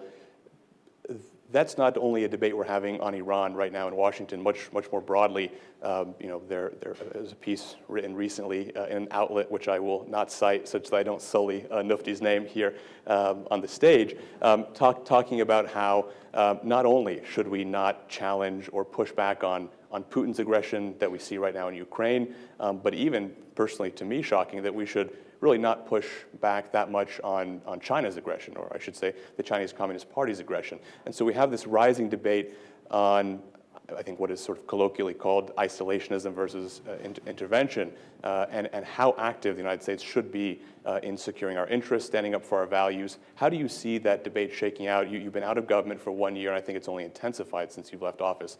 What's your sense of how this debate's going and where we're headed as a country, foreign policy-wise? I served in the Bush 41 White House, Bush 43 White House, and I served in the Trump administration, and I feel like I've seen all facets of American foreign policy, over the last many decades. America, from the time of its founding, has always been an interesting mix of ideals and interests. And it changes, the balance changes over time. And, we've had periods of Wilsonian idealism, but we've also had periods of sort of, I would say, more of a focus on interests. There was a period where I think coming out of the Cold War, this unipolar moment, a period of kind of being overextended. We then had a period of, I would say, retrenchment and kind of an inward focus. And then maybe it was natural when President Trump came into office that the pendulum was going to come back to something in the middle. I believe very strongly in the durability of American institutions and the American people who, through their representatives, try to get the balance of ideals and interests right. We're having a debate now, at least within the Republican Party, that we haven't had in a long time since like Taft and Eisenhower. And it's good to have this debate. I happen to believe that, the way that President Trump articulated his foreign policy as a principled realism, I think matches the moment. And when I look at our success in the Middle East, defeating ISIS, really weakening the Iranian regime, 4 peace treaties between Arab and Israel, putting out a credible and good faith proposal on peace between the Israelis and the Palestinians. There's a long list there that I could keep going, but I thought that we finally kind of cracked the code in the Middle East, standing with our friends, standing up to our enemies, always having the credible threat of military force as a deterrent. It's important that we not lose deterrence. You can lose deterrence very quickly. Building up deterrence takes a little while, but you can lose it very quickly. And so I thought we put in place a good foreign policy of principled realism. I think that seems to be where the American people largely are. And I think we've got a good record to back up that kind of approach. The word you use, deterrence, it seems to me that that's sort of lost on many people, be they in the foreign policy establishment, the people, as you said, often sit on chairs like these, on stages like these. The notion that a strong American deterrence, the notion that America would use force if necessary, is actually a more effective way of staging off military conflict, staging off war, than the appeasement that some others would offer. Can you explain that and how that works? And first of all, do you believe it? Well, there is a seeming paradox to some that Reagan's notion of peace through strength. This is a paradox to some, or a contradiction maybe to some. But I think to others, it is kind of how the world works. Maybe that's a more realistic approach. But my experience in foreign policy is that timidity invites aggression. That certainly is the case with the Iranian regime. They don't respect concessions. They don't respect weakness. American diplomats sometimes engage in this, it's called like mirroring, where when they sit across the table from somebody, they're looking in the mirror. And they're thinking, oh, well, I think win-win. They're thinking win-win. But often when the other side says, you know, win-win, it means 2 wins for them and, you know, no win for us. The Iranian regime, President Trump used to say this, they've never won a war and never lost a negotiation. They're very good at getting the kind of deal that I think meets their national objectives. You know, as a diplomat, it really helps to, when we're talking about matters affecting national security, it is important as a diplomat to always have a very strong Department of Defense that is willing, if necessary, as a sort of last resort, to advance our national security objectives. And if you don't have that, it tends to be dialogue and engagement that doesn't really have any force behind it. So I was very fortunate, you know, to serve when I did, because we did make very clear that we were not going to allow Iran to expand in the way that it had. I think Iran used the Iran nuclear deal to expand its operations. You know, when we were in office, look, historically since the early 80s, the Iranian regime has funded 70% of Hezbollah's budget. By going after Hezbollah's banker, that means less money for Hezbollah. And prior to al-Qaeda, no terrorist entity had killed more Americans than Hezbollah. That number, we took that down to 20%. We took it from 70 to 20%. And I think that number, there's still some residual benefit from this, from our sanctions policy. I'm very worried that if we decide to then act like Tehran's Chamber of Commerce in the Iran nuclear deal and encourage business, lifting all the oil sanctions, putting them back on the SWIFT system, opening up Iran's economy, that money doesn't go to the Iranian people. It goes to Hezbollah, Hamas, PIJ, the Houthis in Yemen. It doesn't go to the Iranian people. That's why they're the leading state sponsor of terrorism. And so I'm not a big fan of these economic benefits. We saw during the Iran nuclear deal that they used the sanctions relief to fund its expansion. And Iran, the Iranian regime, I think, is the last revolutionary regime on earth. And it's still revolutionary. It has a global ambition. And so we need to be realistic about that. And if you want to get serious about it, you have to go after the money. Demarches aren't going to do it. You mentioned again the distinction between the Iranian people and the Iranian regime, and I think what you all realized and so effectively implemented was the idea that released money in the form of sanctions relief goes, exactly as you say, to the Islamic Republic, IRGC, PIJ, Houthis, et cetera, et cetera, et cetera, and does not get to the Iranian people. A few months ago, we had the pleasure at NUFDI of having a conversation with Secretary Pompeo, and one of the topics we discussed with him, and I'd be interested in seeing your view, sir, is had there been more time in your administration, or should we have the pleasure of having you as another one of our government servants down the road, not making any predictions or anything, or asking you to make any predictions. Do you think that there would be a what I want to call an adaptation to the Iran policy, which would be, as opposed to only maximum pressure on the regime, which was effective and necessary, as you say, begin to have some more tangible elements of maximum support of the Iranian people? I know, as you all did so effectively, words of confidence, words of support mean so much. We saw Pouya Bakhtiari, whose uncle we're about to hear a message from, thank Secretary Pompeo for highlighting his son's story. That all means quite a lot, and moral support from the United States, of course, means so much, as you well know. Do you think that down the road we could see expansions of Iran policy beyond just the nuclear aspect and have some more perhaps tangible ways of whether it's supporting human rights, democracy, and engaging more tangibly the Iranian people? Yes. I think I very much support the policies that we put in place. I would urge their continuation. I think that they're necessary. The thing that worries me a lot is, and I was just in the region recently, there is a lot of concern that if we go back to the Iran nuclear deal, which many of our partners in the region viewed as a betrayal, that Iran is going to expand. And it is going to have a lot of consequences for countries like Israel and Saudi and Bahrain, UAE. I mean, UAE has now been bombed 3 times by the Houthis. This is a tribal militia that is using cruise missiles and other things. And this is all courtesy of Iran.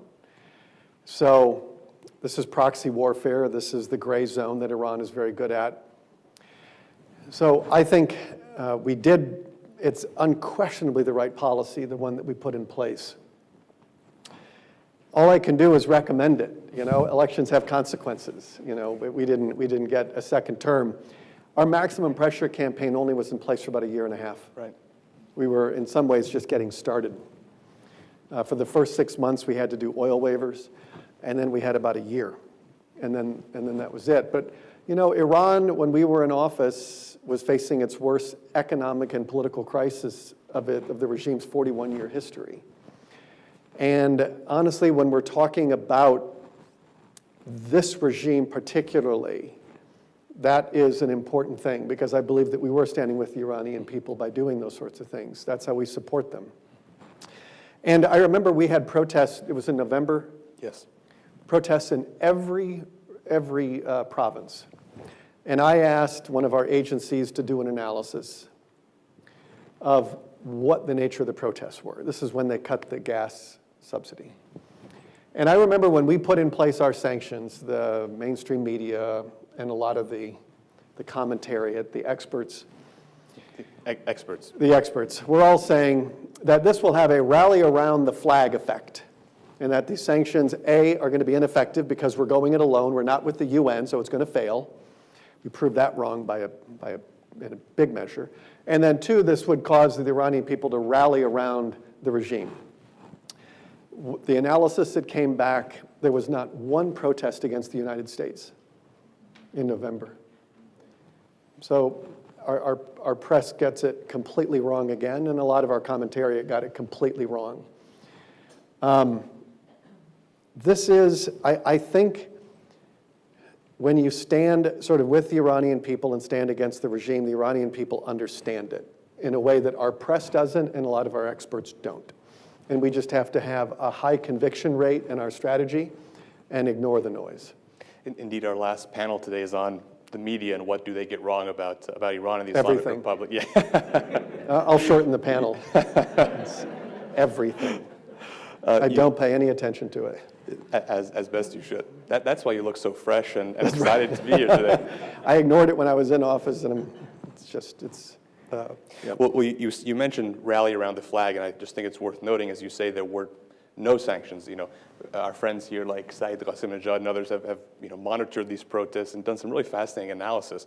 The chants that we did hear in Iran that were related to America were, our enemy is right here. They lie when they say it's America. So indeed it was the opposite. And you reference rallying around the flag. I would argue that if Iranians rallied around a flag, it was one of 2. One was the American flag when they refused to step on the flag. You that was probably a great recall moment. The famous images. Powerful moment. And also around Iran's sort of real lion and sun flag. So that, I think, as you say, was entirely misproven.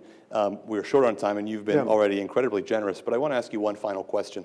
You mentioned your recent travel to the region. Of course, after you worked on Iran policy, you played a really critical role in the establishment of the Abraham Accords. And I know you sort of jet-setted around the region. I'm sure had some long nights and a bunch of hotel rooms across the Middle Eastern desert. In your travels then and also now, what is your sense of how America's Arab allies in the Persian Gulf and in the broader region, how Israel, how our friends in that region might view a future Iran, an Iran that were not, as I think many Iranians would call it, occupied by the Islamic Republic, but a secular, democratic, a normal Iran? How do you think that they would welcome that? And if our friend Len Khodorkovsky were here, he would ask me to use the term Cyrus Accords. Is there some potential for that? So on a couple of thoughts on that. First, let me give credit on the Abraham Accords. That was the work of Jared Kushner and Youssef Al-Otaiba, and so they deserve all the credit for that. I was honored to be a part of the team, and we were, between Jordan and UAE, it was 26 years. That was the interval. And then we did 4 peace agreements in 5 months. I don't know why the momentum stopped. I mean, we had great momentum. We did 2 in North Africa, 2 in the Middle East. There are opportunities in Asia. There are opportunities in Asia. If Sudan, the home of the 3 no's, can find a way, they were the 3rd, so the 3 no's became the 3 yeses.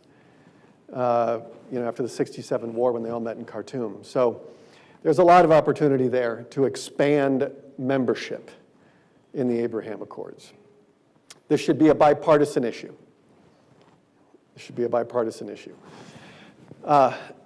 Peace between Arabs and Israelis is the Iranian regime's worst nightmare. And what we're seeing in the region is, I remember when I was in the Oval Office after we did the first agreement, and I had said that I think historians will remember these peace agreements as the beginning of the end of the Arab-Israeli conflict. The Palestinian-Israeli conflict is, we put out our best thinking on it. I'll let others, look at the plan and make their own judgment.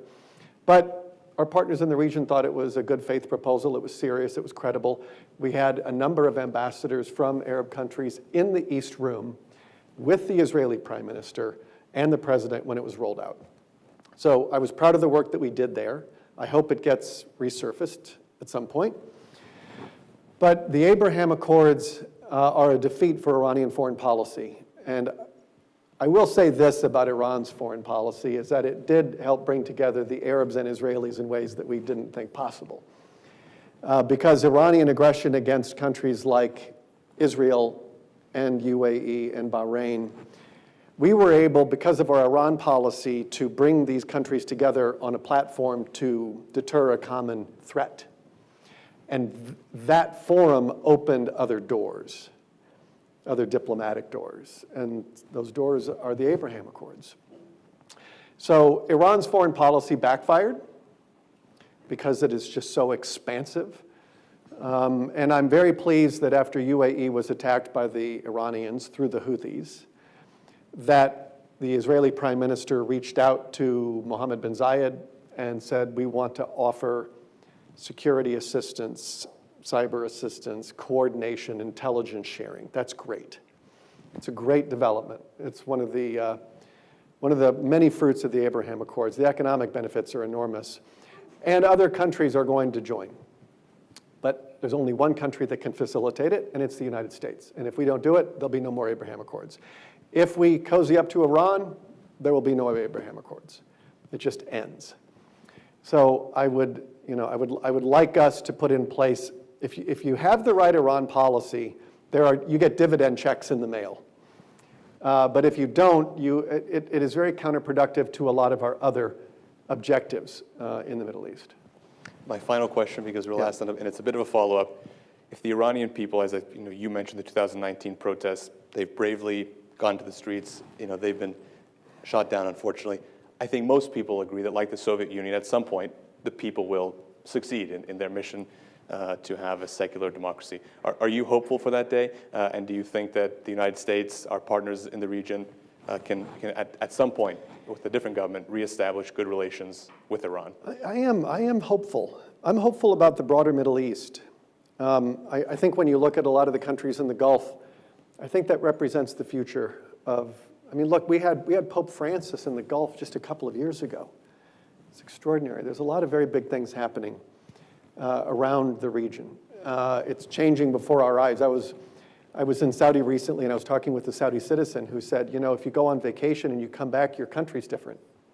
The pace and the scale of change in Saudi is enormous and completely underreported. And I think when I look at Iran, I am very hopeful. It's not going to be linear. It's not going to be linear. But, in that video I did, I know that we'll return the keys to the Iranian embassy, to the Iranian people. Very hopeful about that day. I think the Iranian people want it. When you look at, the broader Persian history, of tolerance going back to Cyrus the Great and forward, today the regime blocks people from visiting Cyrus's tomb. So that's where we are, with this regime. Great figure like Cyrus the Great. And so I think the regime, I think the Iranian people are much closer to Cyrus the Great than they are to the clerics. So, and the regime knows this. They know this. They know this very profoundly. Well, on that most optimistic note, I appreciate it. Thank you very much. Former U.S. Special Envoy for Iran, Brian Hook. Thank you. Thank you. Thanks. Okay. Thank you. Thank you to both Mr. Hook and Kamran. As we transition the stage for the next panel, we have another video from Iran. In the November 2019 protests, Pouya Bakhtiari was killed by the Islamic Republic, and he quickly became a symbol for the Iranian movement for freedom. Today, a special message from his uncle. به نام ایران درود میفرستم به ملت ایران و ملت آمریکا و کمال سپاس و امتنان رو دارم از دولت پیشین آمریکا که از ما حمایت کردند و تشکر میکنم از دوستانی که این وقت رو در اختیار من قرار دادن تا صدای دادخواهی ملت ایران رو به گوش جهانیان برسونم. از کدوم واقعه تلخ تاریخ مثال بزنم و از دردی که در این 2 سال و نیم جمهوری اسلامی بر ما روا داشته رو تشبیه بکنم. از 43 سال عذاب و گرسنگی و فقر و فلاکت و اعدام و شکنجه و زندان که توسط جمهوری اسلامی بر ملت ایران روا داشته شده بگذریم. قصه ما از 25 آبان 1398 شروع میشه.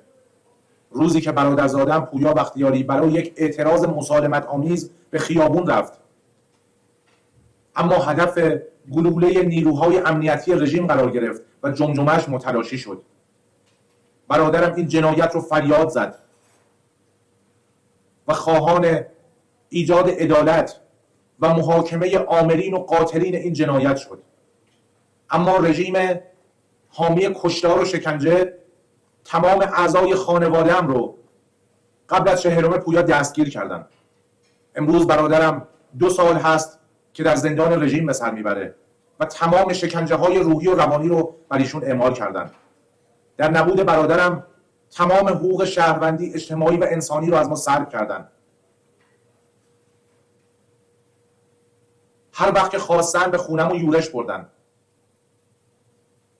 امروز من خودم زیر حکم سالها زندان هستم و ماهها در سلولهای وزارت اطلاعات بازداشت بودم. ما در کشور خودمون امنیت جانی نداریم.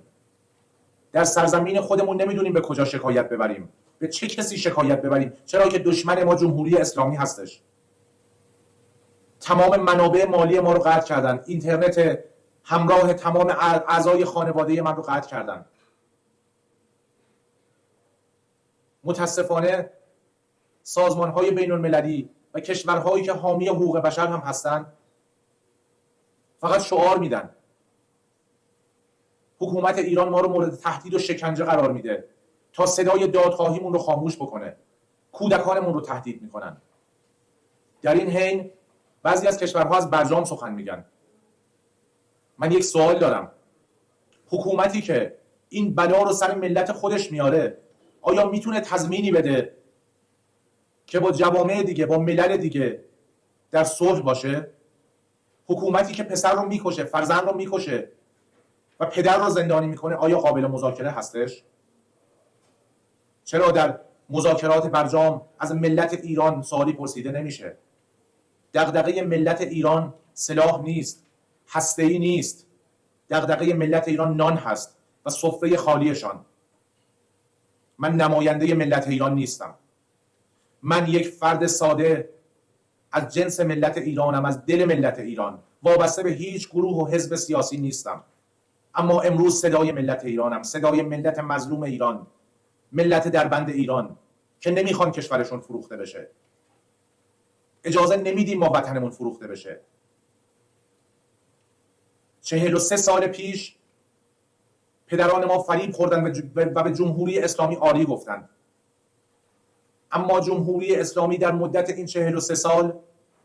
چیزی جز فقر و فلاکت و بدبختی و گرسنگی و اعدام و شکنجه و زندان و زورگویی و باجگیری برای ملت ایران به ارمغان نیاورد و امروز ما فرزندان این خاک، فرزندان ایران، با صدای بلند فریاد میزنیم نه به جمهوری اسلامی، نه به جمهوری اسلامی. و سند نه به جمهوری اسلامی گفتنمون رو در اعتراضات سراسری آبان 98 و در انتخابات نمایشی ریاست جمهوری ثابت کردیم با نیومدن به پای صندوق‌های رای. ما ملت ایران در آخرین سخنم، نمیدونم بعد از این ویدیو چه اتفاقی میفته، اما از ملت آمریکا، از دولت آمریکا و از مردم جهان میخوام که اگر اتفاقی برای ما افتاد صدای ما باشند. ما به دنبال دوستی با سراسر دنیا هستیم. پاینده ایران.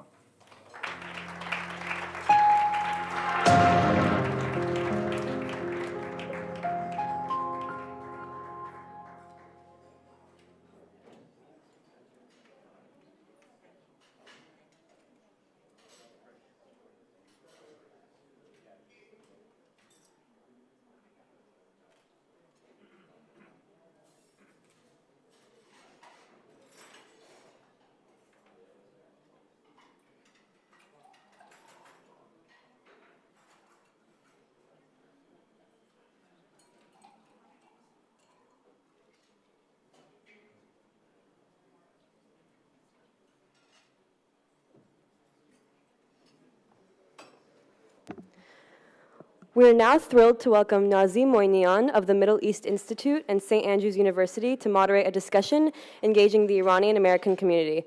They'll be on in just one moment. Thank you.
Ladies and gentlemen, thank you. Thank you also for accommodating us with the slight delay.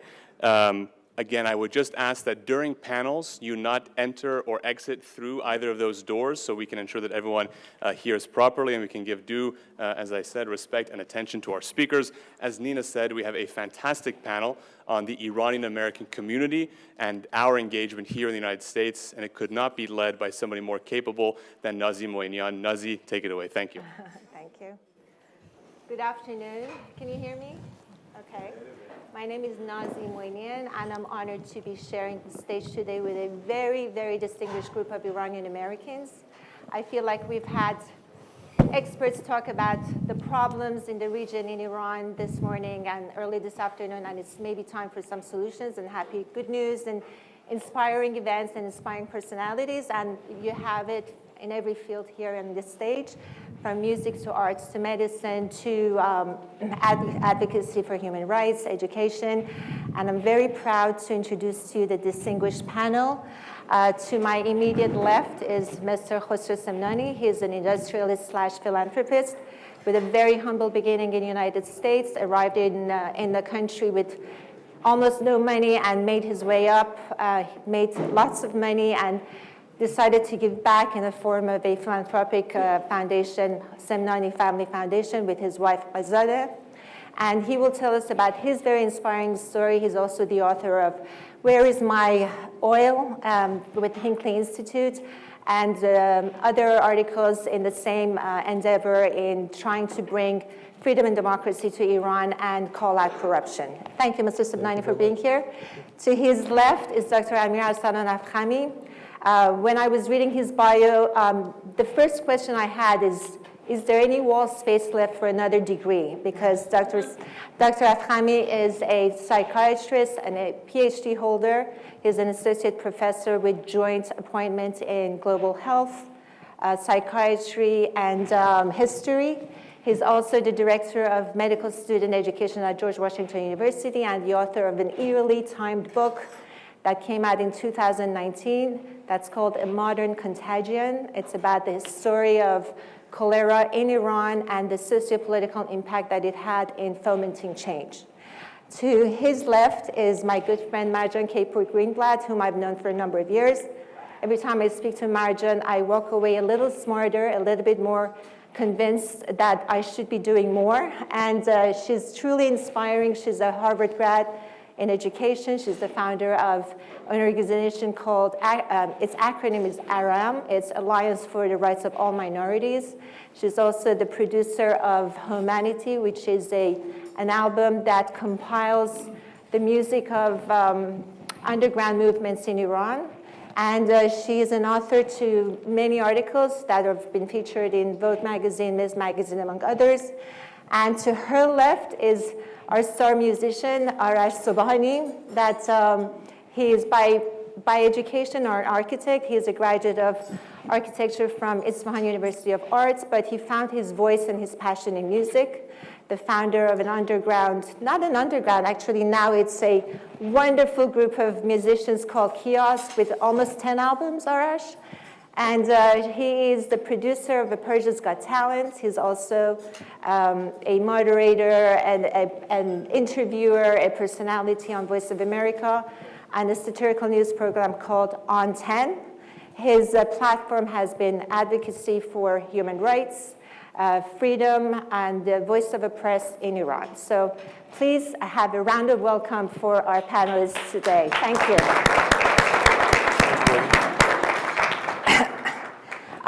This is a question for all of you, and I'm going to ask you to, as much as your life stories have been wonderful and inspiring, and I don't know how you're going to shorten it, if you can briefly tell us about your rise to the top of your field and how you decided that your success should translate into a voice for change, which is basically the discussion we will have today. How do we translate success to change? So, Mr. Semnani, I'd like to ask you to tell us how you were inspired and how did you decide to become an advocate for people around the world, Myanmar, Yemen, Iran? Thank you very much for the opportunity. Thank you very much for this great having people here and visiting regarding a very important subject of Iran. Thank you, organizers and audience and speakers. Thank you very much. Really, as far as my personal why I'm here, it's really simple. We have a foundation, and our foundation really does work everywhere. And most importantly, I would like to talk about Iran and what we can do in Iran. Unfortunately, our hands are tied for most part. We do some work in Iran. And our work is primarily for women and children, but most importantly, we focus on, for lack of better explanation, we certainly believe, principally, we believe that it's easier to build a fence on top of a cliff rather than a hospital on the bottom of the cliff. That's our principal approach to any activity or any investments that we make in charity and in philanthropy. And with respect to Iran, unfortunately, there is a lot of things has gone over the cliff, I'm sorry to say. And I've been involved in Iran's issues since 1981. But I still am involved. I'll never lose hope. And I'm not an analyst. I'm an activist.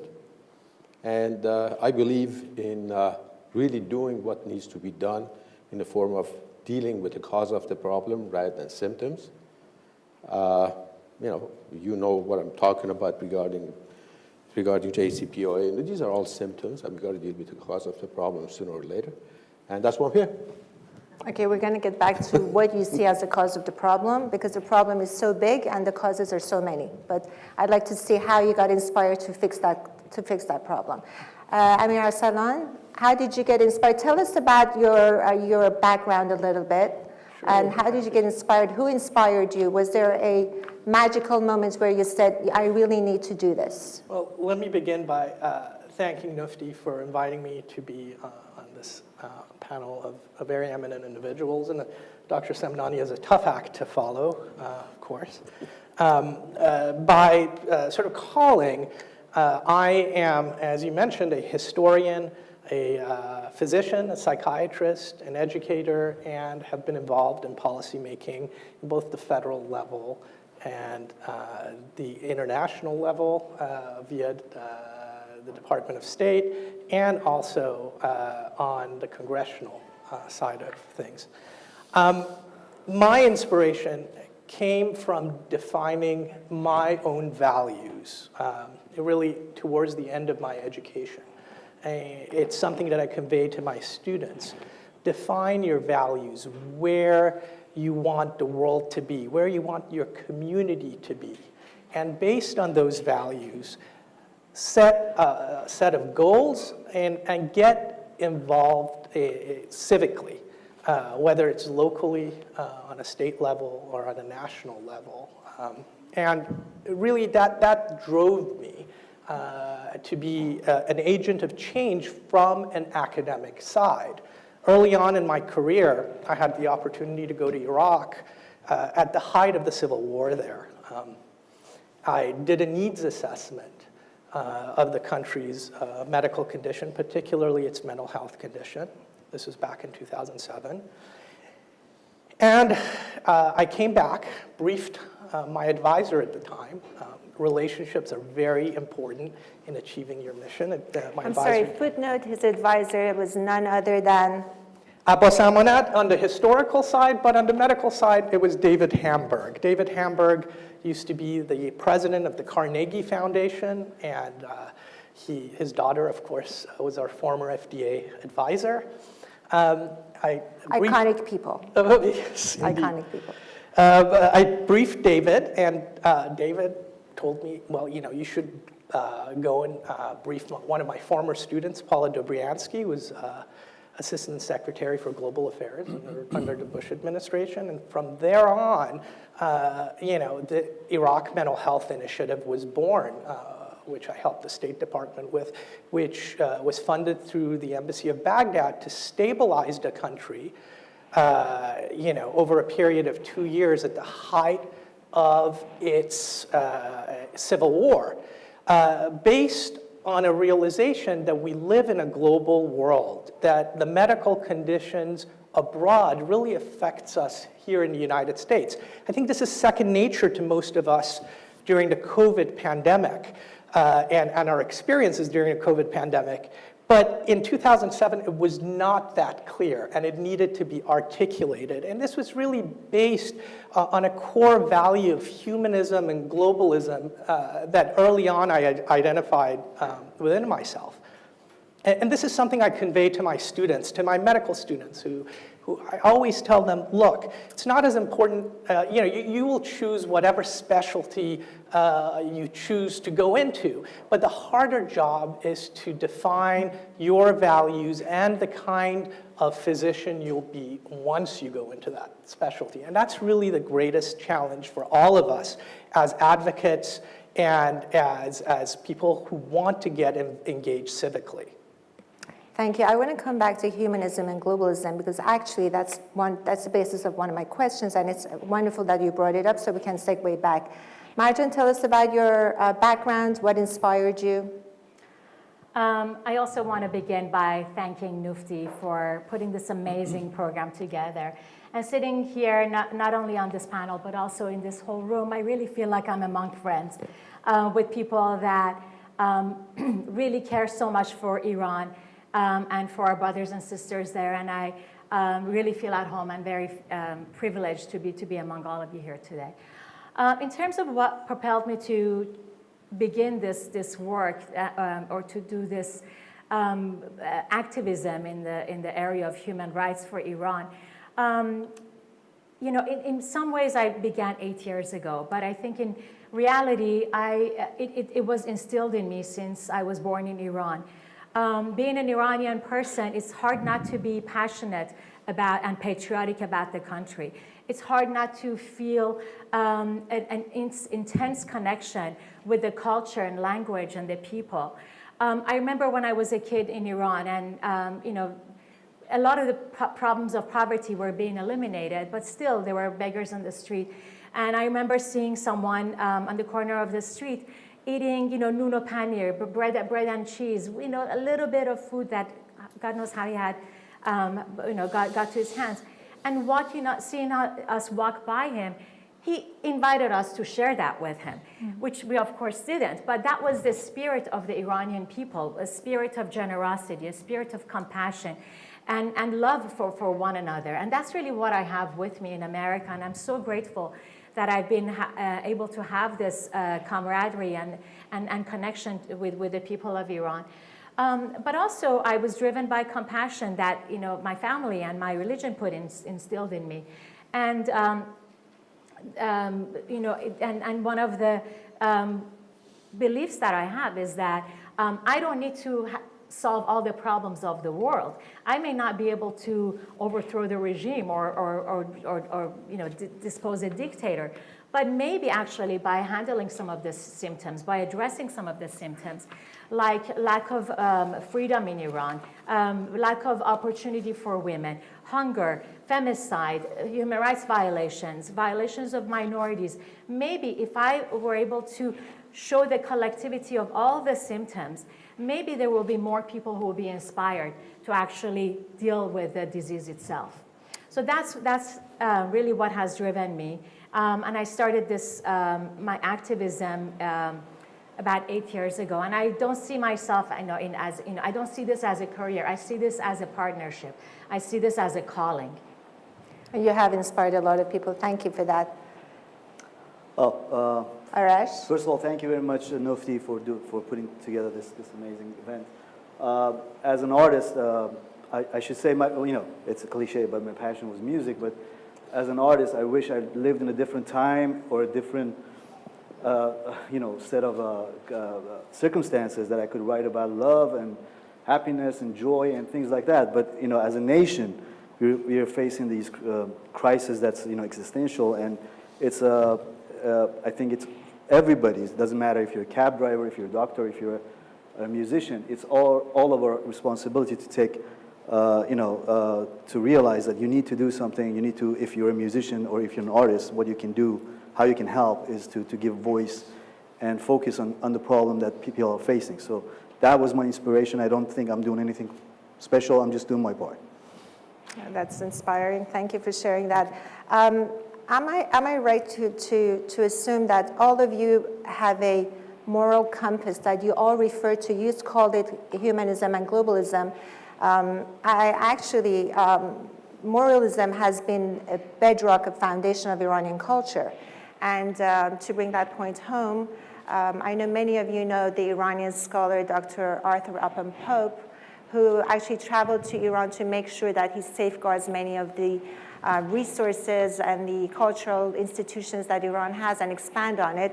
He wrote an op-ed in 1949 in New York Times praising the system, the Iranian system, praising Iranian culture as the universal ideals of humanity and urging President Truman to welcome the monarch in recognition of his work towards furthering the idealisms and humanity that's embedded in Iranian culture. So I get how moralism has been part of your upbringing, but do you have little anecdotes? Is it something like you talked about the beggar on the street? I mean, Dr. Afkhami, your dissertation was on pandemics and the rise of nationalism. Was there another yearning that you wanted to give back to your community that kind of propelled you to do what you do, your activism? Moralism is part of it. I mean, certainly I was brought up with core Iranian values of being responsible and accountable to my family and being accountable to the community. And I think shahrvandi, or a sense of civic responsibility, is on some level embedded in all of us as Iranians, the way we're expected to be responsible in our individual households. So I think from a psychological perspective, being raised within the embrace of the Iranian culture, even abroad, these impulses certainly influenced me. And sort of this idea of giving back to the country that basically birthed me certainly animated a lot of my interest, was sort of globally my interest in working on Iranian medical history and uncovering why we are where we are at this point in our contemporary experience. And Mr. Simnani, your activism, your philanthropic work has taken you beyond Iran to, I was speaking to actually a friend of mine who said you reached out to the community, the poorer sections of the community here in DC, to make sure that they have tests and COVID vaccines and all of that here in DC, but you've gone to as far as Myanmar and Yemen to make sure that they're taken care of. Can you talk to us a little bit about that? Really, when you talk about charity, when you talk about philanthropy or work in areas where there is any need, our foundation was really created back in '93 when Romania was coming out of communism and so on, and there was an orphanage in Romania that they were dealing with HIV children, newborns. That's where the whole thing started, and we got involved in that project. But that's just past. That's just an idea. But realistically, when I look at Iran, I think we've got it. Every one of us have a reason we are here, but my reason really is the unfairness of what's happening to Iranian people. And I saw a picture of a young 12-year-old kid that was addicted in the corner of a street. I saw a man who was involved in trying to beg for a piece of bread that was talked about earlier. And I saw a woman on a corner. I saw a picture of a woman in wintertime in snow, waiting on a corner, waiting to somebody come and pick her up to feed her children. It still moves you. It still moves you. It's wrong. And that's why I'm not an analyst. I'm just telling you it's wrong. And we can have this conference. I've been to so many conferences since 1981. And I've written about the disastrous consequence of what the regime is doing in Iran. But it's happening today. Poverty, over 30% of the population, government's numbers. You're talking about Iran? Iran. No, yeah, absolutely. It's Right. not, yeah, absolutely. And, you know, you've got to think about these people. We are sitting here and talking about this, but I think about people today that somebody is worried about how they feed their children. They're thinking about how they can get by medicine. They're thinking about how they can put the kids through to school. It's a man who's ashamed of going home because he doesn't have anything to offer to the family. That's up here. It's a big act to follow after Mr. Brian Hook? No, what's the gentleman who was here from Hook, Brian Hook. I've met him before. I've met with him in the State Department and all that. It's a big act to follow, but this is the act I have. That's why I'm telling you guys. I mean, I think we are going to be good. We have to be looking at how we can help. So you've bridged your thinking into activism. You've closed that gap between actually trying to figure out a way to change to going out there and making change happen. And Mr. Simnani did this. Again, I'm going to just go fast through your background. He came with $47 in his pocket in 1969 to Utah, really not knowing where to go and what to do. And he worked his way up. He was a janitor. He painted houses. He finally got a master's in physics and metallurgy or chemistry and physics. Nuclear engineering, excuse me. And he was the first privately owned company that disposed of low-grade uranium in America. And once he made sure that that was safely done, he sold the company and he did other philanthropic and business adventures. And he really now is only doing, not only, but one of your main works is now philanthropic work, which is admirable. And I wanted to find out about finding your passion, Arash, which when I was looking at your videos, I think it's called Ferishtahad. And it's, if you haven't watched it, I urge you to watch it. It's this visual journey of Qajar paintings and a man and a woman arguing with each other, with man being brutal to the woman. And then there are these haunting lyrics of Arash in defense of the women of Iran, which made me wonder on so many different levels how you were inspired, which you said yourself, that you found your voice in music, why women, and tell us about a little bit about how you see the Islamic regime is attacking the Iranian culture, which I know it's one of your one of the biggest concerns that you have.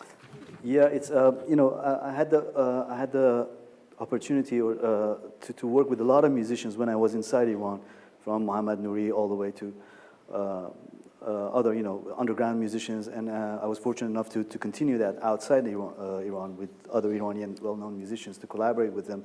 And when I was in Iran and I saw that how female singers who were, you know, would come to the studio to collaborate with us as a, you know, backup singer or whatever, how much pressure the Islamic Republic would put on them, and they were not allowed to be, you know, soloists, or, you know, they were not allowed to perform on stage and things like that. So it really started to sink in with me when I left Iran to see, oh my God, 50% of this population for 43 years have not been on TV performing. 50% of this population have not been allowed to perform in front of the public or sing. Women in Iran are not allowed to sing. This is huge. This is like, whenever I want to tell this to my, you know, non-Iranian musician friends, they're like, they think I'm making up stuff. This is huge. And when you go back and you see the struggle and the setback that the Islamic Republic has created for the Iranian women who, you know, had achieved a lot of, you know, rights, and there was a lot of room to improve, of course, but it was just like a setback going back centuries. And how could you not, you know, see that, and how could you be quiet or not say anything about that? So that was the inspiration, and that's where the lyrics and the music for that. Can you tell us about how you think the Islamic regime is undermining the cultural values of Iranians? I think it started from the beginning. The first thing that happened to our culture is that they took meanings out of words. So we are not communicating with each other because we as you know, we're one nation, and we can't understand. Today, there's no trust amongst Iranians because the language doesn't mean anything. The words don't have meanings. Reform. hope. These things are just jokes now, republic. They're abstract. You know, these are just jokes now. And this has created a very fundamental problem for our culture. And what is Iran without its culture? Right. What is the glue that kept us together for thousands of years? It's the culture. And what do we see now? It's really sad. And it's really, really, really at a critical point. If we don't save this, I'm really scared for the future of Iran. I'm going to come back to that point if we have time. Marjan, you, in one of the articles that you've written for Vogue magazine, you were sorrowful about the plight of Iranian women, Afghanis, Pakistanis, and the honor killings that are going on, the state of oppression, persecution, assassination of female personalities.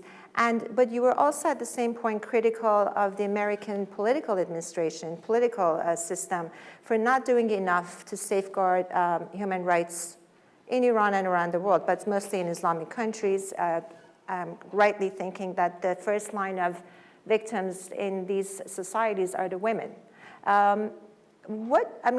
We had Karim who was asking one of the panelists, what if Jake Sullivan was sitting here? How would you balance the values and interests? How far can the United States go into safeguarding human rights abuses when there are hot wars actually erupting on a daily basis, threatening the actual lives of millions of people? What would you have done differently? So that's a lot. First of all, Vogue magazine has not published me yet. I've been asking them, and they have Ms. not magazine. published anything. It was Miss Magazine. Yes. And that and I know there's going to be a panel about the media later on. And I thank God for people like Ms. Ansari who are in this room, who are willing to publish Iranian American writers who are revealing the atrocities of the Islamic Republic. But it is really hard to get the word out and to inform the world about what is going on. And I'm so glad that that there's now more of a conversation about women. And women are truly the partners that we can have in this fight for freedom and democracy in Iran.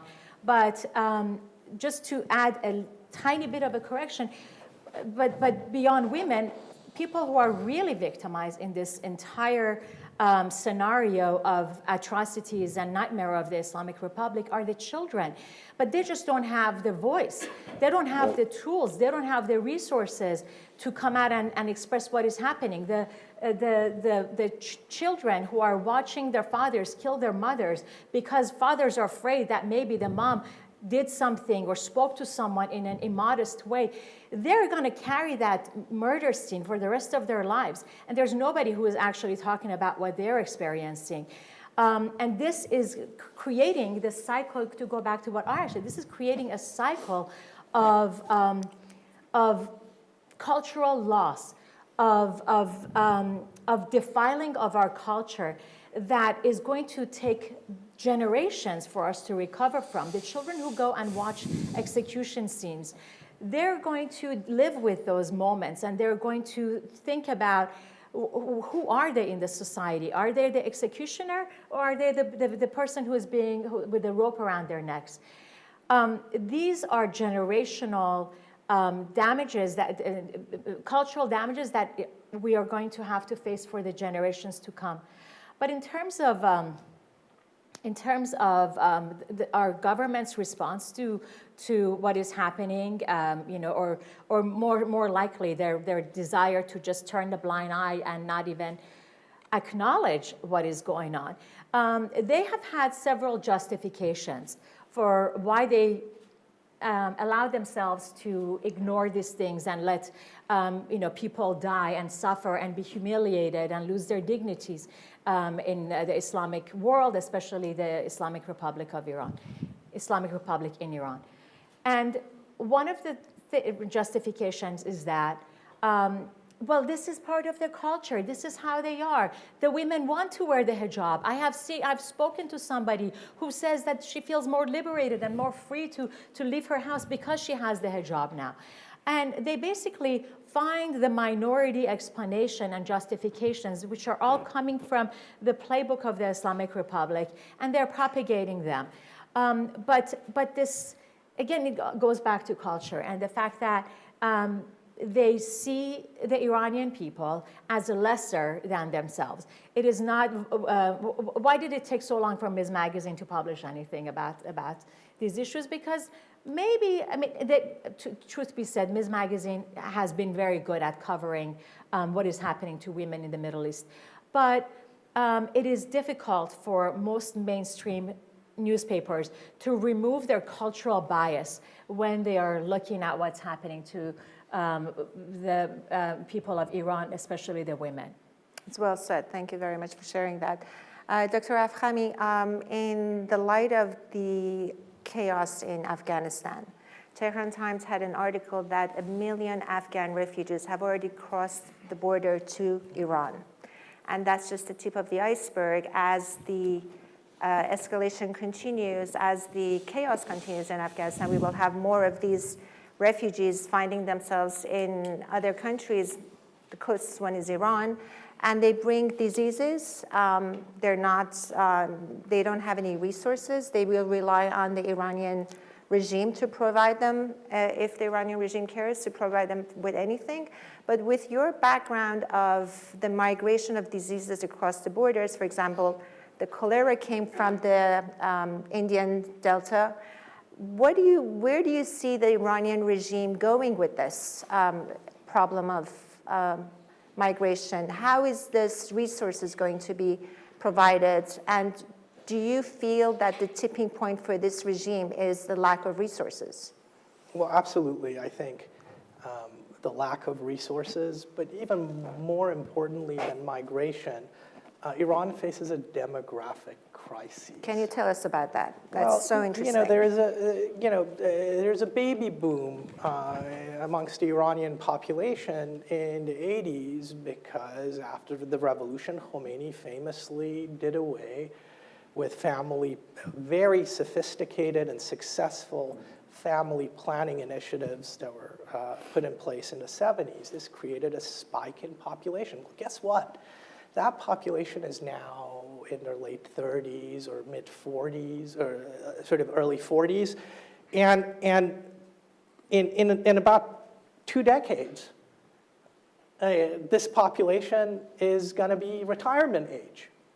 Let's not forget that then family planning was then reinstated by Rafsanjani in the 90s. So you have this big bulge in population, and you don't have a concomitant growth in Iran's economy that can then sustain that retiree population, since the best and the brightest have voted with their feet and have left the country and continue to leave the country to seek better opportunities elsewhere. I mean, almost on a weekly basis, I have someone from Iran reaching out to me, asking me whether I can be their, PI, their research advisor, so they can get a visa and come and study here. They're physicians, they're scientists, they're graduating from Sharif and University of Shiraz, some of the top institutions in Iran, and they're leaving.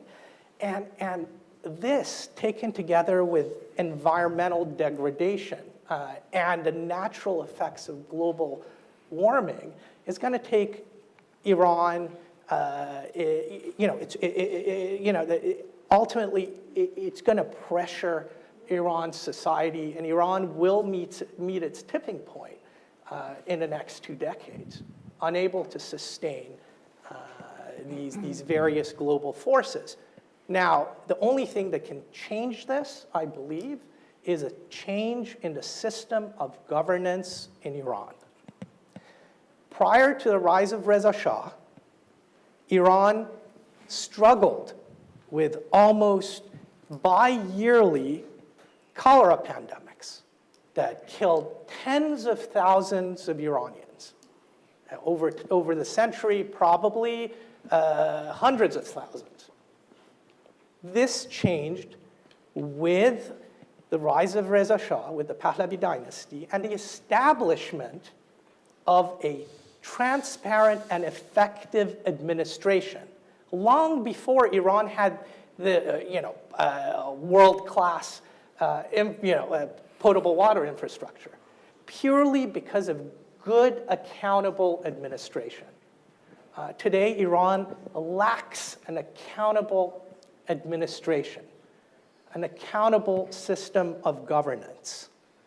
Until Iran is able to have an accountable and effective systems of governance, it will continue to hurl towards this disaster that's only a matter of years away.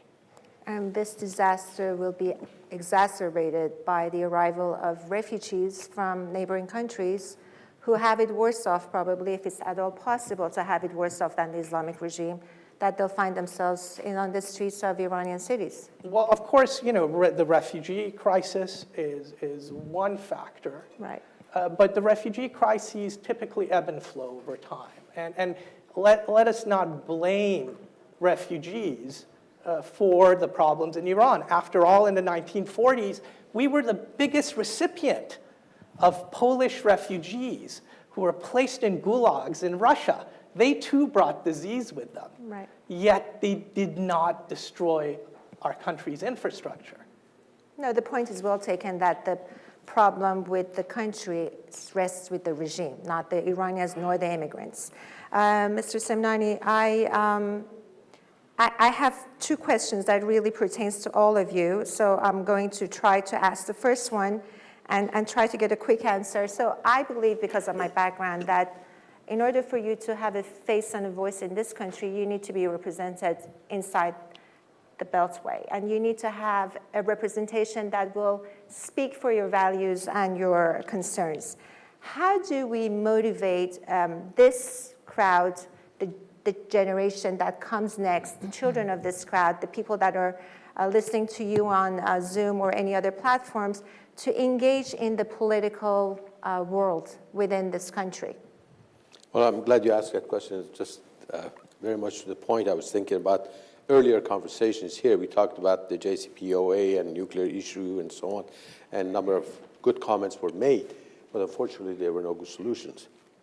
That goes back to what you just, I just wanted to start with that, and I'm coming back to your question, is we are on the verge of a war if this agreement, that is a bad agreement, and again, it helps the mullahs.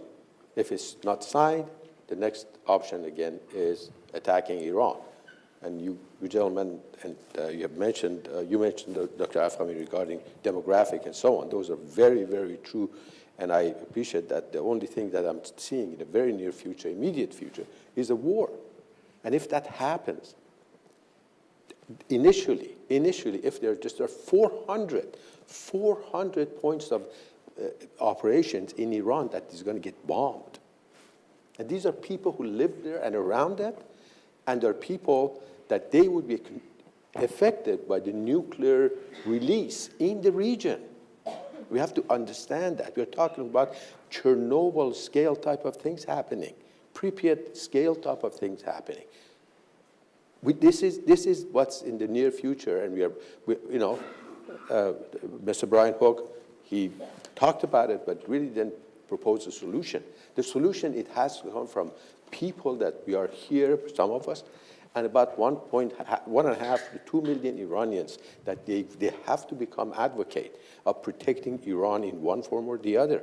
We need to be out there and talking to our representatives. We're talking about Iranian Americans in this country. So that's what you're talking about. Yes, thank you for clarifying that. How do we bring this message that unless you want something changed, no one's going to change it for you until you take the first step, you speak to your local council person, to your senator, to a diplomat, to whoever you think can do the bidding for you, or some of your own family members, that they need to get politically involved. I know you are politically involved. I know, Dr. Afghani, you are. I think everyone on this panel has, one way or the other, has spoken to people in the administration. How do we take the message further? I think we don't have enough representation in the political world. I could say that, I could agree with you, but we are not taking advantage of what we have. We have to be advocate. We have to use the power of vote. We have to write. We have to get engaged with our congressional people, senators, congressmen. They listen to it. The election is only 5-6 months away. You need to be out there. We all need to be out there for protection of the country. And if U.S. finds a solution, and the solution at the end of the day is something that they have to get rid of the cause of the problem rather than dealing with the symptoms that we all have talked about in one form or the other. And we need to do that today. Every day we need to get involved and call our congressmen. There is just go on the internet, you can call them. You just can write them. And you can, with the power of vote, 1.5 million people set aside $10 a year to spend on politics. You're talking $15 million that you can contribute to these political races and make a difference. And you will make a difference. Today, we are not there. If we are, the small percentage of us is out there. I think that's a solution we've got to look at. We have to look at it in every possible way to save our country, because it's a very, very dangerous time for it. And we wrote a book. This is the Ayatollah's Nuclear Gamble, published in 2012, exactly 10 years ago. And some of you know this. Can you repeat the name for the It's called audience? Ayatollah's Nuclear Gamble. Published in 2012. Published in 2012. It is on the internet. You're welcome to go and look at it. It tells you the dimensions of the human casualties in Iran. 400 places in Iran will be bombed if that decision is made. And it can be made. It's a 50-50 choice right now. And 10 years ago, we had this conversation in Washington. I'm sorry, I don't want to see this, that we have this conversation in 2032 again. That's the problem. We need to, this is an echo chamber. We all agree on the things that we talk about. But we have to get this echo chamber information out into the floor of the Senate, on the floor of the House, into the administration halls. All right. That's where we ought to be. Sorry, I'm running out of time. Mr. Samnani, how do we foment change? How do you foment change through music? Sorry. How do you create change? Oh, how do you hope to create change? well, you know, I think music has a power that is very unique and can encapsulate a generation, you know, hopes, dreams, failures, and all of that. I think, but I want to bank on what Mr. Samnani was saying, and that's it's that musician, cab driver, whoever we are, we need to be responsible. There's a saying amongst Iranians, unfortunately, that say one Iranian is stronger than two Iranian is stronger than three Iranian. We need to change that. And I think what's happening today here, you know, organization like NUFDI and things like this needs to happen more. And we all need to be more involved, musicians, you know, entrepreneurs, doctors, whoever we are. We need to take responsibility and just be proactive. Thank you, that's inspiring. More activism that you guys are already doing, I can't imagine, but we would be all inspired by your words, as we should. I think I have 2 minutes, and I'm going to end this on an up note, since I promised you that this is going to be an uplifting and not a panel on problems, more on solutions. If you can encapsulate your thoughts for your children, your nieces, nephews, if you don't have children, where do you want them to see, how do you envision them being an activist for Iran when they grow up? Marjan, let's go to you. I'm still formulating. How do I want them to be activists when they grow up? I want them to care about, you know, first begin with self-respect. Self-respect involves acknowledging your heritage, your identity, and I think that is something that we need to remember. We should speak Persian to our kids.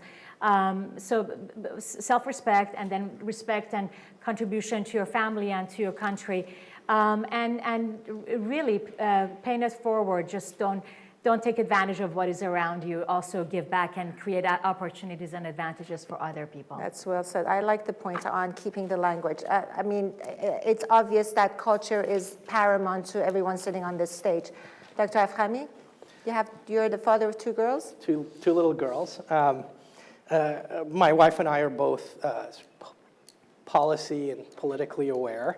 And it's very important for us that both our daughters are good citizens. And by that, it means having strong values that we've conveyed to them and exercise those values through civic engagement. Of course, both my wife and I have in one form or another been involved in Congress, and we love congressional politics. But last time I talked about that with my daughters and what they wanted to do when they grew up, whether they wanted to run for office. My 4-year-old told me that she wanted to be a bounty hunter. And my 7-year-old, whenever she wants to butter me up, says she wants to be a doctor. But deep inside, I know she wants to be an artist. And I'm fully supportive of that. And maybe, like my colleague, she will use art as a form, as an art form to change society. You're a good dad. And I think your first daughter wants to be on a reality TV show. Be ready for that. Or The Mandalorian.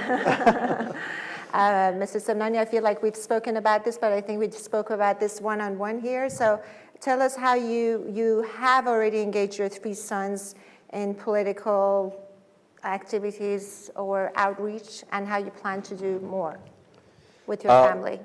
In Utah, it's a state of 3 million people. It's a wonderful place to live, wonderful mountain. You're welcome to come there. It's a great place to vacation. And I've got 3 boys, the oldest one 37 and 26 and 24. And I promote as much as possible philanthropy with them, charity, and whatever they're successful, I say give something away. But as far as political activity is concerned, I take him to every political circle that I go with me, and I introduce them. And most of the people at the federal level, actually my son worked for Senator Hatch as an intern and so on. We're involved quite closely. And that gives me the luxury of talking to many of them. In the last couple of 3 days, we've been involved in talking to a number of senators and congressmen, and I'm delighted to say that we're getting some ears twisted and, talking to them and getting their attention. But we need every Iranian who cares for Iran to do something about this, because this is a serious thing. And I think we can, by developing our children, as you pointed out, and getting them involved, I think this country can be saved. I truly believe that. We can do it. There's enough willpower, and America is good. And America is great because it's good, and that will happen. If we go out there and talk about that, that would be our message. We can get Iran saved. We can do it. I appreciate your visit here. On that note, which I feel it's a salute to our friend, I call him our prodigal friend, Cameron, with such young age and so much ambition and such accomplishment already, and Dr. Ganji, both of them, for having brought us together. Thank you. I'm almost finished on time, so I think we have time for questions to the panelists, if anyone wants to. One question only. Please.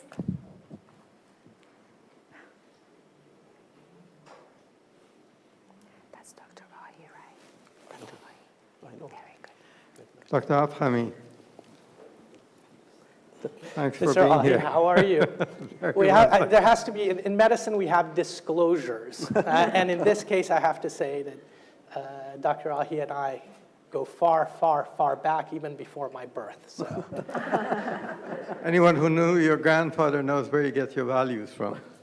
With deep respect. There's a small village of Akanlu in Kurdistan. Not many people know about it unless you're an expert on cholera. There were people in Institut Pasteur, which you have studied in great depth, who gave their lives for that institution. It was something more than money or fame when you give your life. These are values. Like Dr. Mohsen Hassanzadeh, who died knowing the dangers of experimenting with cholera.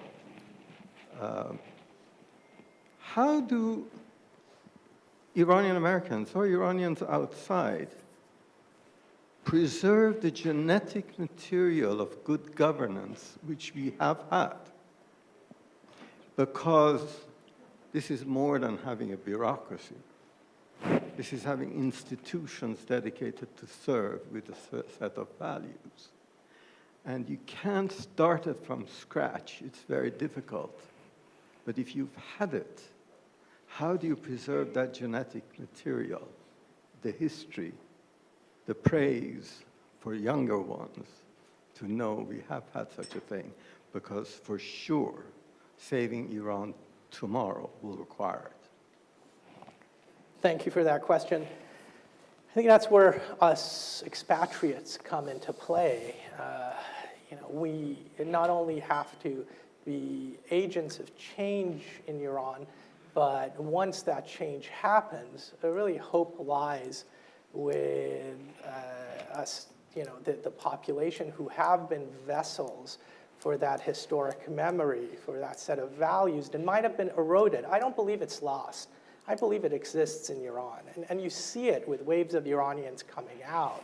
But it's certainly been eroded in the last 40 years. I think the expatriate population is really a vessel that can take this back. When COVID first broke out in Iran, and I was writing a lot of op-eds and doing a lot of interviews, explaining how Iran's inability to counter this pandemic was aberrant with its contemporary history. I remember getting a lot of pushback within the community and certain political pressure groups, et cetera, that I was, too harsh on Iran and its institutions. And it's only by writing about the history of Iran and its past in countering pandemics, such as Iran's efforts against the El Tor strain of cholera in the 60s, and its development of a vaccine in the 60s in collaboration with the international community, which was vastly more effective against that virulent strain of disease than its American counterpart. It's only when that was revealed that suddenly people realized, well, Iran is not, this caricature of a country that's backwards, that is unable to have cutting-edge public health and bacteriology. And it's with that people began to examine the current government and the current government's policies against COVID more critically. So I think those of us who are abroad, who carry this vessel of memory, have a responsibility to disseminate it, to share it, and be a representative for Iranians who cannot represent the genuine, true version of Iran as it is currently in the country. Modern Contagion is the name of the book. Thank you very much. I think that brings us to the conclusion. Thank you. Merci. Thank you. It was wonderful. Thank you for the wonderful panel, and thank you to Nazi for moderating. Now it's time for a much-needed coffee break, so enjoy.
Ladies and gentlemen, if I can have your attention, please. Thank you all very much. We so appreciate all of you who have been with us since this morning. I hope you got some much needed rocket fuel in the form of coffee just now, but I'm personally excited for what I think will be one of the most interesting panels, although they've all been fantastic, on a topic that is extremely timely, U.S.-Iran policy beyond the JCPOA. Of course, on the cusp of a potential return of the JCPOA, this important conversation is even more so. But before that, before this panel begins, this afternoon, we have the sincere pleasure of hosting a leading voice on foreign policy in the U.S. House of Representatives, someone who has served the United States in uniform and now serves the people of Florida in Congress. Please join me in welcoming Congressman Mike Waltz.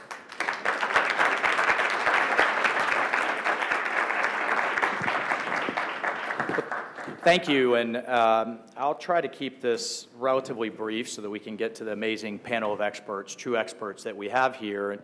Just to elaborate a bit more on kind of where I'm approaching all of this is, as you saw in the bio, I've been running around the world for 25 years, getting shot at, from South Asia to the Middle East to Africa, but importantly, I also served in the Bush White House as Vice President Cheney's counterterrorism advisor, and have really seen this issue as it evolved there and as it evolved over the last 20 years. And now, obviously, am looking at it from the perspective of Congress. I'm now the ranking Republican on the Military Readiness Committee. We have a responsibility for all military installations worldwide, in addition to all of our training, our logistics, our operations, and our maintenance. It's about half the defense budget.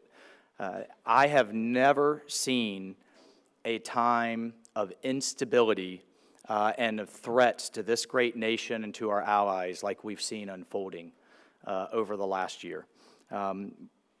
We now have we went from an unperfect situation by any means in Afghanistan to now having a terrorist superstate.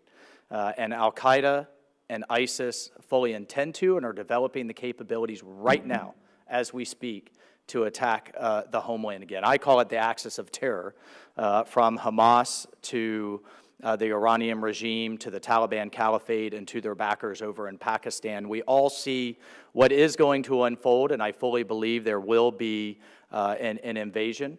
The largest land invasion from Russia to Ukraine since World War II, and we just saw both Putin and Xi, as they signed a new gas deal, standing side by side, trying to send the message to the world that there's a new world order in town, and it's not led by the United States of America. I think that's just, don't mean to make everyone want to drink alcohol after this, but, but look, I think we need to face this stark reality. As it pertains to the talks in Vienna, I see two parallel paths and then one very unfortunate course of action. One is a return to the 2015 agreement. I think that's been the administration's direction from the outset. That is increasingly nearly impossible. Two is some type of interim arrangement, and I'm sure our panelists here can dive into the details of what the Russians are proposing or what that less for more type of agreement would look like. And then, of course, failing both of those things, the potential military options. We have seen in these negotiations that the lead negotiator, Robert Malley, is so eager, just like they were in 2014, 2015, so eager and frankly desperate to reach a deal that the Iranian regime can smell it. They see it coming. It's the same team around Biden as was around Obama. And they're underscored by two philosophies. America's more a part of the problem in the world than they are a solution. And number two, that if we can only concede our way to the table, that the other side will play nice. And we all know how that turns out. So he's refused to bring up to even press the Iranians on their past violations, much less on their current, as outlined by the IAEA. So I just want to spend a few more minutes. Again, I think we have a great panel of experts to really dive into the details there, but I want to tell you where I think Congress is. We started the Biden administration with 150, mainly led by the progressive left, 150 Democrats publicly sending a letter and going on record to the administration to just re-enter the Iran deal. You know, that was essentially the solution to all problems. I think everybody in this room knows the problem with that I won't lay out. In response, I was very proud to lead from my office a bipartisan letter with 70 Republicans and, importantly, and this was the message, 70 Democrats, that any future deal had to be wider and deeper and more enforceable. Not just a narrow provision of enrichment, that it had to include weaponization, it had to include the ballistic missile program, it had to include the support for terrorism, and importantly, and this is often forgotten, I think, in all of these conversations, the fact that there are American citizens, Iranian Americans, chained to the floor of Evin prison right now as we speak, which should have been a precondition for any talks before we entered anything. If you're holding an American hostage, then you do not get to sit down at the table with the United States of America. Here and over there. So, thank you. So that was I think, a strong message to the administration that 70 Democrats signed on to that. And we will be releasing another letter soon that lays out a few things. And this will be a Republican-led letter. One, that we will oppose any agreement that lifts U.S.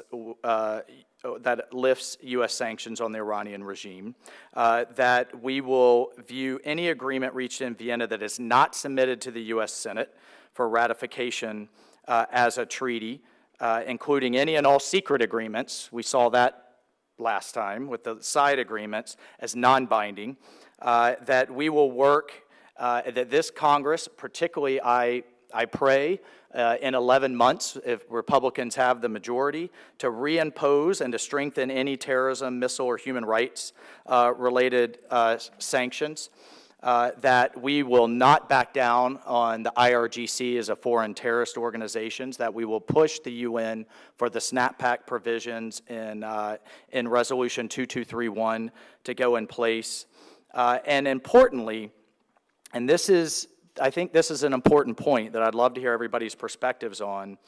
You know, it is notable that the Russians right now are serving as the intermediary between the regime and between this administration. At the same time that we're negotiating over Ukraine. So what's taking priority? What concessions are the Russians demanding for what? And how in the heck have we allowed ourselves to have the Russians driving the train as we have an Iranian regime racing towards a nuclear weapon at the same time they're on the verge of invading a democracy and threatening the unity of NATO, which is their ultimate goal. So I think that piece, from an investigative and from an oversight standpoint, will be incredibly important. And I can tell you what, we are going to get to the bottom of a lot of things in 1 year, whether it's the origins of COVID, whether it's what happened in Afghanistan, whether it's what the heck is going on right now and who's conceding what to the Russians, and what is actually being promised to this murderous and dictatorial regime who, frankly, we all know doesn't care about the future of the Iranian people. All they care about is their grip on power and their wallets. And we see that. I just wanted to come over here and let you know that many of us in Congress see that for what it is. We are going to spend the time and the effort and the capital to take on this fight. We cannot have an arms race in the Middle East. We cannot have this regime under a nuclear umbrella continuing its support for terrorism and its hostage diplomacy. And we 100% have your back when it comes to the U.S. Congress. All right, thank you so much, and I'll hand back over. Thank you, for sure.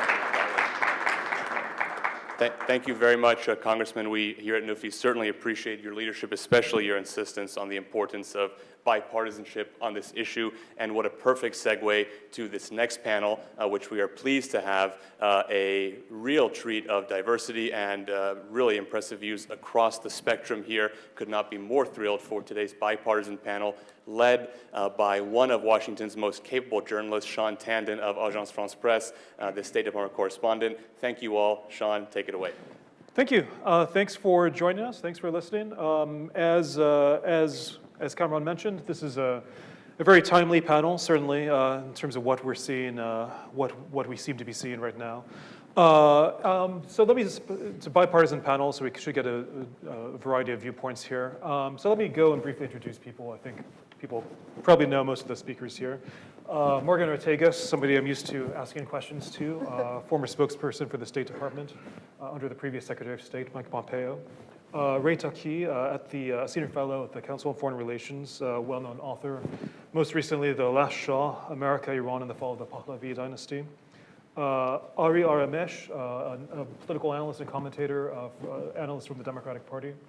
Brian Katulis, long time at the Center for American Progress, where he remains a non-resident senior fellow, and now Vice President for Policy at the Middle East Institute.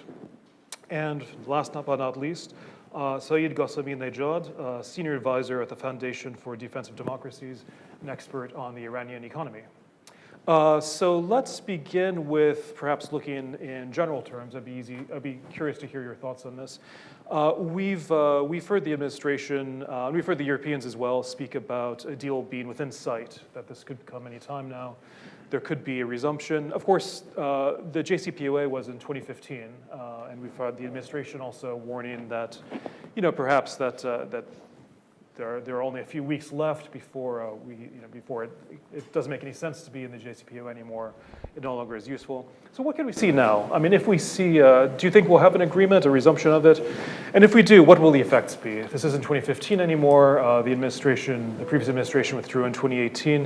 What effects would we really see if there is a return to this? So maybe Morgan, start with you. Oh, well, thank you. It's interesting that you all stressed being a bipartisan panel, which I think is great, because I think this is the least bipartisan issue maybe in all of foreign policy right now. So I think we'll have a strong and robust debate. And I think it's incredibly important. But the reality is, and all of you just heard the Congress, the political reality is that there are very stark lines between the two parties right now on this. And I don't see it being resolved in the deal, at least the way it's being reported. Now, when Secretary Blinken was being confirmed before the Congress, he said he was going to shoot for a longer and stronger deal. And I thought, okay, let's hear him out what he has to say. Since then, if you read your reporting, people reporting around the world, it not only seems like we're not even going to get close to the target of a longer and stronger deal. I think the deal, at least as it's being presented, again, reported in the media, looks to be, for those of us who are against the JCPOA, looks to be even worse than the original deal in 2015. So you still have the political reality that if and when Republicans get back in power, I won't speak for Congressman Waltz, but I'm pretty sure he and most Republican nominees for president in 24 will probably pledge to get out of said deal again. So I think we have to figure out, if there is any sort of bipartisan way to treat this. I'm just being honest, and I know this is a little depressing. I don't see it. I think it was a fatal flaw by the Obama administration not to take it before the Senate, not to make it a treaty, and so now it's a political football. And essentially because I think Mike Pompeo, President Trump, and people on my side of the aisle saw the 2015 deal as a very flawed deal. We see what's happening today is even being worse, because if you do things like take terrorism sanctions off of Iran, when they have done nothing, in my opinion, to deserve having those sanctions taken off. We could go into a longer discussion. When you were covering us, we were able to get Sudan off the state sponsor of terrorism list, so there is a path to get out from under those terrorism sanctions, but under the guise of a failed nuclear deal, I don't see the path. And then finally, I would just say, and I know we're going to get into specifics, I think that we have been caught in this mindset since 2015, and in my opinion, it's a failed mindset of a deal or war. And I don't think the options are that stark. And that is the sort of vicious cycle that we have whenever both parties debate this deal, is the efficacy of going back in this deal, as we are constantly told, the American people are constantly told, that it's a deal or it's war. And I just don't buy that premise. I think I largely agree with Morgan. Really? Yeah. She came prepared. I have to, I would say, just in terms of few additions, the current Iranian government is not going to go back to the 2015 deal, just in terms of their own domestic considerations, because they have done so much to criticize it. So, and I don't think there is going back to 2015. So, by definition, this deal is going to be inferior to the 2015 deal. If you had problems with 2015 deal, which I did, then this is by definition is going to be an inferior agreement. I don't know what the technical provisions of it is, because they haven't explicated them. But by all accounts, the Iranians are going to get a very substantial measure of sanctions relief. What they say in the Iranian press, there's a lot of jubilation. They seem to have settled on the nuclear part of the agreement, and they're quibbling over the sanctions relief. And also, you always hear that the Iranians are insisting that America provides some kind of guarantees where the successor administration will not abrogate their obligation under a deal. I mean, they understand that that's not going to happen. So what they're trying to do is use that particular talking point to extract more concessions. And those concessions are likely to be extracted on snapback provisions. Whether you could build some sort of a blockage in terms of snapback provisions so they don't snap back as easily and effortlessly. But anyway, I think they're sophisticated enough to understand that they're not going to get a letter from Mitch McConnell saying we're going to adhere to whatever the agreement does. But so that is additional leverage they use in terms of extracting concessions. If you have noticed the couple of things, if you've been around this issue for a long time, which regrettably I have, it follows a very predictable pattern. Whenever there's a stalemate in the negotiations, the administration says, there's only 2 weeks left, 3 weeks left, we're not going to negotiate forever. Tony Blinken said that in September. By his own definition, his timeline has expired. And then they said, well, we're going to pursue Plan B, and the final step is usually capitulation at the negotiating table. We're in phase 3 now. So I do think there will be an agreement. I don't know exactly when, but I suspect that will come within a couple of weeks and months, I don't know. And I think it'll be a difficult agreement. The JCPOA was the most radical arms control agreement, I would say, in annals of American arms control diplomacy for the following reasons. It was the only time that the United States conceded enrichment capability and stipulated that that enrichment capability will be industrialized to an adversarial nation. That had never happened before. So it's a radical agreement. Its proponents often suggest differently. It was a profoundly radical revision of American non-proliferation policy as articulated by successive administrations. And so this agreement is going to be even more deficient. And one of the things, if you look at what the State Department spokesperson and others are saying, they're no longer talking about longer and stronger. That has sort of mysteriously been excised from their conversation. The next talking point you're going to hear is the Iranian program is back in the box. I agree that this is a very controversial and polarizing agreement. The two parties have different perspectives on it. I don't see that perspectives being bridged, certainly not by this agreement. But also, honestly, we can take perspective on this. I don't know how urgent priority it is for either party. I tend to believe that the Biden administration, I'm not part of the council, believe they have a lot of political running room on this because of all the other concerns about inflation, pandemic, Ukraine, Russia, China, and so forth, that it's just no longer the priority that it was in 2015. So I think they believe that they have greater degree, they have less domestic political vulnerability on this than it is believed. I don't know if they're right or not, but that certainly, I think, guides their guides their priorities. They can be permissive with some measure of impunity. I'm not sure if they're wrong about that, frankly. I want to take a step back. If the Iranian regime is homicidal, but it's definitely not suicidal. You look back at the last 42 years since the 79 revolution, you see there is a consistent ideological core to what the Islamic Republic is pursuing as foreign policy. This is expanding Iranian sphere of influence in the region.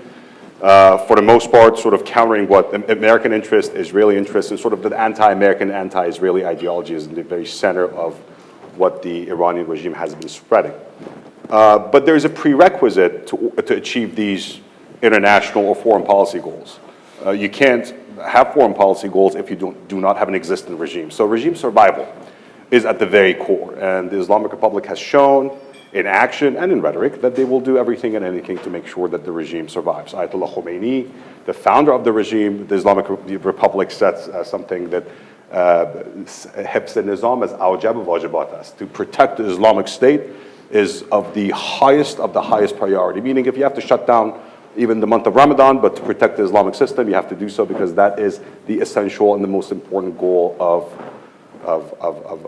the Islamic Republic. So the past 32 years under Ali Khamenei's leadership, someone who has viewed America as a source of problem. He was a student of even Sayyid al-Qutb, the Muslim Brotherhood figure, was a Sunni Muslim, but Khamenei was one of the very first, if not the first person who translated his works from Arabic into Farsi.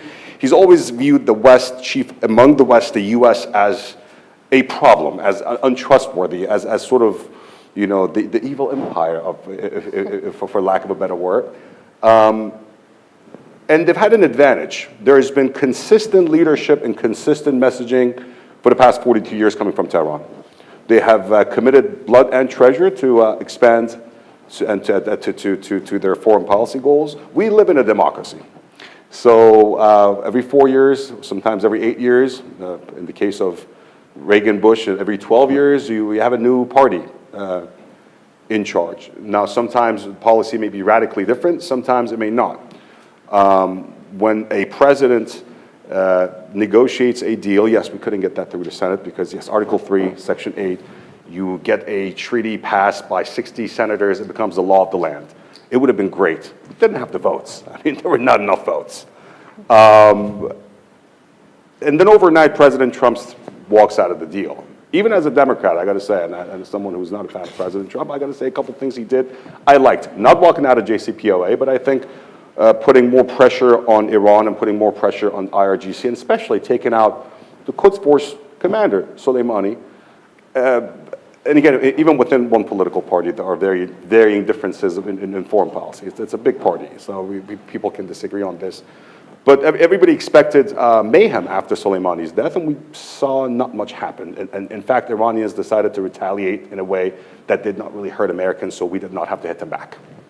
So going back to sort of my main theme is that there has been consistency within this theocracy, and that is anti-American, anti-Israeli, anti-status quo, and to be the destabilizing force in the region. That has been the case since the very first day of the Islamic Revolution till today. We live in a democracy and our policymakers come and go, things change, and sometimes we go for maximum pressure, sometimes we don't. Either way, and last point, and we can debate this, I don't think Republican or Democratic administrations, the concept of regime change and what it really is, it's never been the agenda. I think the closest that the Islamic Republic came to feel threatened was right after the Iraq War, after President Bush invaded Iraq. Even during President Trump, or President Reagan, President Bush the father, Clinton, Obama, and Biden, the regime change, meaning actually committing assets and resources, it's never been on the agenda. And there's legal reasons for that. It goes back to sort of the Algiers. So, but yeah, consistency coming from Tehran for doing bad things, and inconsistency coming from Washington because I'm lucky to say we live in a democracy, so people come and go. So. Thanks. Brian? Great. Thanks for having me here, and it's really great to be on this panel and to meet you, actually. We've talked many times on the phone. I would say the question of whether or not there's a deal almost doesn't matter on two very important points. One is the regional security, the security dynamics in the Middle East, which are awful.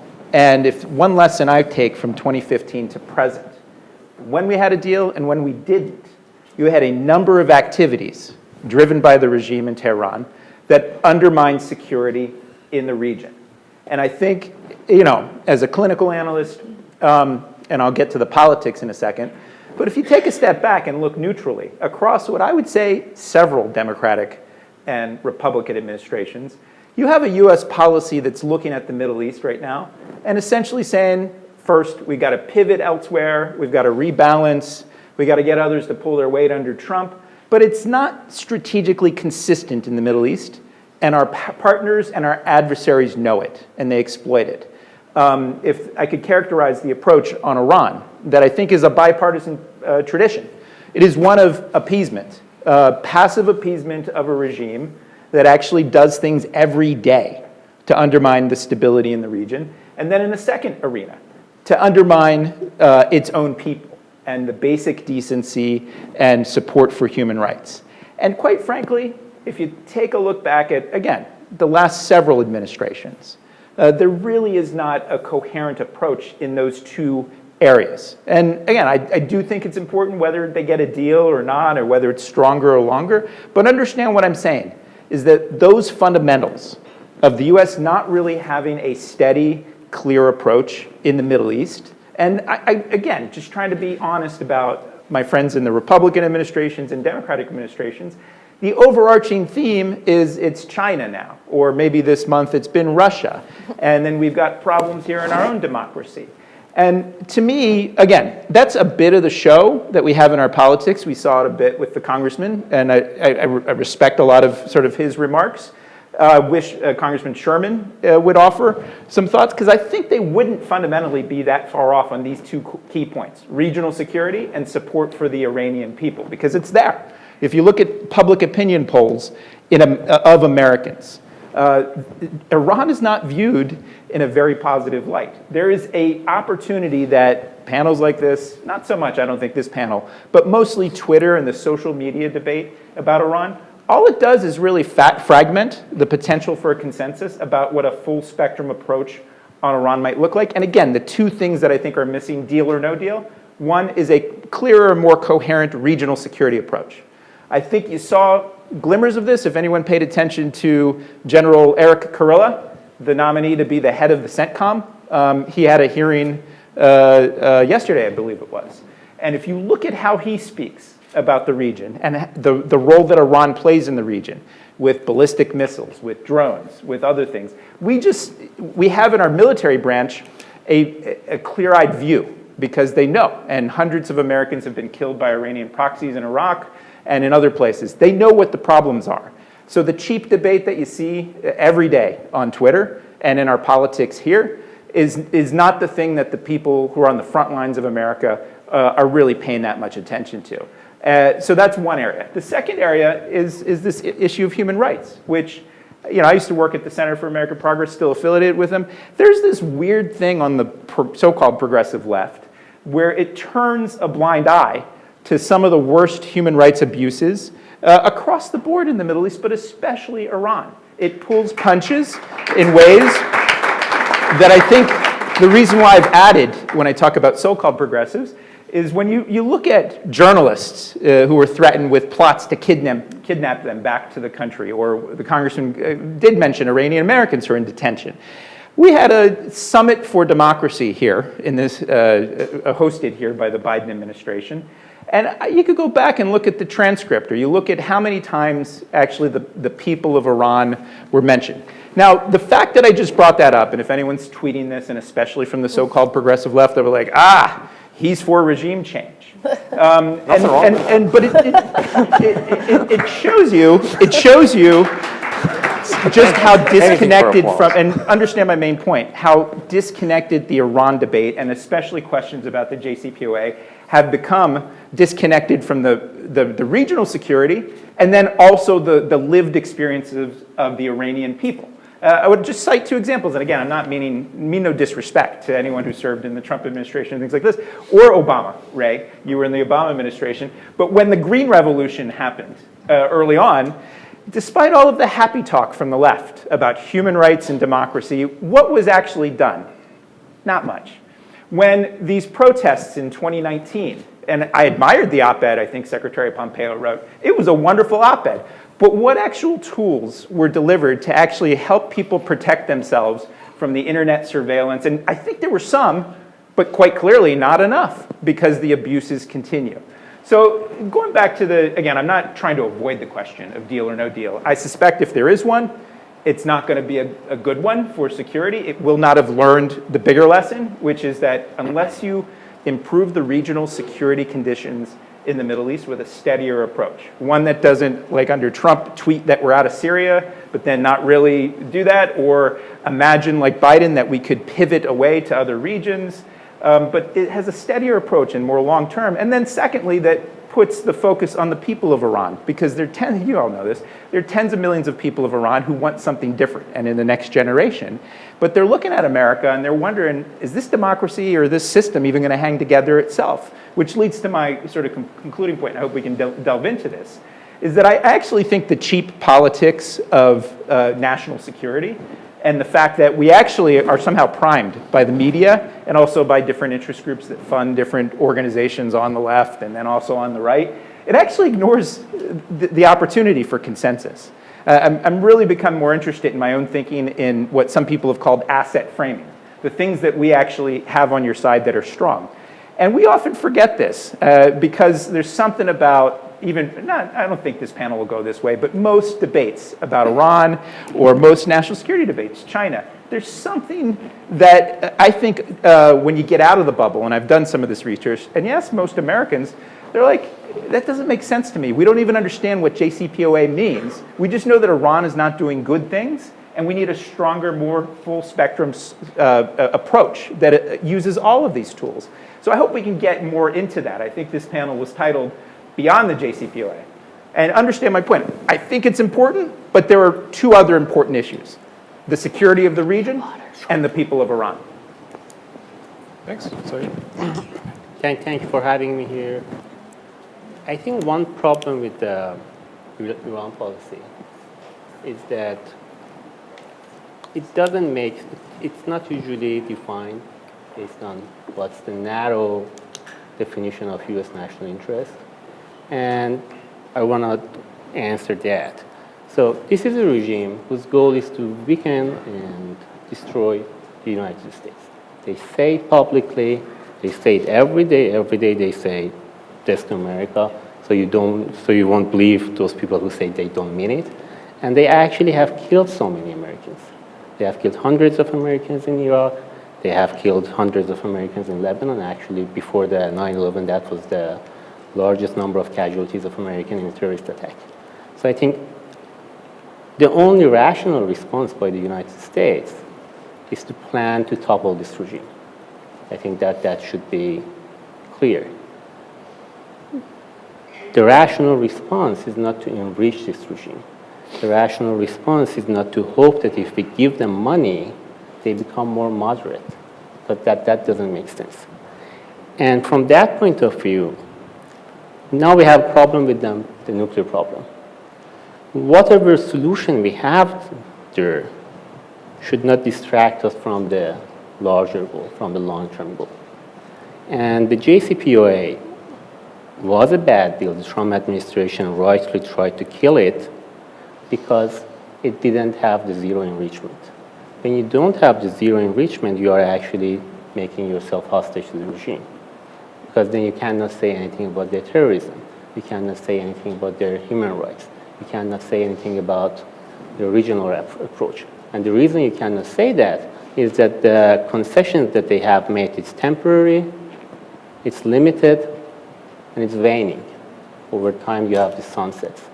So they can't, whatever concession they made, it's easily reversible. And the new deal that I think Rob Malley is going to have, as others said, it's worse than that. So I think they go back to it, but it would be much better if we have no deal. And no deal is better than this deal, I think. Well, thanks everybody for your perspectives. I'll exercise my role as a moderator to play devil's advocate a bit.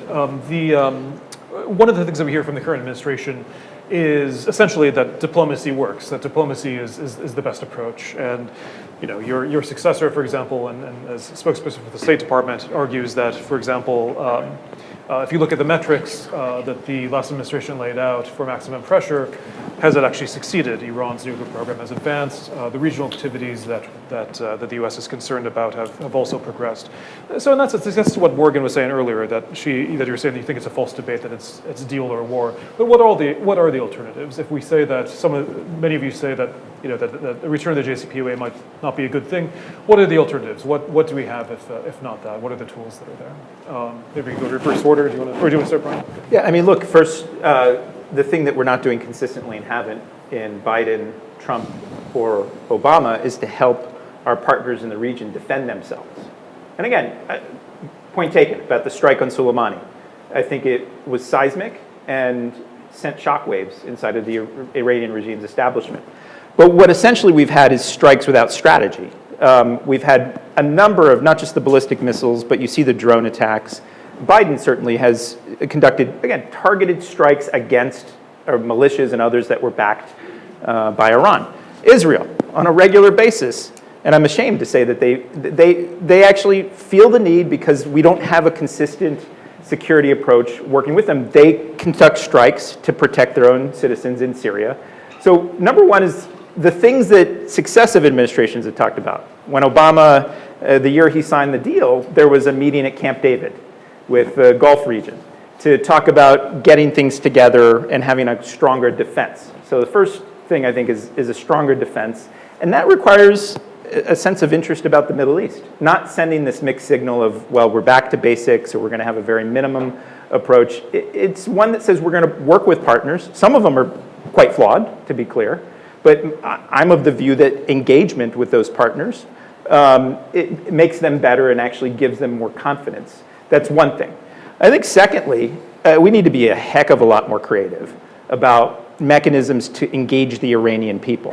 I briefly talked about sort of the internet protections and other things. But if you look at the human security crisis, and people in this room know a lot better than I do, but the human security, the water issues, the coronavirus, and other things, there's got to be ways, and if it's not US government, there's got to be ways to actually support the Iranian people in a lot of ways that, look, I don't want to get into a debate about regime change or not. It's just, we have a lot of tools to impose costs on regimes, which I think are important tools. But what we don't have are those tools and mechanisms to support people who actually want something different. And some of that something different might be just a better way of life. So I know of discussions, there's all these ongoing discussions between the Gulf states and Iran, which is an interesting, very nuanced, I wouldn't oversell it.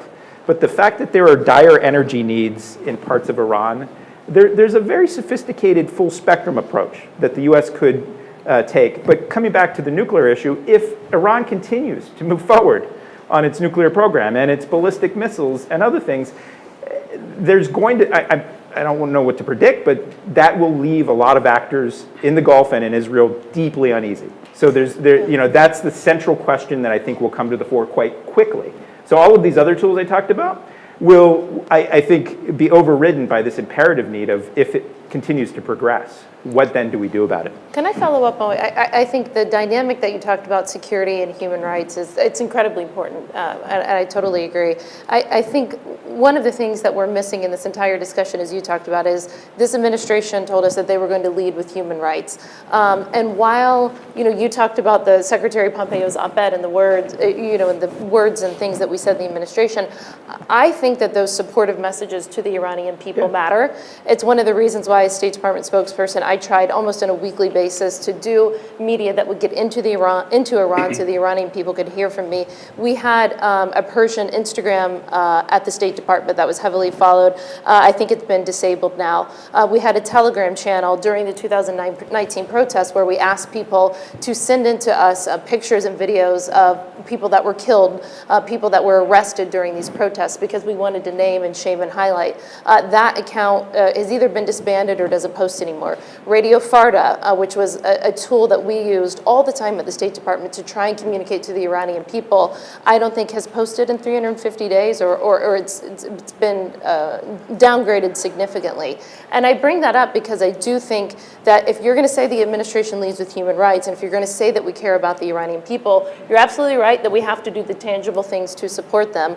But in my opinion, I've seen a communication effort that has essentially been silenced to the Iranian people in favor of discussions for this flawed deal. And if I could just add, I mean, this is one space where I actually think if you go to many of the Democrats, and I would say the majority in Congress, and you make this case, and quietly, but then this is a place where I think you could actually build consensus, even no matter what where the Iran nuclear deal goes itself, just because the loudest voices on the left in the spectrum aren't the ones that represent where the center is.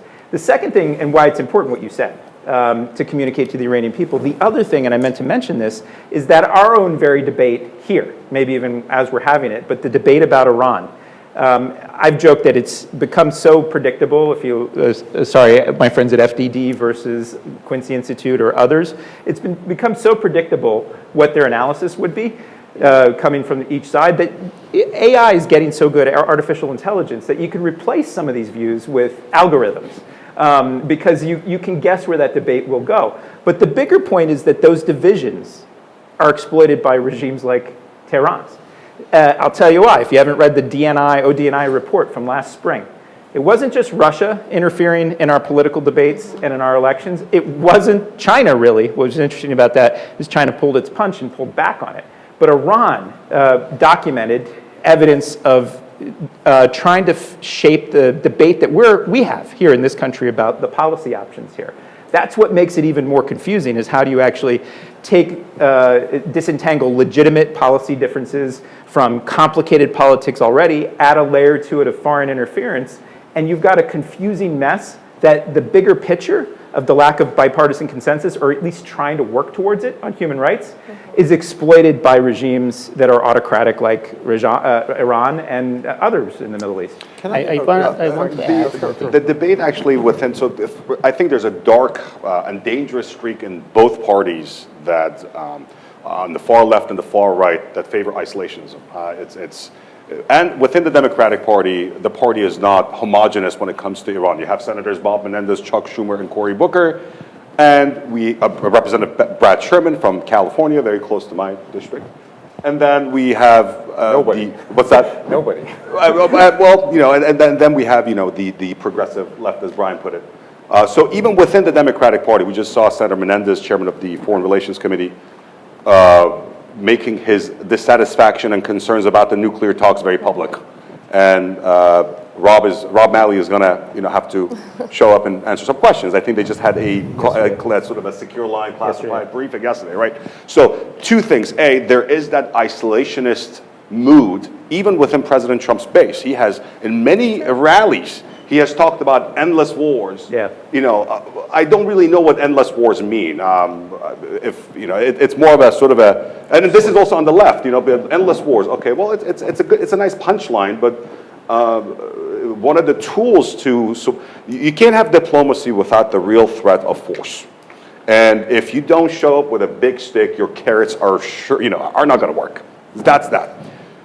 In my party, there is a diversity of views on this. Yes, you do have the progressive left, but again, I'm glad to say we do have Chuck Schumer, we do have Kamala Harris, we do have Senator Menendez, we do have Cory Booker, we do have Brad Sherman, and this is not slam dunk. And actually, so that when President Obama could not get 60 votes in the Senate because he could not. It was hard for him to actually get some Democratic senators, Senator Gillibrand of New York, Senator Schumer. So it is not a homogenous party on foreign policy. There's very diverse views, and people have very important and real serious concerns. Last, it is not just a nuclear issue. Iran's biggest threat, you have the missile program and you have the proxies. You have from Hezbollah to Hashd al-Sha'bi to the Houthis. You have a very growing and an extremely powerful network of armed proxies who are loyal and beholden to Tehran, to Ayatollah Khamenei, to Wilayat al-Faqih. And you have a missile program that is a threat. And now we see some of that drone and sort of missile program is being transferred to proxies in the region, and we're not exactly sure whether IRGC and Ghani, Ismail Ghani, has actually full control now over some elements of Hashd al-Sha'bi or some elements within the Houthis who are now launching these missiles. So the nuclear issue is important, but these are two big, huge 895-pound gorillas in the room. And they have to be dealt with. Jim, let me respond to your question, which dealt with the nuclear issue per se, because all these other issues are salient, but the nuclear issue overshadows them. I think one of the things that the United States or its components cannot come to terms with is, what if there is no possibility of a deal? What if diplomacy has exhausted itself? What if there is no further arms control possibilities? Not so much a deficient deal, but any deal. What happens when the era of arms control agreement has closed and we're not aware of it? What do you do about the program then? Because everybody agrees that the agreement that is going to be negotiated will not impede Iran's surge toward the nuclear weapon. Maybe there is no agreement that will do that. So now what? I think it's one of the things that you can do is stop thinking about diplomacy as regulating or tempering Iran's nuclear ambitions, but draw certain red lines. Right. And then pledge to enforce those red lines with force. Now, let me just say one thing about red lines. Don't draw them unless you're prepared to enforce it. And these red lines at this stage have to be explicit. We don't want you to install advanced centrifuges. We don't want you to have this level of enrichment. And if these red lines are transgressed, we will respond with the use of force. But I don't know if anybody's prepared to do that. Let me just say one more thing about regime change, because I work in the Carter archives. Somebody said the United States, I think you did, has never had a regime change policy. In December 1979, Jimmy Carter signed a presidential directive enjoining the CIA to change the Iranian regime. That's a matter of record. You can look it up. I know a lot of people here don't like to believe that. But the Jimmy Carter had a regime change policy in December 1979. And it is reported, nobody has confirmed it to me, that President Trump, at the tail end of his term, actually signed a similar presidential directive. If this is true, on 2 occasions, United States presidents have committed their government to change the Iranian regime. I know a lot more about the Carter one, but I'm not going to digress. Let me just say one more thing about the internal Iranian situation, if I can. Iran is not a land of autocratic stability. It's a land of work stoppages, protests. Every segment of society is energized against the regime. Usually protests began as economic grievances, but they very quickly take political coloration. The question at hand is not whether there is domestic political opposition to the regime that is widespread, deep and wide, that encompasses every class, including the lower classes, which were thought of being tied to the regime traditionally by piety and patronage. The Islamic Republic has no constituency to speak of. And in my opinion, the security services will prove unreliable in times of crisis. The relevant question is, what can the United States do to impact this internal debate? I've had a lot of discussions like this, and I have chaired some of them. And I always say, if we're going to talk about how to impact the Iranian domestic political situation, how do you exacerbate the internal vulnerabilities of the regime? We're going to talk about that. And I don't want to talk about all the broadcasts. Tell me what else you have other than broadcasts. That's when the conversation stops. All these things are fine, but tell me what other measures we have to exacerbate those difficulties, energize this opposition, without talking about broadcasts, because that's what everybody talks about. And I understand its appeal, and I understand its importance, but as they say, if you watch NBA TV, what's the second level analysis? Let me tell you what the first level analysis is. First level analysis is, when you're playing LeBron James, stop him from scoring. The second level analysis is, how do you do that? So I've been in a lot of these conversations. I don't particularly have a response to it. My dear friend Roel Gurek and I have written about this a few times, but I like to think about that issue. So there's 2 issues I'm going to put in front of you, if I may, to summarize. Number one, I don't believe there's an arms control agreement here. I don't believe the United States can negotiate an arms control agreement that's reliable and a sturdy barrier to Iranian nuclear proliferation. Therefore, now what? And it is my opinion that the Iranian regime hold on power is tenuous. What role does the United States have to further attenuate its sources of strength? Those are the two issues I want to put in front of you, if I can, please. Thanks. Let me, it's something that I think all of you have touched on in your remarks to a certain extent. One of the arguments back in 2015, and that I'm sure we'll hear soon as well if the deal is reached, is that the nuclear issue is paramount, and that essentially this puts Iran in a box, this creates some limits, the JCPOA, but then there's the debate, are there other issues, and could this potentially eventually lead to discussions of something on other concerns that the US might have with Iran, if it's missiles, if it's regional activities. How do you feel about that? I mean, do you think that the focus is right on the nuclear issue, and in that sense, how do you see, particularly the diplomatic path, how would you envision that in the future if we want to address other things? Is it even possible? Sorry, please. Yeah, I just want to go back to what was said about max pressure. It was only in place for 2 years. It imposed massive cost on the regime. And in 2019, you had the largest protest in Iran in its 43 years history. It was greater than the 1979 revolution. And they had to kill more than 1,500 people to oppress it. So it's not that the max pressure failed. It was 2 years in place, then you had a new administration which literally killed it. So if you look at all the numbers, all the trade numbers, all the export numbers, there is no max pressure anymore. So that on max pressure. On the nuclear front, look, we have to resurrect the max pressure. We have to have the max pressure 2, expand it, work with the Iranian people who are allies in this fight with the regime. And there are measures we can do. I will talk about them if Ray wants. But we have to make it clear to the regime, you cannot have this nuclear program. How we can do it? By making it clear to them that there will be a military option. And we have to make it clear to them that this military option threat is credible. What the Trump administration did with Soleimani was good in the sense that made it clear to them that there can be costs.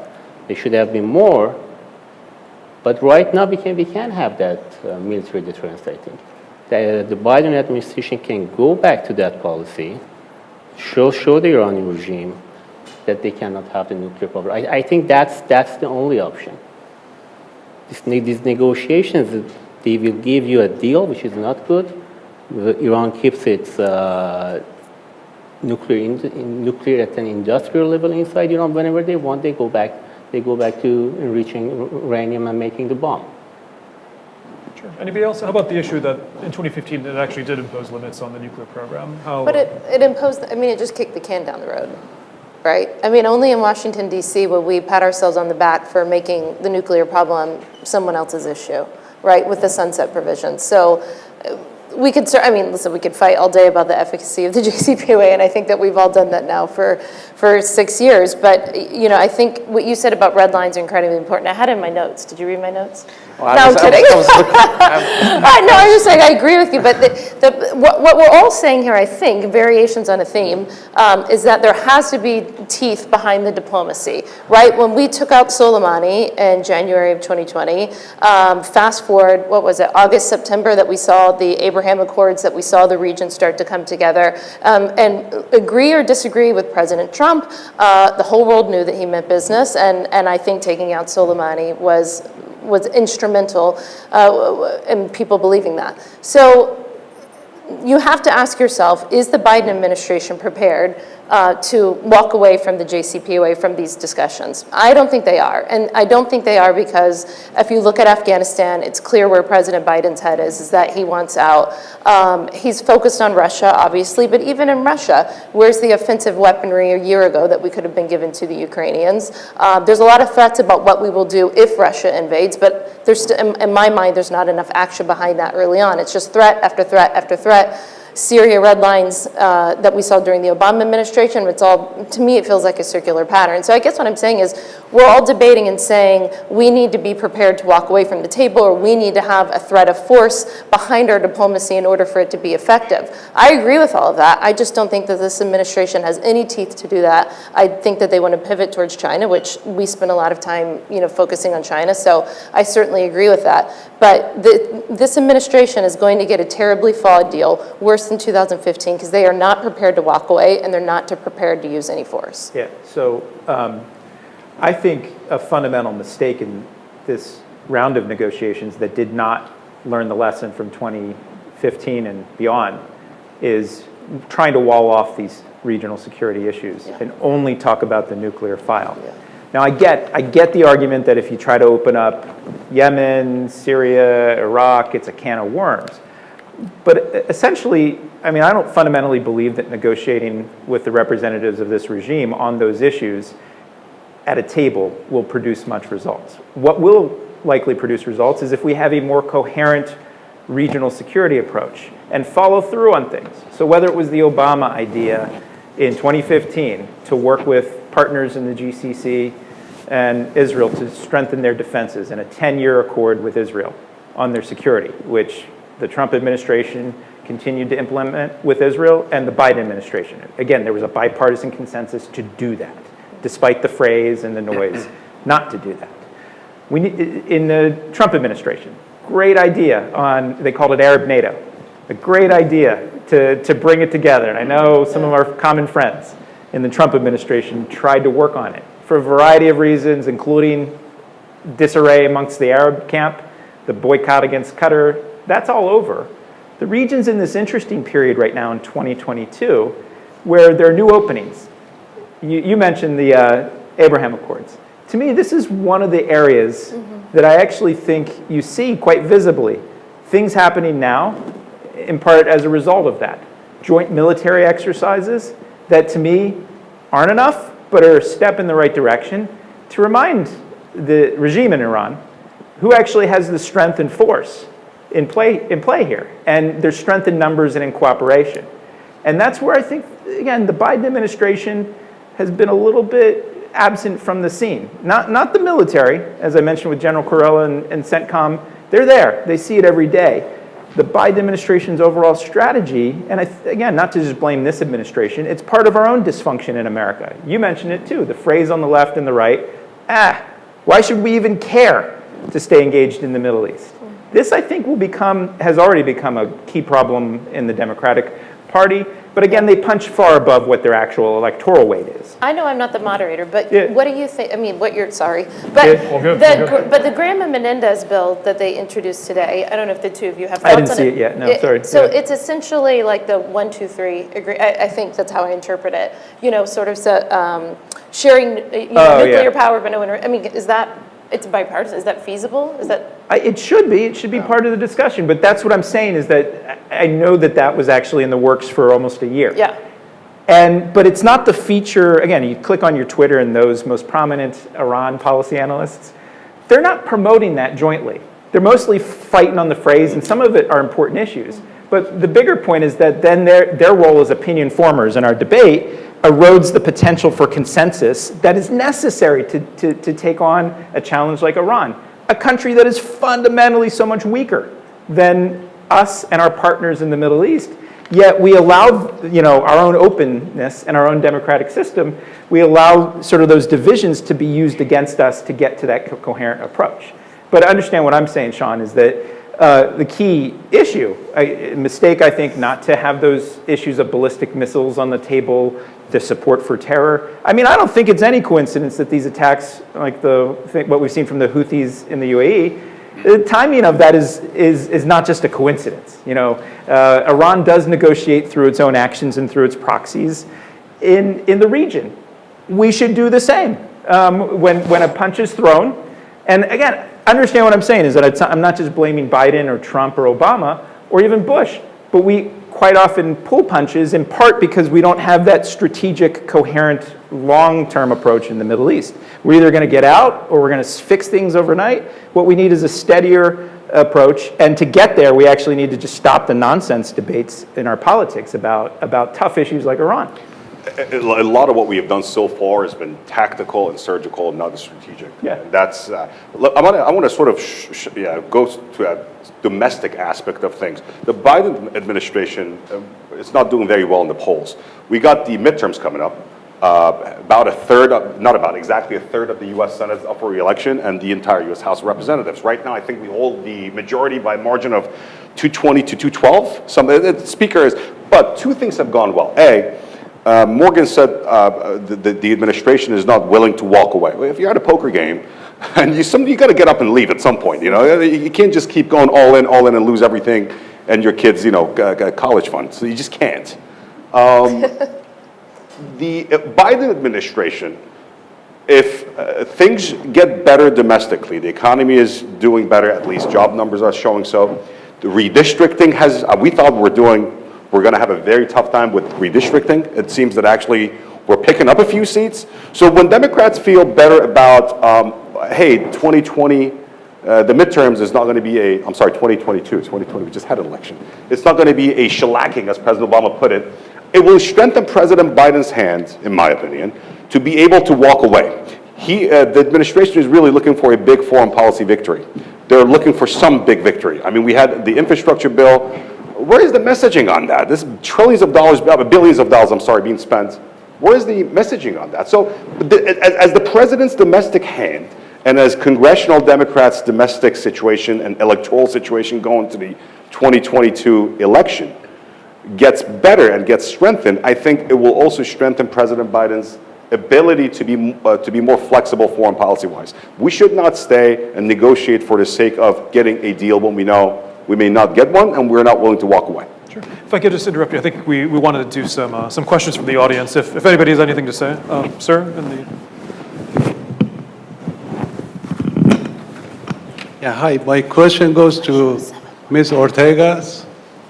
And at the time when 90% of Iranians were inspiring regime change, how did the administration come up with regime's change of behavior? I mean, how could the mafia Can you group... say that again? How did the administration come up with what? Regime's change of behavior. Like, how can we change the behavior of the regime? He's saying when people were chanting for regime change, the Iranian people, how did the Trump administration go from regime change to just regime behavioral changes or change of behavior? So, Well, I don't think it was ever the policy of the Trump administration for regime change. The one thing that President Trump consistently said is that Iran would never get a nuclear weapon on his watch. And I think that we tried to take all appropriate action that we could to ensure that that was possible. Well,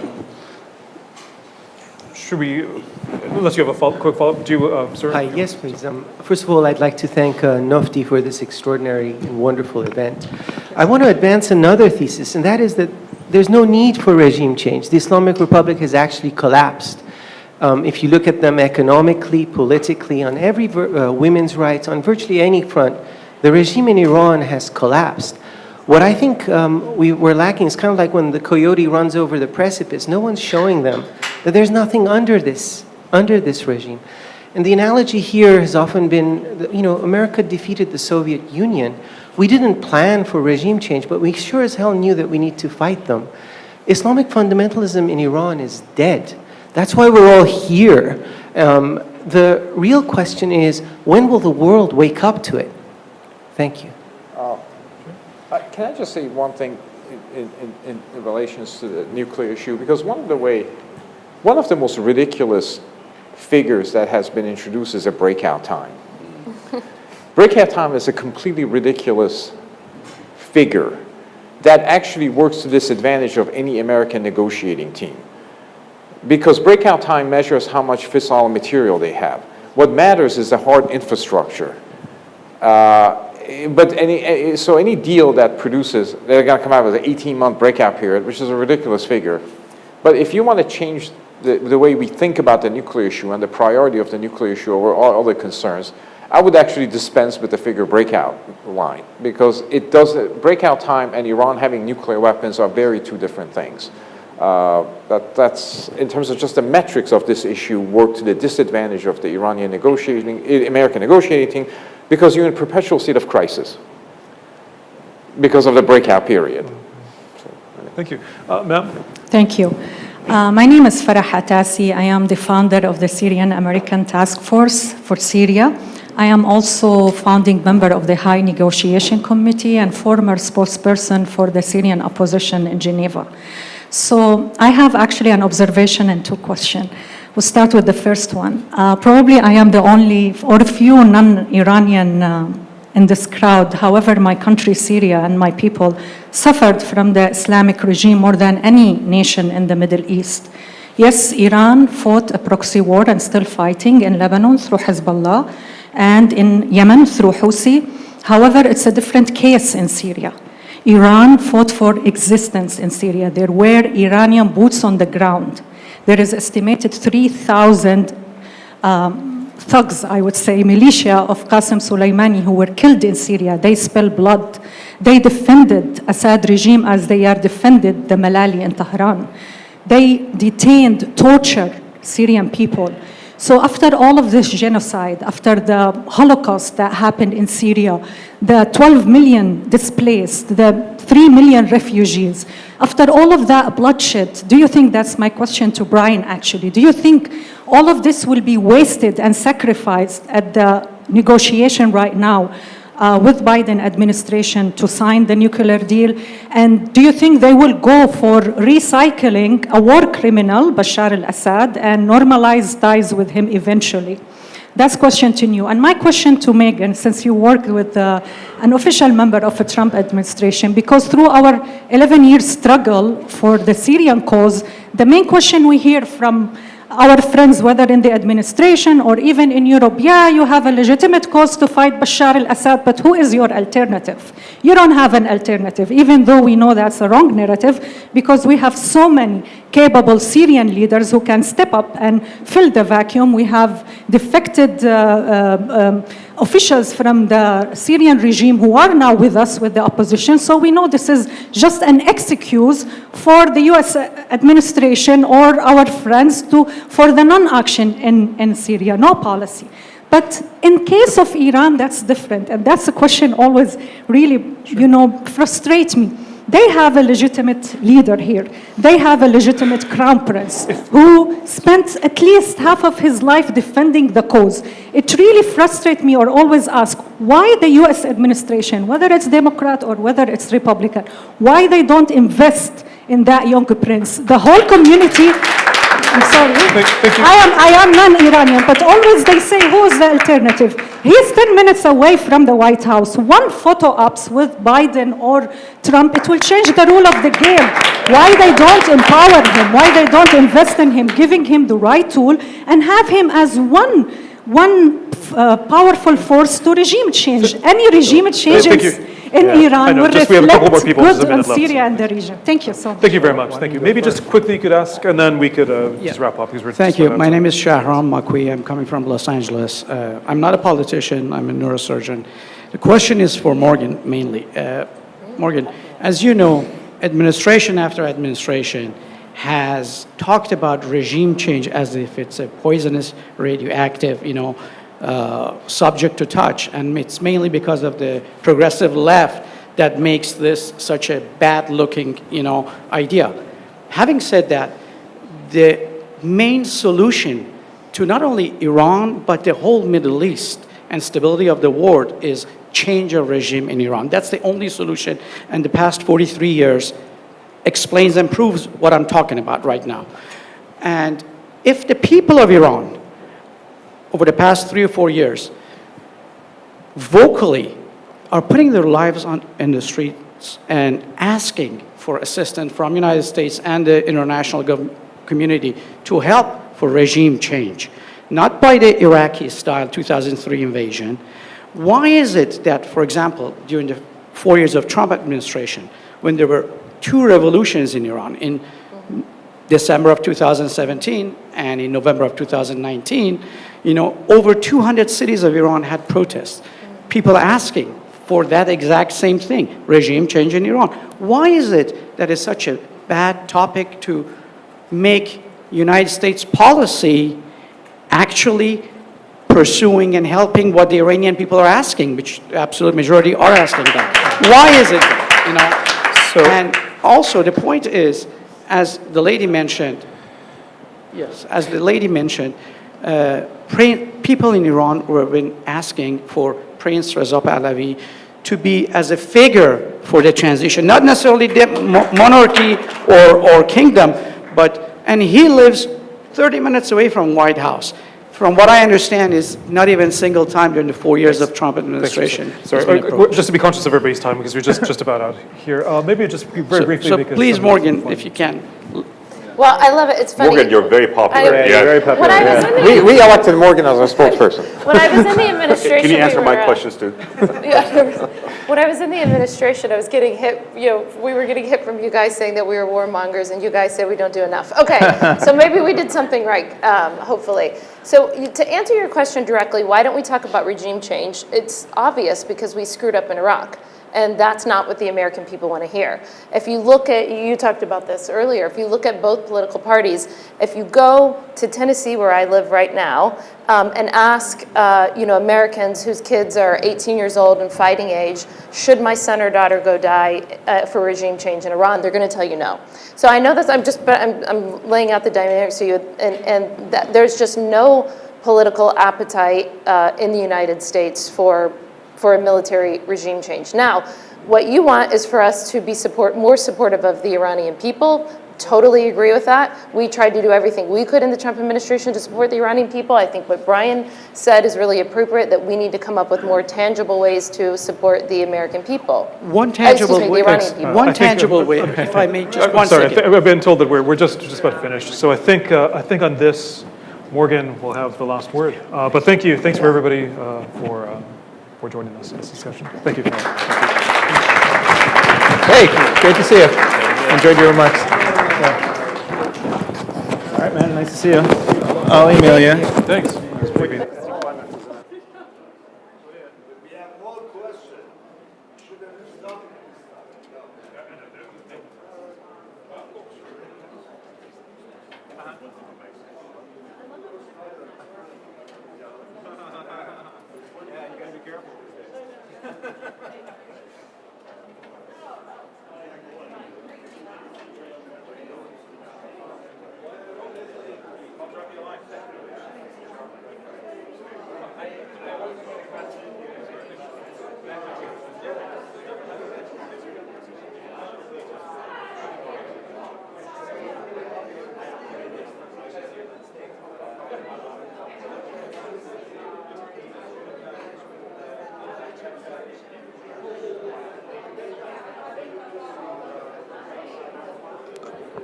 Thank you to our panelists and to Sean for moderating. We now have Alireza Nader from FDD to introduce our next video.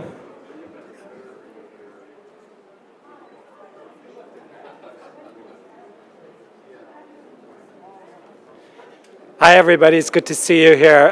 One of the great things that NUFDI has done in the past couple of years has been to bring the voices of Iranians to the U.S.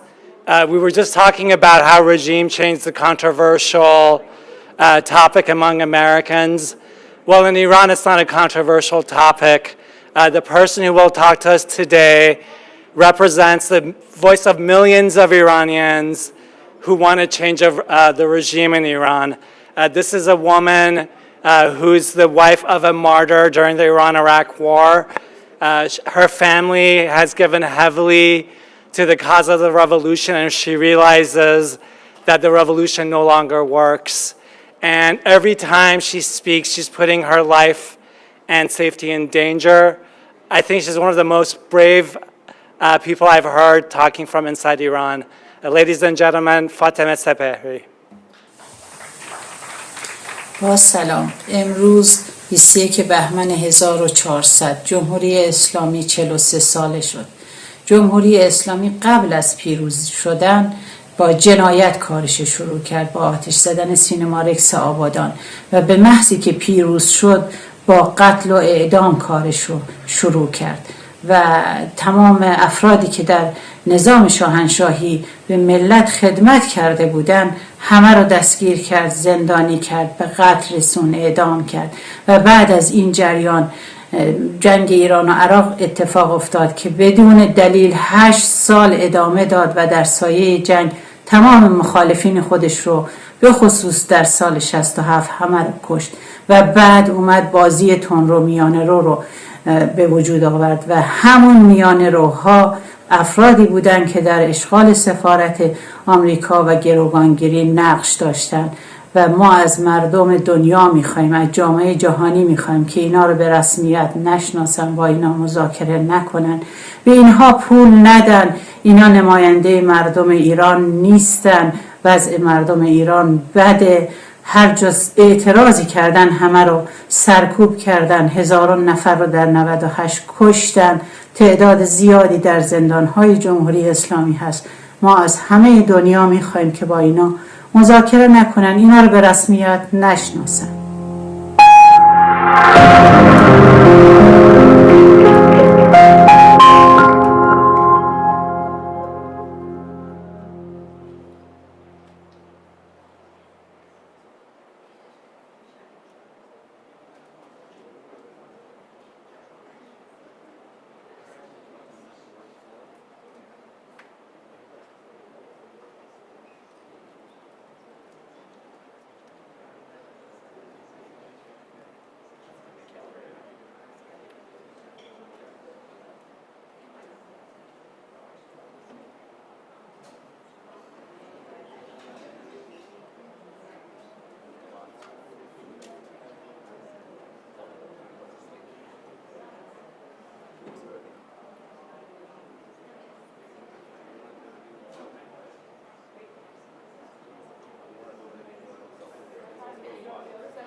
We're now very excited to welcome 2 leading journalists in our community.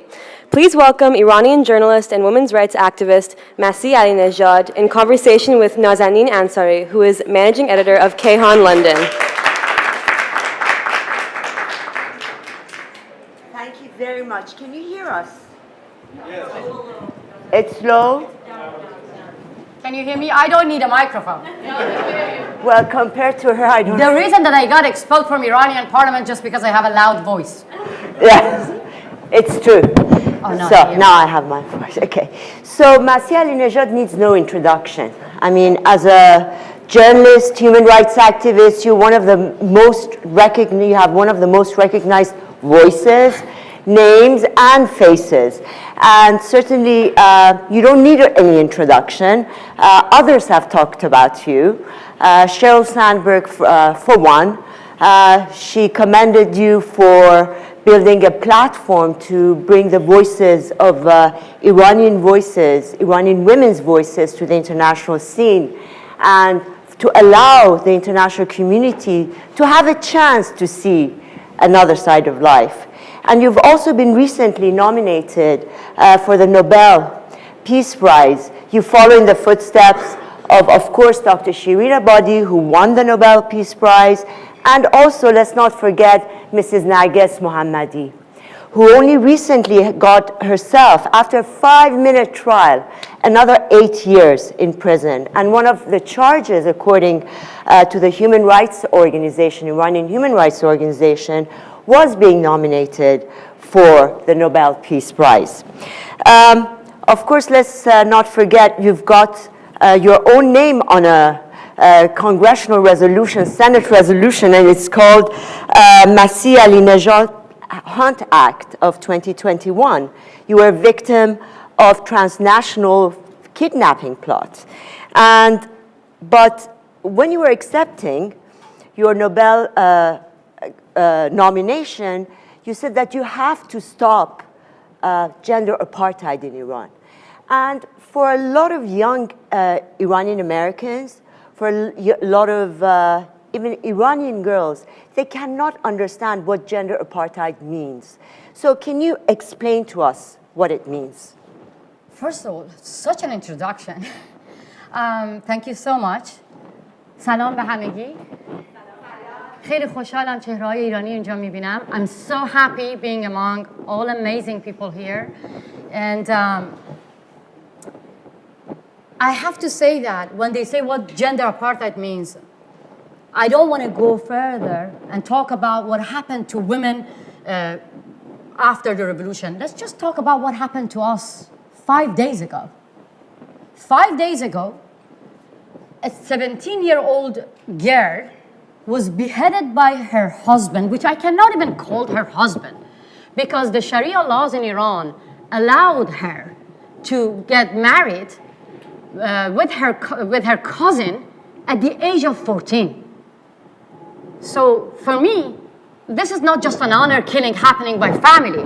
The honor killings being supported by Sharia laws in Iran. So this is called gender apartheid. The revolution after like 42 years supposed to help people, but now, as you mentioned, Shirin Ebadi made an apology for being involved in revolution. I was only 2 years old. And I want to say that the revolution itself became a revolution against women.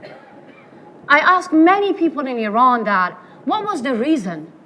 What was the reason? What was your feeling that you felt that instead of reforming, you asked for revolution? Many people say that because we needed more political freedom. What happened? We didn't gain any political freedom. We lost all the social freedom that we already had. We had so many, Beyoncés. We had so many singers in Iran, all left in Iran because women are banned from singing. Women are banned from choosing what they want to wear. Women are banned from traveling abroad or getting passport without getting permission from their husband. Women are banned from all their basic rights. So all the laws in Iran are against women. That is why I called it gender apartheid. Many people in the West, maybe, when they see my campaign against compulsory hijab, Nazanin, they always keep saying that. First of all, why I don't see I don't see Rob Malley here. Yeah, this conference is about Iran. Honestly, I was expecting to see Rob Malley or people from Secretary Blinken's office. Who cares about Iran? This is about Iran. They are talking to our oppressors. We are the victim of gender apartheid. You go and negotiate with our oppressors, but you don't want to listen to us? I hope they listen to me right now. Many people in the West, they say that, why you care about hijab? So much you care about hijab, we have so many bigger problems in the Middle East. I have to say that compulsory hijab is the main pillar of a gender apartheid regime. Compulsory hijab is a flag for Islamism, for Taliban and Islamic Republic. To me, compulsory hijab is like the Berlin Wall. And that is why I say that if we tear this wall down, then the gender apartheid won't exist. So that's the reason that I picked up compulsory hijab, because I strongly believe that this is the first step toward human dignity. A lot of people say that so many bigger problems in the Middle East. I say that what is bigger than human dignity? Thank you. Yeah. I interviewed, we were in a conference together with Mrs. Fatemeh Sepehri. Oh, yes. She's a lady, veiled lady from Khorasan, and she lost her husband in the Iran-Iraq war. And she's now one of the proponents of women's rights issues in Iran. Why? Even though she is veiled, because she lost the guardianship of her children, of her child, when her husband died. And I remember that you yourself, in divorce, when you got divorced in Iran, you lost the guardianship of your child. You faced, as even little girls in school, being forced to wear the hijab. If they don't, they will be marked for a long time, like you were marked in Iran.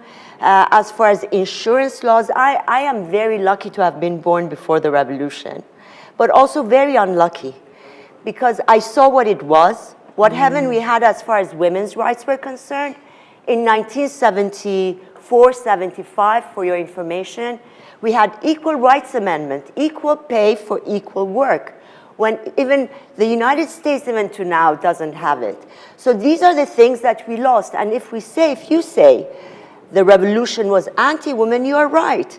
Because the first woman that was executed was Mrs. Farrokhru Parsa, who was the Minister of Education. And her crime, as they stated, was prostitution and embezzling of state funds. So now let's move beyond hijab. You created a lot of campaigns, White Wednesday campaign.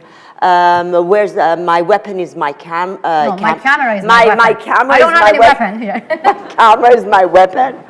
But also you moved beyond that to organizing a lot of campaigns for sports people, for artists, for even the Ukrainian shot down Ukrainian flight, for mothers who had lost their children in the Aban 2019. Tell us a little more about that. I mean, to be honest, I have to say that I don't want to say that I created a campaign.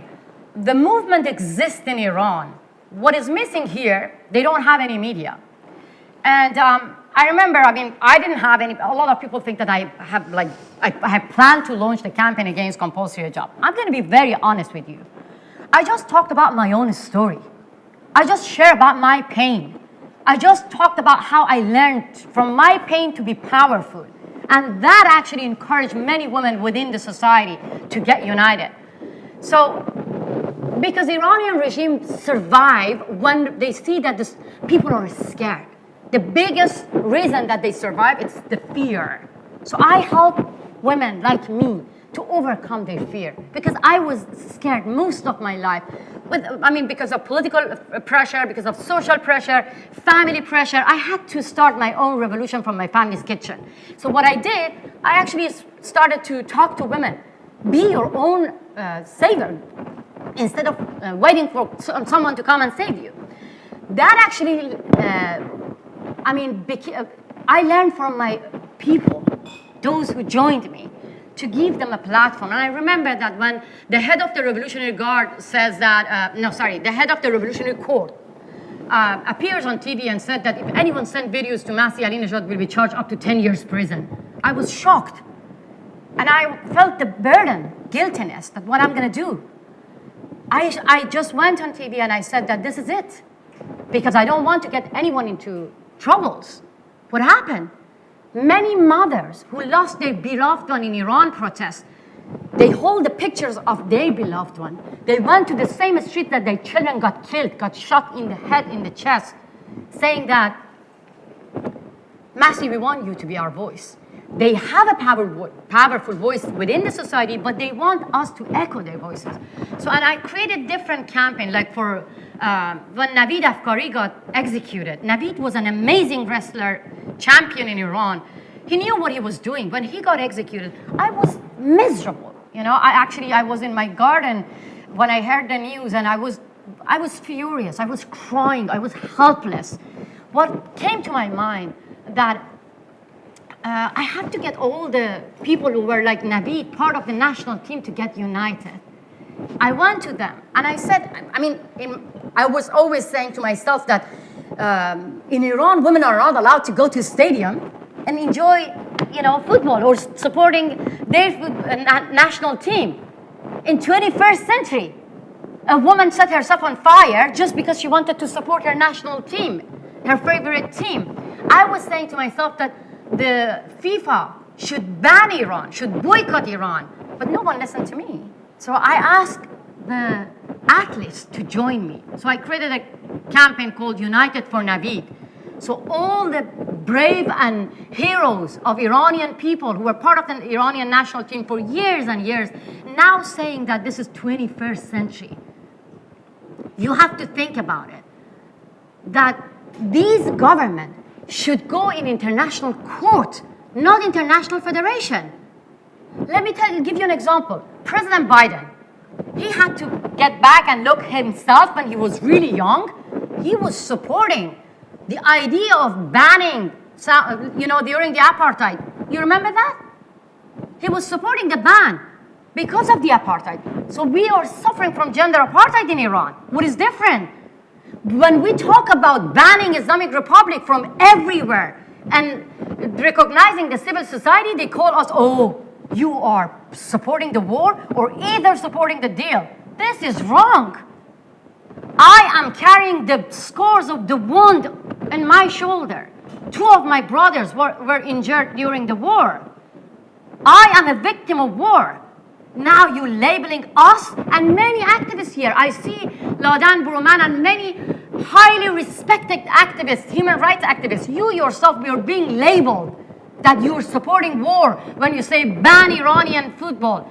Until women of Iran are allowed to go to a stadium, stand up against gender apartheid and listen to the voice of the mothers who lost their beloved one in Iran. You're labeling us that, oh, you supporting war? No. Those who are actually calling Qasem Soleimani a hero, he was a warmonger. I know that I'm furious because I really wanted to see Rob Malley here. I wanted to see the new administration here. When we talk about human rights, women's rights, it should be bipartisan. I criticize President Trump. I criticize President Biden as well because this is the reason that they came to America. My dream was to have freedom of expression in America. And now I see that Ilhan Omar, all those policymakers in America, they're being misguided by some think tanks here who are the Iran lobbies, who are being the voice of Iranian government rather than being the voice of Iranian people. That makes me furious. And let's be furious. Because many people in Iran, they're looking at you now. And they want to see that in 21st century, all the European countries, they dare to go and talk to our oppressors. They allow the children of Ayatollahs to come here, but they refuse to give visa to the family of the victims in Iran. All the Ayatollahs who say death to America, even those who were involved in hostage taking, their relatives are here in America. They have green cards. Regular guests on CNN. Where is CNN here? Where is Barbara Slavin? Why we go everywhere, they challenge us. I am the voice of Iranian people. Many of us here, being away from our families, it makes me furious and frustrated when I see a 17-year-old girl was beheaded. It didn't make a headline, but Ilhan Omar's legislation about Islamophobia made a huge headline. As a woman who grew up under Sharia laws, yes, I am scared of Islamic ideology. Millions of women in Afghanistan, they deserve and they have the right to be scared of Taliban and Islamism. I challenge and dare Ilhan Omar and many of those left and liberals to come and sit here and listen to the voice of Iranian people. If you're really looking for a stability in the region, you cannot go and have a negotiation with one of the most unstable regimes. You have to recognize the civil society and those who dare to say no to gender apartheid. I know you understand my pain. I do. And you talked about Afghanistan, and certainly you have a campaign, Let Us Talk, that has taken the issue beyond Iran to Afghanistan to the entire Middle East. Now, what kind of an advice from your experience, from your expertise, do you have for these young women? You kidding me? I don't have any advice for women of Afghanistan. They did a great job. No, you are expert at what you do. I have advice for policymakers in America. But these girls who want to have their voices. No, let us talk. Let us talk. Yes, okay, go on. The brave women in Afghanistan, they don't need any advice from me, from none of us in the West.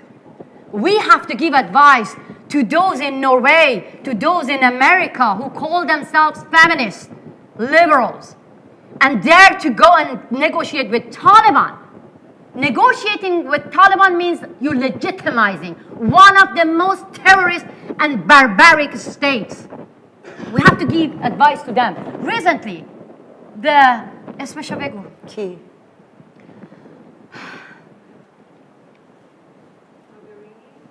Say that again, say that.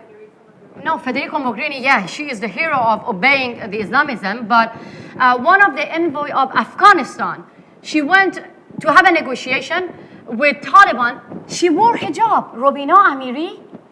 She obeyed chadori, as Afghan women says. Women in Afghanistan say no to compulsory hijab. She was not forced to wear hijab in Norway. She did. And then you want to defend the right of women of Afghanistan? So my advice is nothing just toward all the feminists. Believe me, if you don't stand with your sisters in the Middle East, you have to fight Taliban and the Islamic Republic, the terrorists here in the West, in America. I know that Americans here, you have a famous saying that what happens in Vegas stays in Vegas. But believe me, what happens in the Middle East, in Iran, in Afghanistan, doesn't stay there. It's going to infect the rest of the world. They came after me to kidnap me here in America. You think it was about me? Believe me, I'm not scared of my life. But the most scariest thing in my life is that Islamic regime tried to challenge the US authorities on US soil. And President Biden, still kept silent. If it was his son, if it was his relative, he wouldn't have been silent. He would have just gone after the Islamic Republic and said, just talk about the deal. And I want to tell you something, Nazanin. I want to tell you that I was for the deal. I was supporting the deal. I was supporting the reformists. I was working for reformist newspapers in Iran. We are not a bunch of oppositions here, like for 42 years, all of us. No, many of us, we had even hope on reformists. I had hope on reformists. I voted for the reformists, and I feel ashamed now. Many people inside Iran, they voted for reformist people as well. But now hear them. The opposition shifted. They changed. People have a new message. Believe me, you have to sit and listen to the voice of the mothers inside Iran. A mother whose son, Pejman Ghalipur, only 18 years, received 5 bullets in his chest. She is the true voice of Iranian opposition saying no to Islamic Republic. Pouya Bakhtiari's mother, Nahid, she was there while her son got killed in front of her eyes. She says no to Islamic Republic and she received attacks. Her house was vandalized by the Islamic Republic recently. So what I say here, instead of listening to the lobbyists, listen to the voice of Iranian people within the society. Whether you help us or support us or not, we're going to get rid of the Islamic Republic one day. But the history will judge you. Well, we don't have much time left, but recently I saw a very interesting statistics that in the past few years, the intelligence organs of Iran, they have multiplied fivefold. Right now, we've got between 17 to 20 different security organs controlling the people. But having said that, there was the panel today that Ladan Burumand was mentioning about the increasing number of protests. And there was also a secret document that was brought out by the hacktivist group Edalat Ali, that actually one of the officers there was saying that Iran, the society is in a state of explosion, and that only in the past year it has seen an increase of protests by 50%, and the number of protesters have nearly doubled in each of them. Certainly Iranian teachers, pensioners, investors, workers, you name it, even prison guards. They've been protesting rallies across Iran in more than 100 cities. If you go to kayhanlife.com or kayhan.london, we have all the videos with all their slogans. And so if we see a repeat, let's just say, if we see a repeat of 2019, I remember I go back to 2009. At that time, you were waiting to interview President Obama. He lost the chance. And, well, he lost the chance. And so, yes, definitely. And so did a lot of Iranian people lose the chance. You know, like Neda Agha Sultan lost her life. And then we come to 2019. We have the Aban protests. The internet gets shut down again. 2020, Secretary Blinken, even before he was elected, he retweeted a tweet that if there's a repeat of 2019, what should be done? And it was silence. Now, given your position now, your network with tech companies, with US officials, Congress, MEPs, European Parliament, if there is a repeat of 2019, that everybody is expecting at some point, what will be your advice? What tools would the Iranians need? Sure. First of all, I want to actually tell the story about people of Iran and Obama.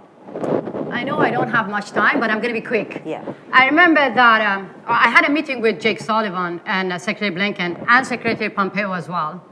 And I said that in front of them, that Iranian people in the streets were chanting, Obama, you either with us or with them.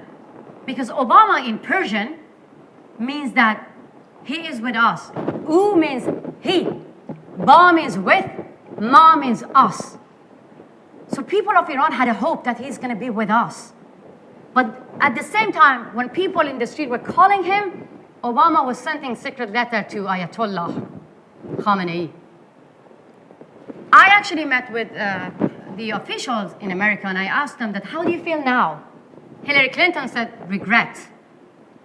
And I asked Jake Sullivan that whether he's going to support Iranian people. He said that we have to stick with our policy to get a deal.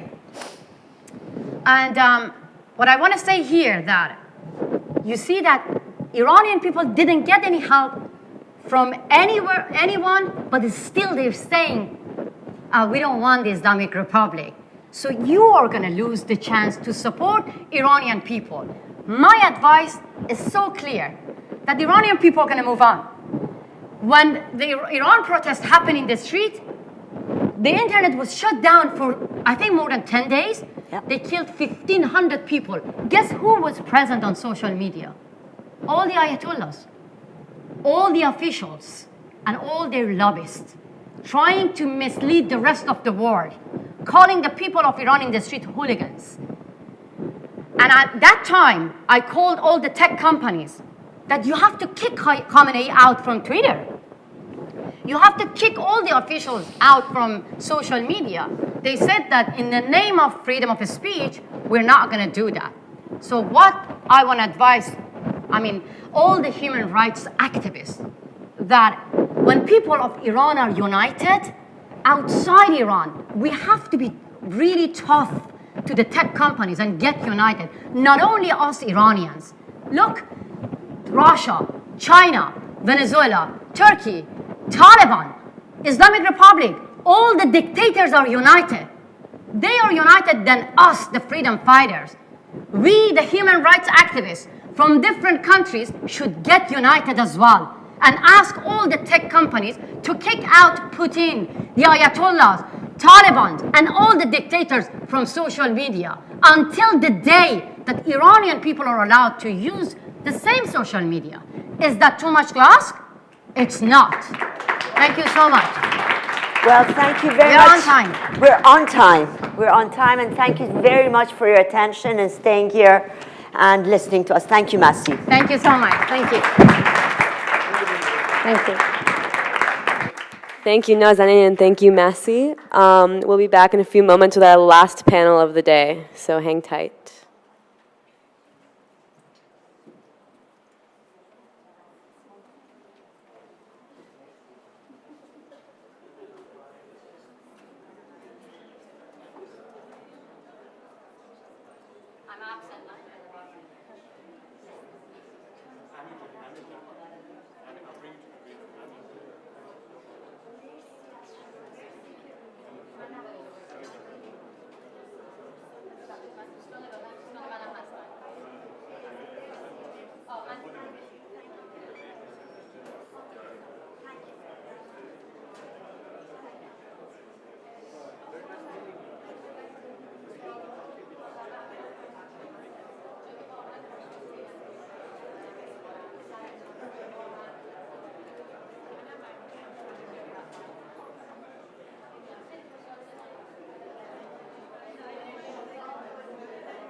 Our final panel of the day is hosted by NUFDI's very own Naveed Mohebi on Western media coverage in Iran.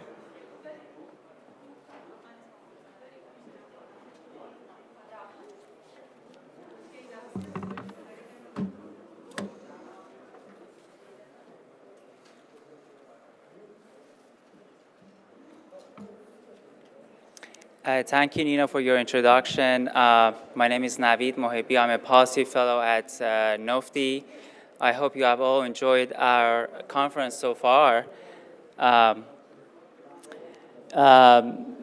panel that I'm going to be moderating today is kind of different from the other panels that you have witnessed so far, in a way that you may not have heard about this topic much, especially our non-Iranian friends. So I kind of wanted to give you a short introduction, something that I wrote. I want to read it for you, why we are having this panel today. Today I have the honor of moderating a panel on the Iran dialogue in media, academia, and think tanks here in Washington. I moved to the United States 8 years ago and quickly began to follow the discourse surrounding Iran in this town. I soon realized that the regime I had escaped was a bit more popular in certain circles of media, academia, and think tanks in the United States, which took me by surprise. In analysis from these sources, I often heard echoes of what I would once hear from Iranian officials back home. I heard very little about human rights violations and the Iranian people.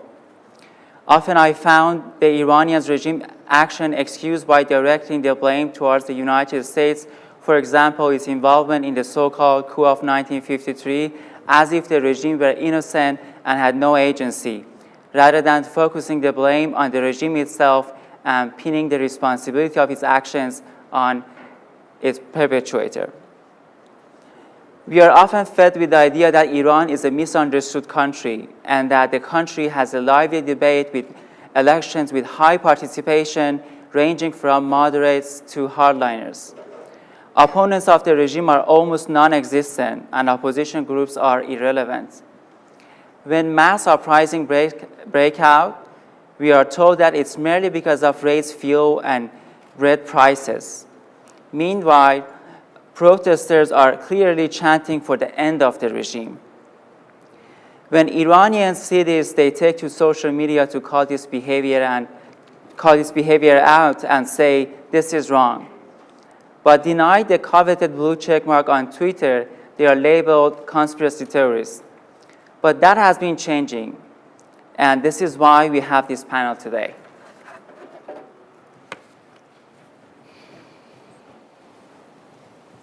Thank you for joining us today. I really appreciate you coming from far distances. I know Kaveh came from Toronto, and our friend Tina from London. Thank you very much. So I have 4 distinguished panelists here today with me. First, Kaveh Shahruz, a lawyer and senior fellow at McDonald Laurier Institute, and Gabriel Noronha, former State Department advisor on Iranian affairs. Maryam Memar-Sadeghi, also a senior fellow at McDonald Laurier Institute.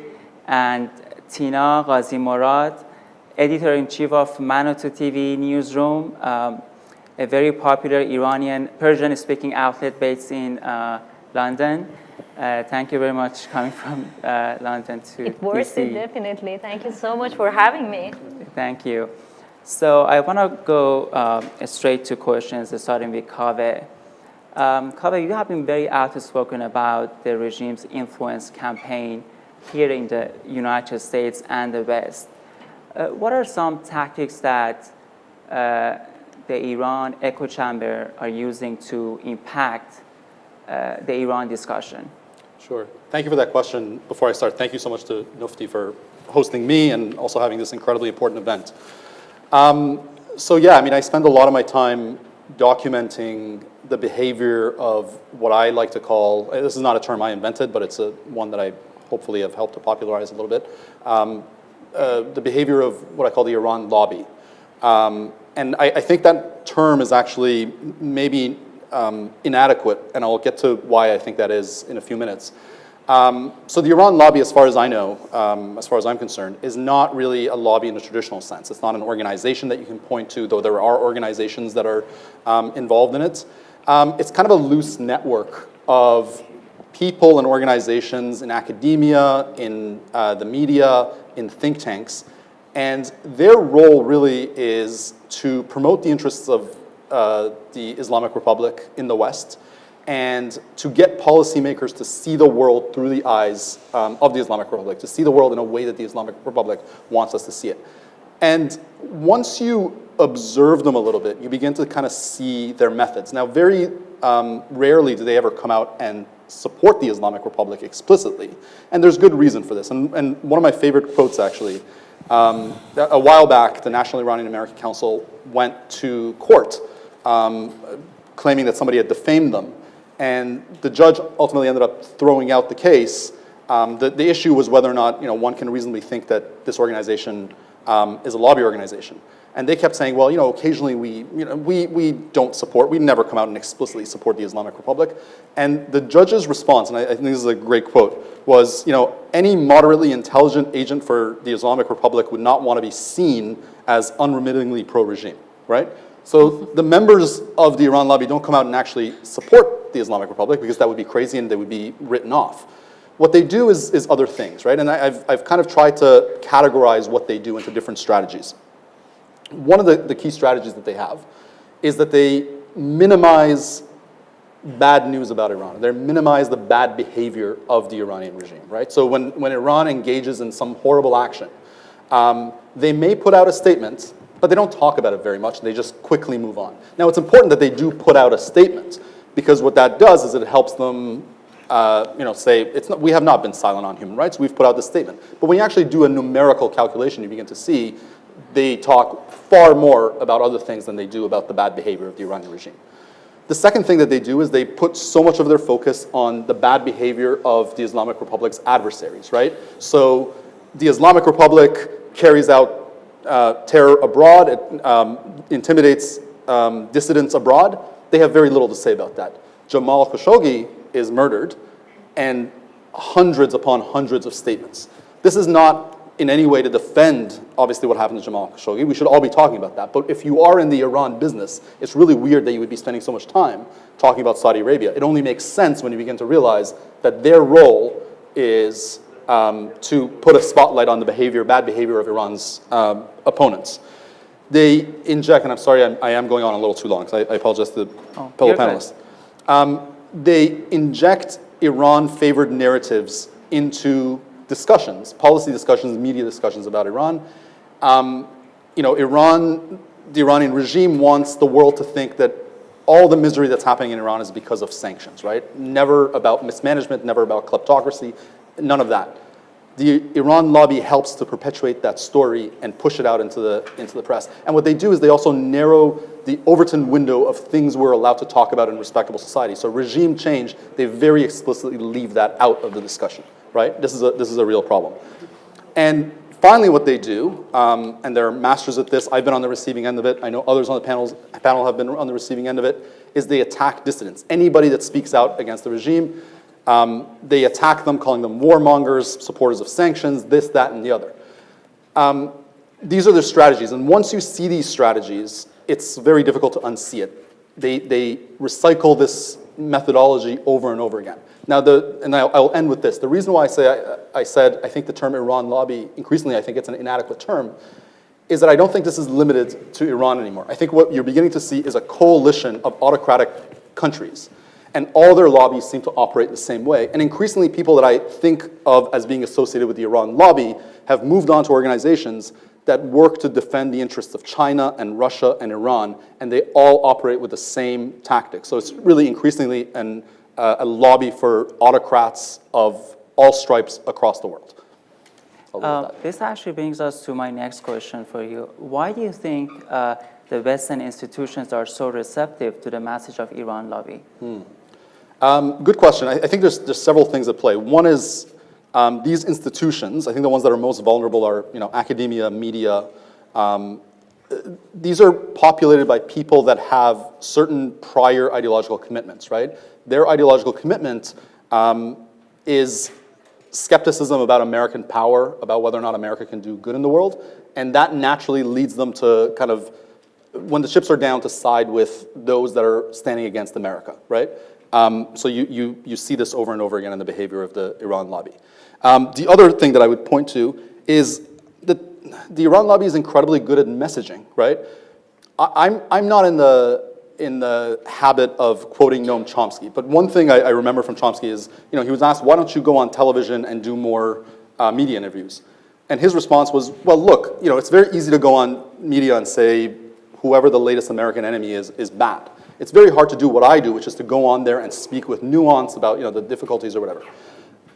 Again, this is not a promotion of Noam Chomsky, but I think that point stands. The arguments put forth by the Iran lobby are incredibly simple for media to consume, for academia to consume. We love peace. Like, who doesn't love that, right? We love peace is a great message.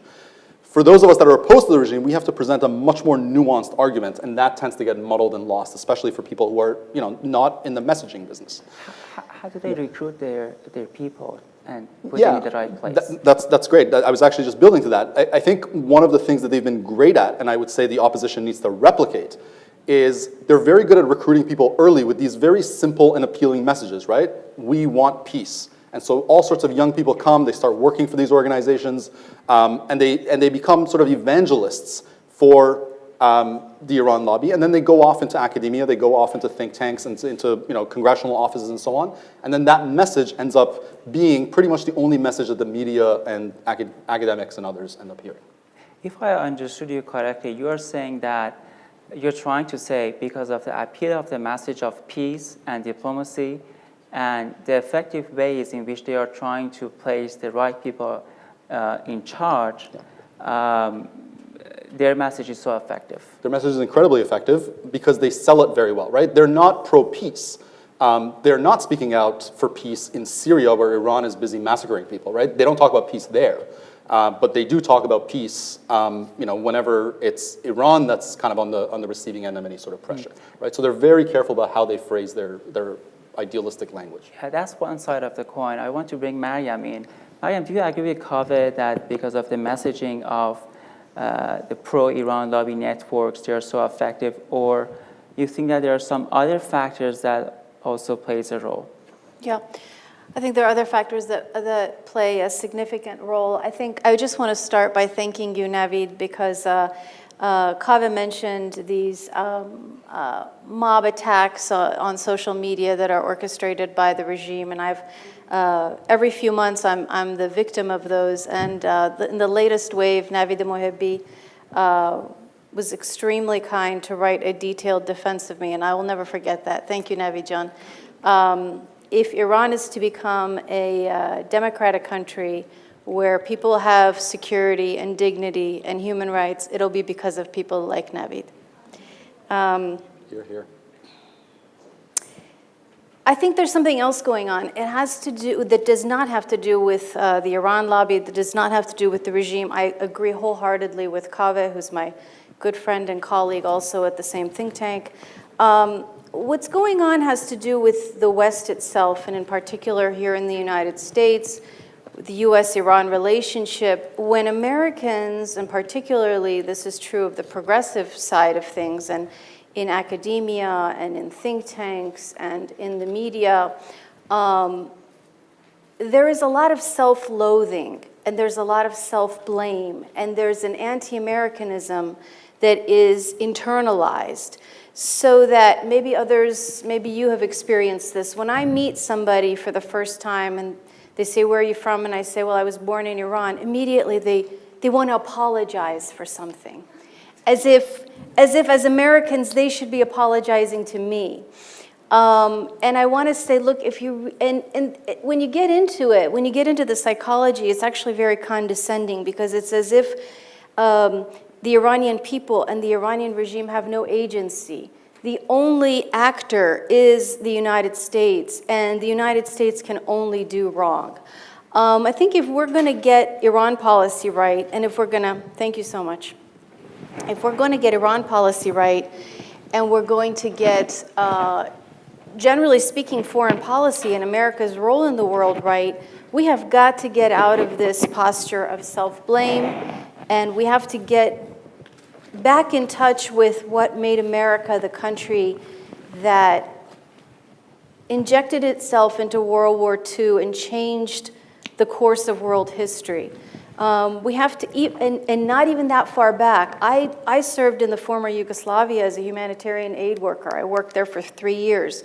Bill Clinton essentially bombed the places that I worked every day, and people were extremely grateful for that bombing and America's role. There's a big debate right now that is happening on both the left and the right. The panel with Ray Take was very good, I thought, on this point in particular, where isolationism is being shared by both parties. So, you know, on every issue that you can possibly imagine, Democrats and Republicans are divided. The country is, I don't think, has ever been this divided. But what do the two parties agree on? That the people of Afghanistan should be betrayed. So you're saying that... I mean, shame on us. Shame on us as Americans that is the point that we come to agree on. So you're saying that it is not because of the Iran lobby that we have issues with Western media. You think that they have their own biases, and they have their own agenda. Exactly. And based on that, they're trying to cover Iran. And once, you know, their agenda matches with, you know, what Iranian peoples are demanding or not, that's how they approach coverage of Iran. Exactly, to the point where if they see protests in Iran, they want to shut it off. They don't want, it's an inconvenience. It's a wrench in the works. When the Green Movement was happening, Barack Obama quite literally didn't want to look at it, because it disturbs the progressive point of view. No, these people are pro-American. They want regime change. They see that if their country does not have a fundamentally different kind of government, a democratic government, not a totalitarian regime, there's absolutely no chance that any of the problems that they have will be solved. Honor killings, the environment, the economy, children's rights, there isn't anything that can possibly become better as long as this regime exists. And the West doesn't have the willingness to hear that truth. Can I just step in? Sorry, I know I'm speaking out of turn, but I just want to offer a clarification on something Mariam said, because I understand how Twitter works. So Mariam just said, you know, I was in Yugoslavia and people were thankful for the bombing, and you can just see tomorrow Twitter going crazy. So I just want to point out, you're not saying people were thankful for the bombing, they were thankful for the results of the, you know, the freedom and the lives saved as a result of the bombing. Well, actually, quite literally, when the bombing was happening, they were going to the rooftops of the, the regime took this part of my speech and used it. It's okay, they can do it again.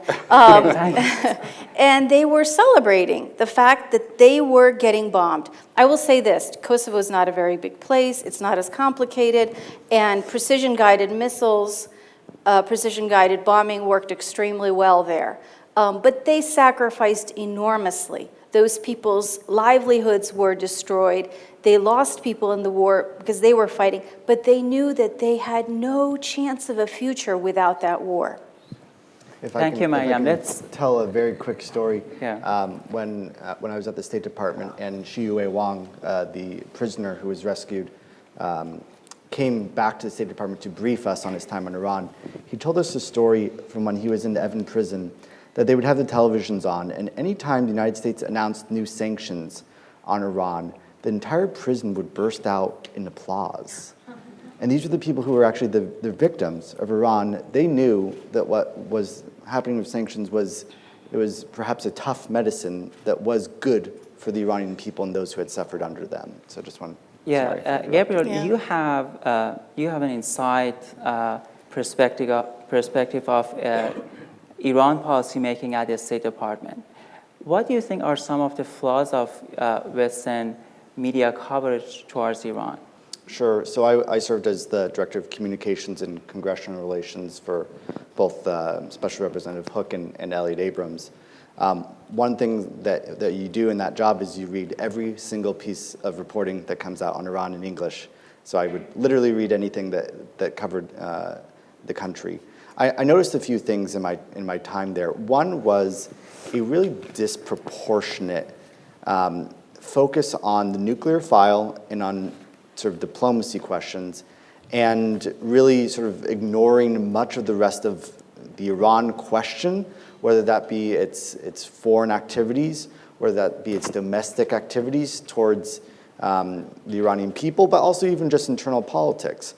And it became clear to me that this was a very intentional act and really good stage management by the Iranian government. And I'll give you an example. There were 5 periods in 2019 and 2020 when Iran accelerated its nuclear program, and they did this every 60 days. And what they would do is there were very few times when you actually hold press conferences where you invite foreign journalists. But every time they announced new nuclear steps of escalation, they would invite foreign journalists, all the domestic journalists. They would announce these steps in public, hold everything. They would release things in English and Farsi and in other languages.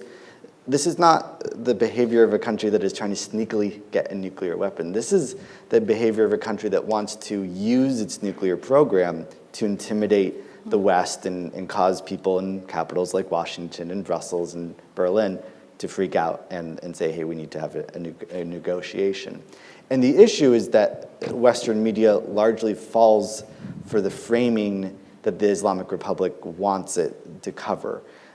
They mostly covered the statements of then Foreign Minister Zarif, and they almost entirely ignored the statements and policy discussions coming from the Supreme Leader's Office, coming from the IRGC, the Ministry of Intelligence at the MOIS, which are the real power brokers in the Iranian system. It's almost like if you were a foreign journalist and the only thing you ever covered was either Voice of America or USAID, and you said that they were representative of the US government and the power centers. It's just not, the foreign ministry is a place where bureaucrats go to pitch the Islamic Republic's image to the West. That's not, you don't get much useful information there about the Islamic Republic's real intentions. The other thing is, I'll criticize the media, but I want to give them some credit, which is they're under enormous financial hardship due to the way that the whole enterprise has shifted over the last couple of decades. So I want to give them a little credit and say they don't have the number of reporters that they used to be able to have. They can't have 3 reporters covering Iran, and if they only have 1, they're probably going to have to do the nuclear file because that's what most people pay attention to. But as a result, there's just a lack of coverage of domestic issues, corruption, treatment of human rights, any examination of Iran's budget. Iran's budget is one of the most useful things that any Iran analyst and every member of the public should really dive into. If you did, you would see things like the Expatriates Project, which is $104 million that the foreign ministry spends on influencing operations and views of the Iranian diaspora abroad. No one knows about that. No one's covered it. These are the things that reporters... They're the same people who are attacking dissidents on social media platforms. Exactly. And so when you start digging into it, you start seeing the real Iran. So there are, now I also want to give credit, there are institutions like Radio Farda and Iran Wire that actually do have phenomenal coverage. But I think the issue is that most sort of mainstream top Western media companies either don't have the experience, they don't have enough Farsi speakers who can go in and read, the politics of the Majlis and what's really going on in Iran. And so they're reduced to reporting on what is spoon-fed to them by the Ministry of Foreign Affairs, which is effectively just their external propaganda service. Mm-hmm. And so I think, the American public and the Western public would be much better served by looking at the reporters who actually report in-depth stories inside the Islamic Republic of the politics, of the deliberations there, and they would slowly see the ideology that underpins the decision-making. It's not of a country aggrieved because of Western sanctions. It's a country that's led by radical and revolutionary Islamic ideology. Thank you, Gabriel. So we have heard from 3 of our panelists so far. We are going to turn to Tina. Tina, I know that you're working for a very popular diaspora-based outlets, and I know that you're in touch with Iranians on a daily basis. Based on your experience covering Iran and being in touch with Iranians, can you tell us, like, what are some of the challenges that Western media have in terms of covering Iran? So first of all, thank you for having me. This is my first international trip in 2 years, thanks to Corona, so I'm really excited about it. And thank you for putting up such an amazing event together. I believe covering Iran for the Western media imposes 3 main challenges. There are different channels and sources that you can get the news from. The first goes to the mainstream news agencies, such as AP, Reuters, who have correspondents in Iran.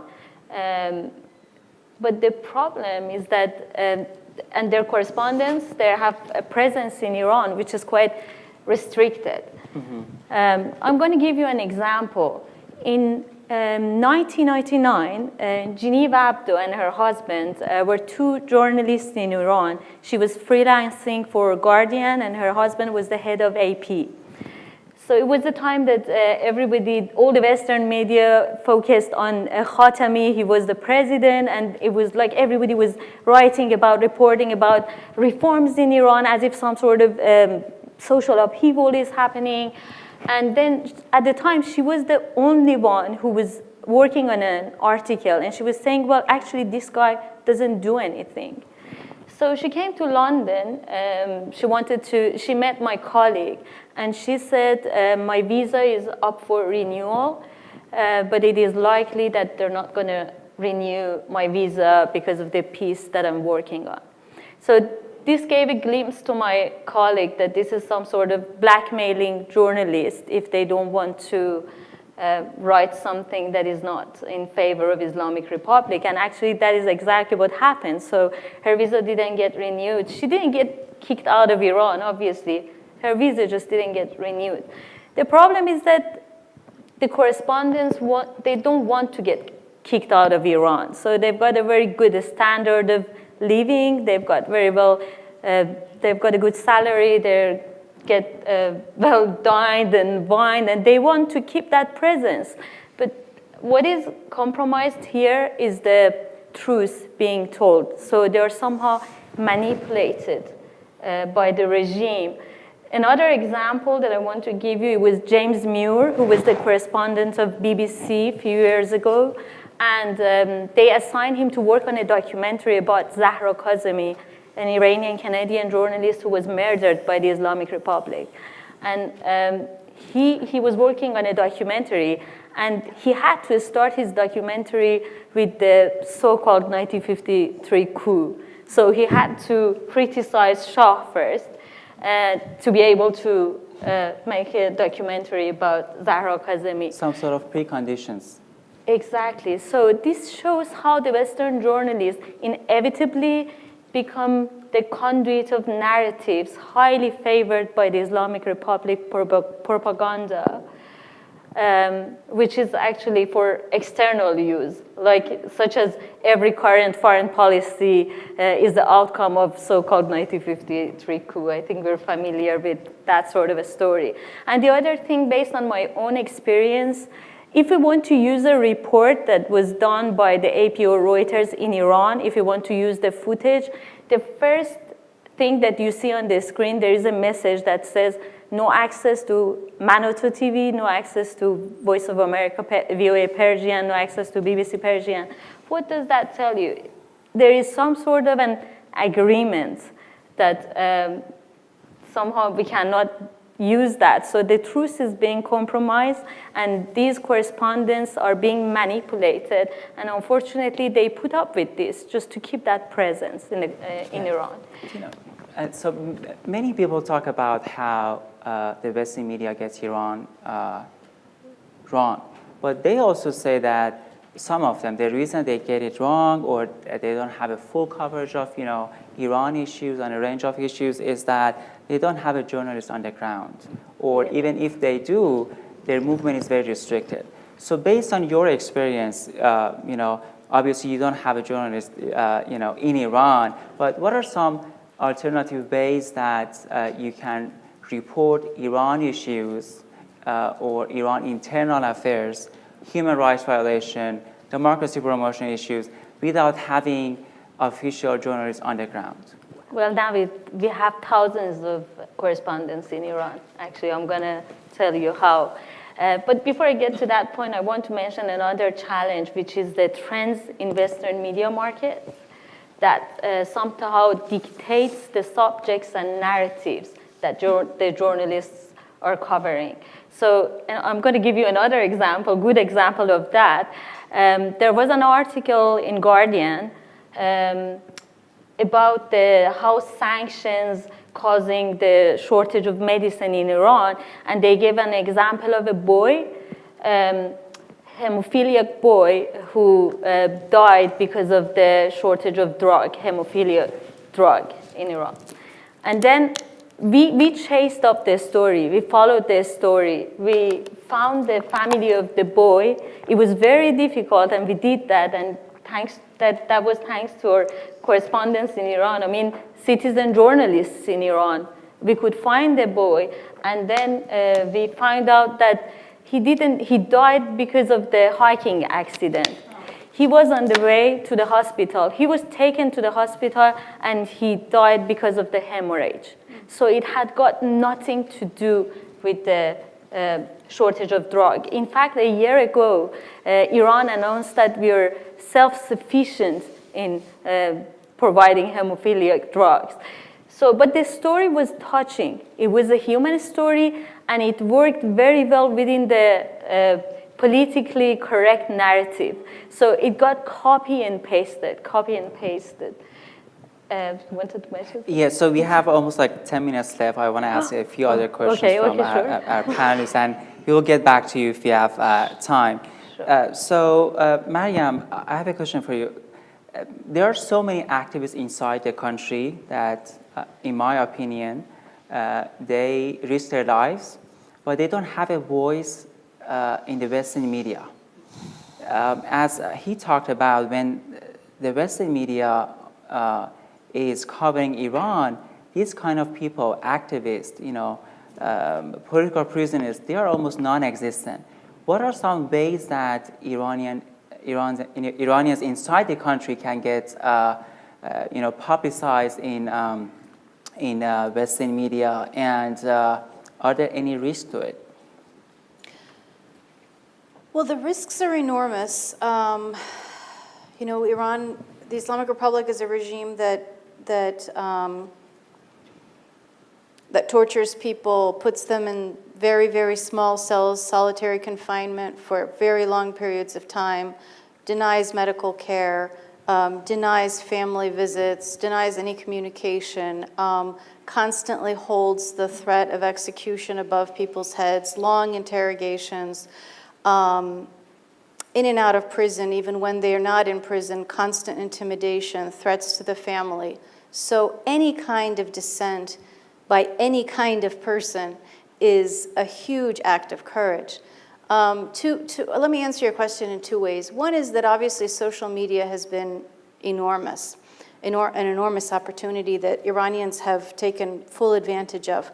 The regime knows this and has, especially recently, started, maybe three years has been especially strong in creating, via its so-called cyber army, fake accounts that pretend that are posturing to be monarchists or posturing to be super barandos, super against the regime. And what these accounts do is they seed extremist discourse, and they amplify extremist discourse, and they amplify accounts, which may be real accounts of real people, when they go after people in the opposition. I started to learn about this because of attacks on me. So they're pretending to be opposition, but they are not. Exactly. They're pretending to be opposition, but they're not. Why would the regime do that? Because the regime knows that it has no legitimacy. It has no reputation. It can't attract people by going on Twitter and saying great things about the Islamic Republic. That's not gonna galvanize anybody. It's not gonna resonate. But the Islamic Republic has no reputation anymore, so they have to pretend that. Exactly, so yeah. they have to go after the reputation of people in the opposition. So social media is a key way that they do it. I'll go very quickly. The other way, which has been very few and far in between, is by writing in English. And recently, Hossein Ronaqi, who's an activist and a writer inside the country, he also tweets in English, wrote a piece in the Wall Street Journal. And this is a person who has been imprisoned for 6 years. He's out now, imprisoned for 6 years, tortured. He lost 1 kidney because of the torture. And he braved to write in the Wall Street Journal about his experience and that he will likely face torture again. But he tried very hard to shame, and good on the Wall Street Journal for publishing it, shame all of Western media for portraying Iran in a way that is really just not truthful. And he calls it the real Iran. And when he tweets, he says, the real Iran is about this. The real Iran is about, and all the negative things that, as Kaveh says, the Iran lobby just doesn't want you to know about. Yeah, thank you, Maryam. Gabriel, I have another question for you. You have worked for both of Iran's envoys who were here today, Mr. Abrams and Brian Hook, and I know that you were directly in charge of USA Dar Farsi, the Persian media outlets for Iranians run by the State Department. How do you think the Biden administration is doing in terms of messaging to Iran with the same task that you were in charge for 2 years? Very disappointing. Well, it's 2 words. So as means of background, this program was actually created by President Barack Obama as a means to connect with the Iranian people. We didn't have an embassy in Iran because it was taken over. So we created digital programs to try to communicate to the Iranian people, to reach out to them and really show them that the United States was not what the Islamic Republic said it was. During the Trump administration, we supercharged these programs, and together with my colleague Glenn Khodorkovsky, we got to 2 million followers, and we were the 18th most powerful social media platform in the world. We were ahead of Boris Johnson, Angela Merkel, Emmanuel Macron. It was the second most popular political account in America besides President Trump's accounts. Unfortunately, since then, this administration has really completely neglected the platforms. They've actually shut off some of the channels, say on Telegram. They have atrophied followers left and right. They've lost about 50,000 followers on Instagram. Intentionally. In the past year. Arguably intentionally, the employees are well aware of what's happened. They have posts about the great modest clothing companies, and they feature people in hijab, despite the fact that there are women suffering decades in prison in Iran for not having the choice to wear hijab. They post things in English. They have intentionally neutered the platform. I don't make that accusation lightly because these are my old colleagues, but they have neutered the platform, and they are not talking about human rights intentionally because they believe that if they don't talk about human rights, they can get a nuclear deal with Iran, and that if they don't offend the Iranian leaders who still believe that they need to destroy America, they can perhaps get this deal. It's a really disappointing and sad deal. Our time is almost up, but I want to ask you a very quick question, and that is that what would you suggest to the U.S. government in terms of dealing with the Iran disinformation campaign and the ways in which their methods or the new methods can be identified? Sorry, that's for me? Yeah, that's for you. That's a good question. Well, first of all, I think for them to be more effective, they have to actually have a proper understanding of what's happening in Iran, and I don't think this administration does. So first of all, listen to somebody like Mr. Ronaqi, figure out what the real Iran is, right? Secondly, don't do what they've been doing with respect to the existing channels of communication. Don't, actually focus on what the Iranian people are fighting for. They're not fighting for modesty in clothing. They're fighting for freedom to choose how they want to live their lives. And then finally, I think it involves changing the narrative a little bit. Stop focusing, I think Gabriel said it beautifully, we're allowing the Iranian regime to set the framework for our discussion. The framework should not be the effect of sanctions or any issue, but how tyrannical Iran's regime is, and the fact that the Iranian people want peace with the world, they want freedom, they want to enjoy the very things that we enjoy living here in the West. That should be our messaging in Canada, in the United States, everywhere in the world. And until we get that right, we're going to continue to have this problem. We're going to continue to have the Iran lobby's influence subverting our discourse and getting it off course. Thank you, Kaveh. It was very interesting. I really enjoyed all of your contributions. So I want to open the stage for questions. If anyone has any questions for our panelists. Can I use this opportunity Okay.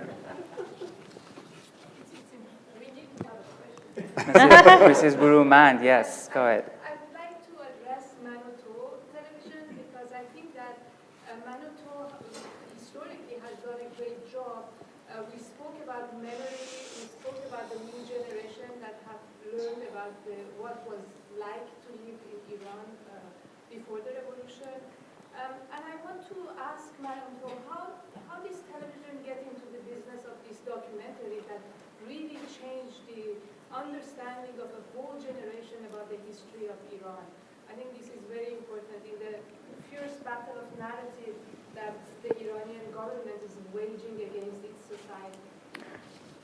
The answer to that is quite simple, Ladan John. You know that for 40, almost 43 years, our history was distorted. So what was shown to the generation after the Islamic Revolution, it was just the part, the lie and the propaganda and the dark part that the Islamic Republic wanted this generation to believe. But then what we thought we need to show to this generation is another part that hasn't been shown.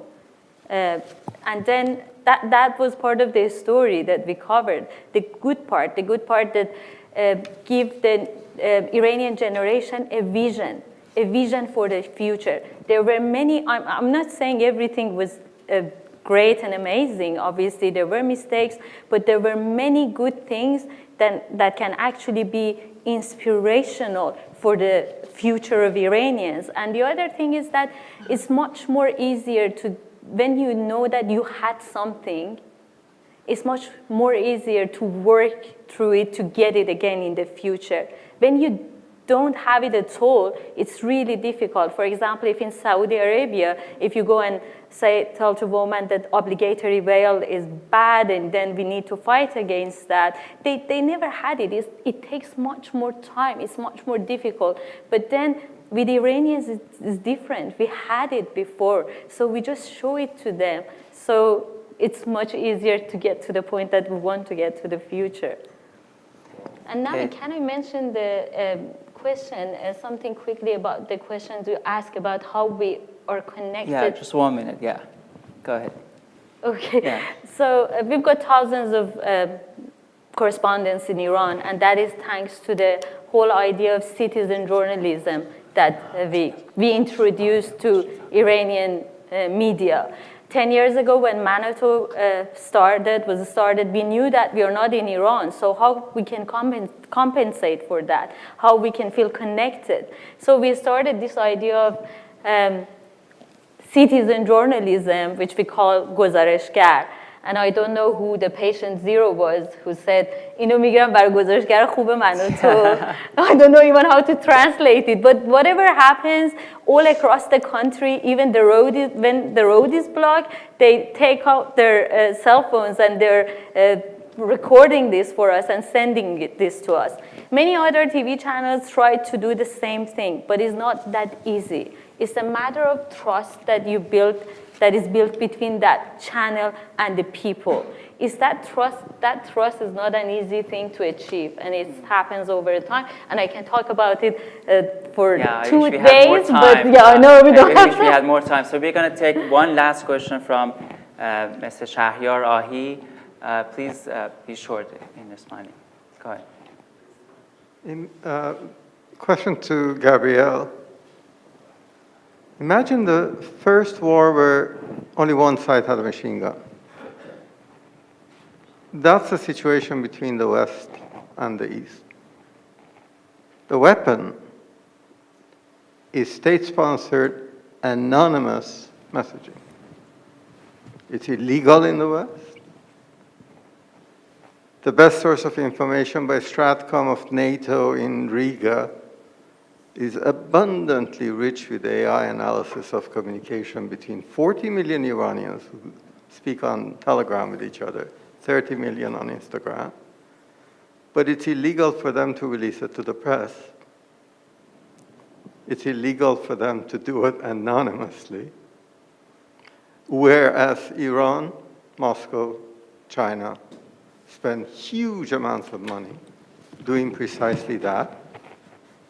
Hamidreza Shari'i, who got his Eau de Palme academic, equivalent to Legion d'Honneur, from the president of France, teaches students who go and build narratology engines in different institutions in Iran, competing against each other sometimes, but getting together on major affairs of the state. And there are masters of narratology armed by condensed state-rich information. How can you win that war? Can you be brief, please? Sure. So, people might not think about this, but one of the things that maximum pressure did was it actually started destroying the Iranian regime's propaganda network. And I'll give you a quick example how IRIB broadcasts in dozens of languages, or they did until they started running out of foreign currency reserves to pay for satellites to actually broadcast that. So at the peak of maximum pressure, they stopped broadcasting to Dari, they stopped broadcasting into Hindi, and they had to limit their Spanish language propaganda network. So they didn't even have the money to do all these things. This was a nation that was under economic collapse. And so all these things, again, look at their budget and look at how much they tried to spend on their expatriates product, their budget request, and then how much their parliament was actually able to fulfill for it. Same with IRIB, all these programs. Money's the sinews of war is an old saying that we had at the State Department. When you take away that money, their ability to spread propaganda, their ability to oppress their people, all these things go away.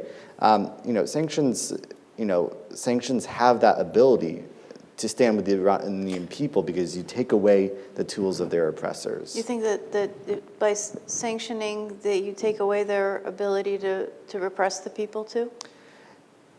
That's a hard question. Because the 1,500 were killed under maximum pressure. And I'll even make your argument stronger. Unfortunately, what we saw under maximum pressure is what they did is they took money from healthcare accounts, from education accounts, and they put it in the Basij.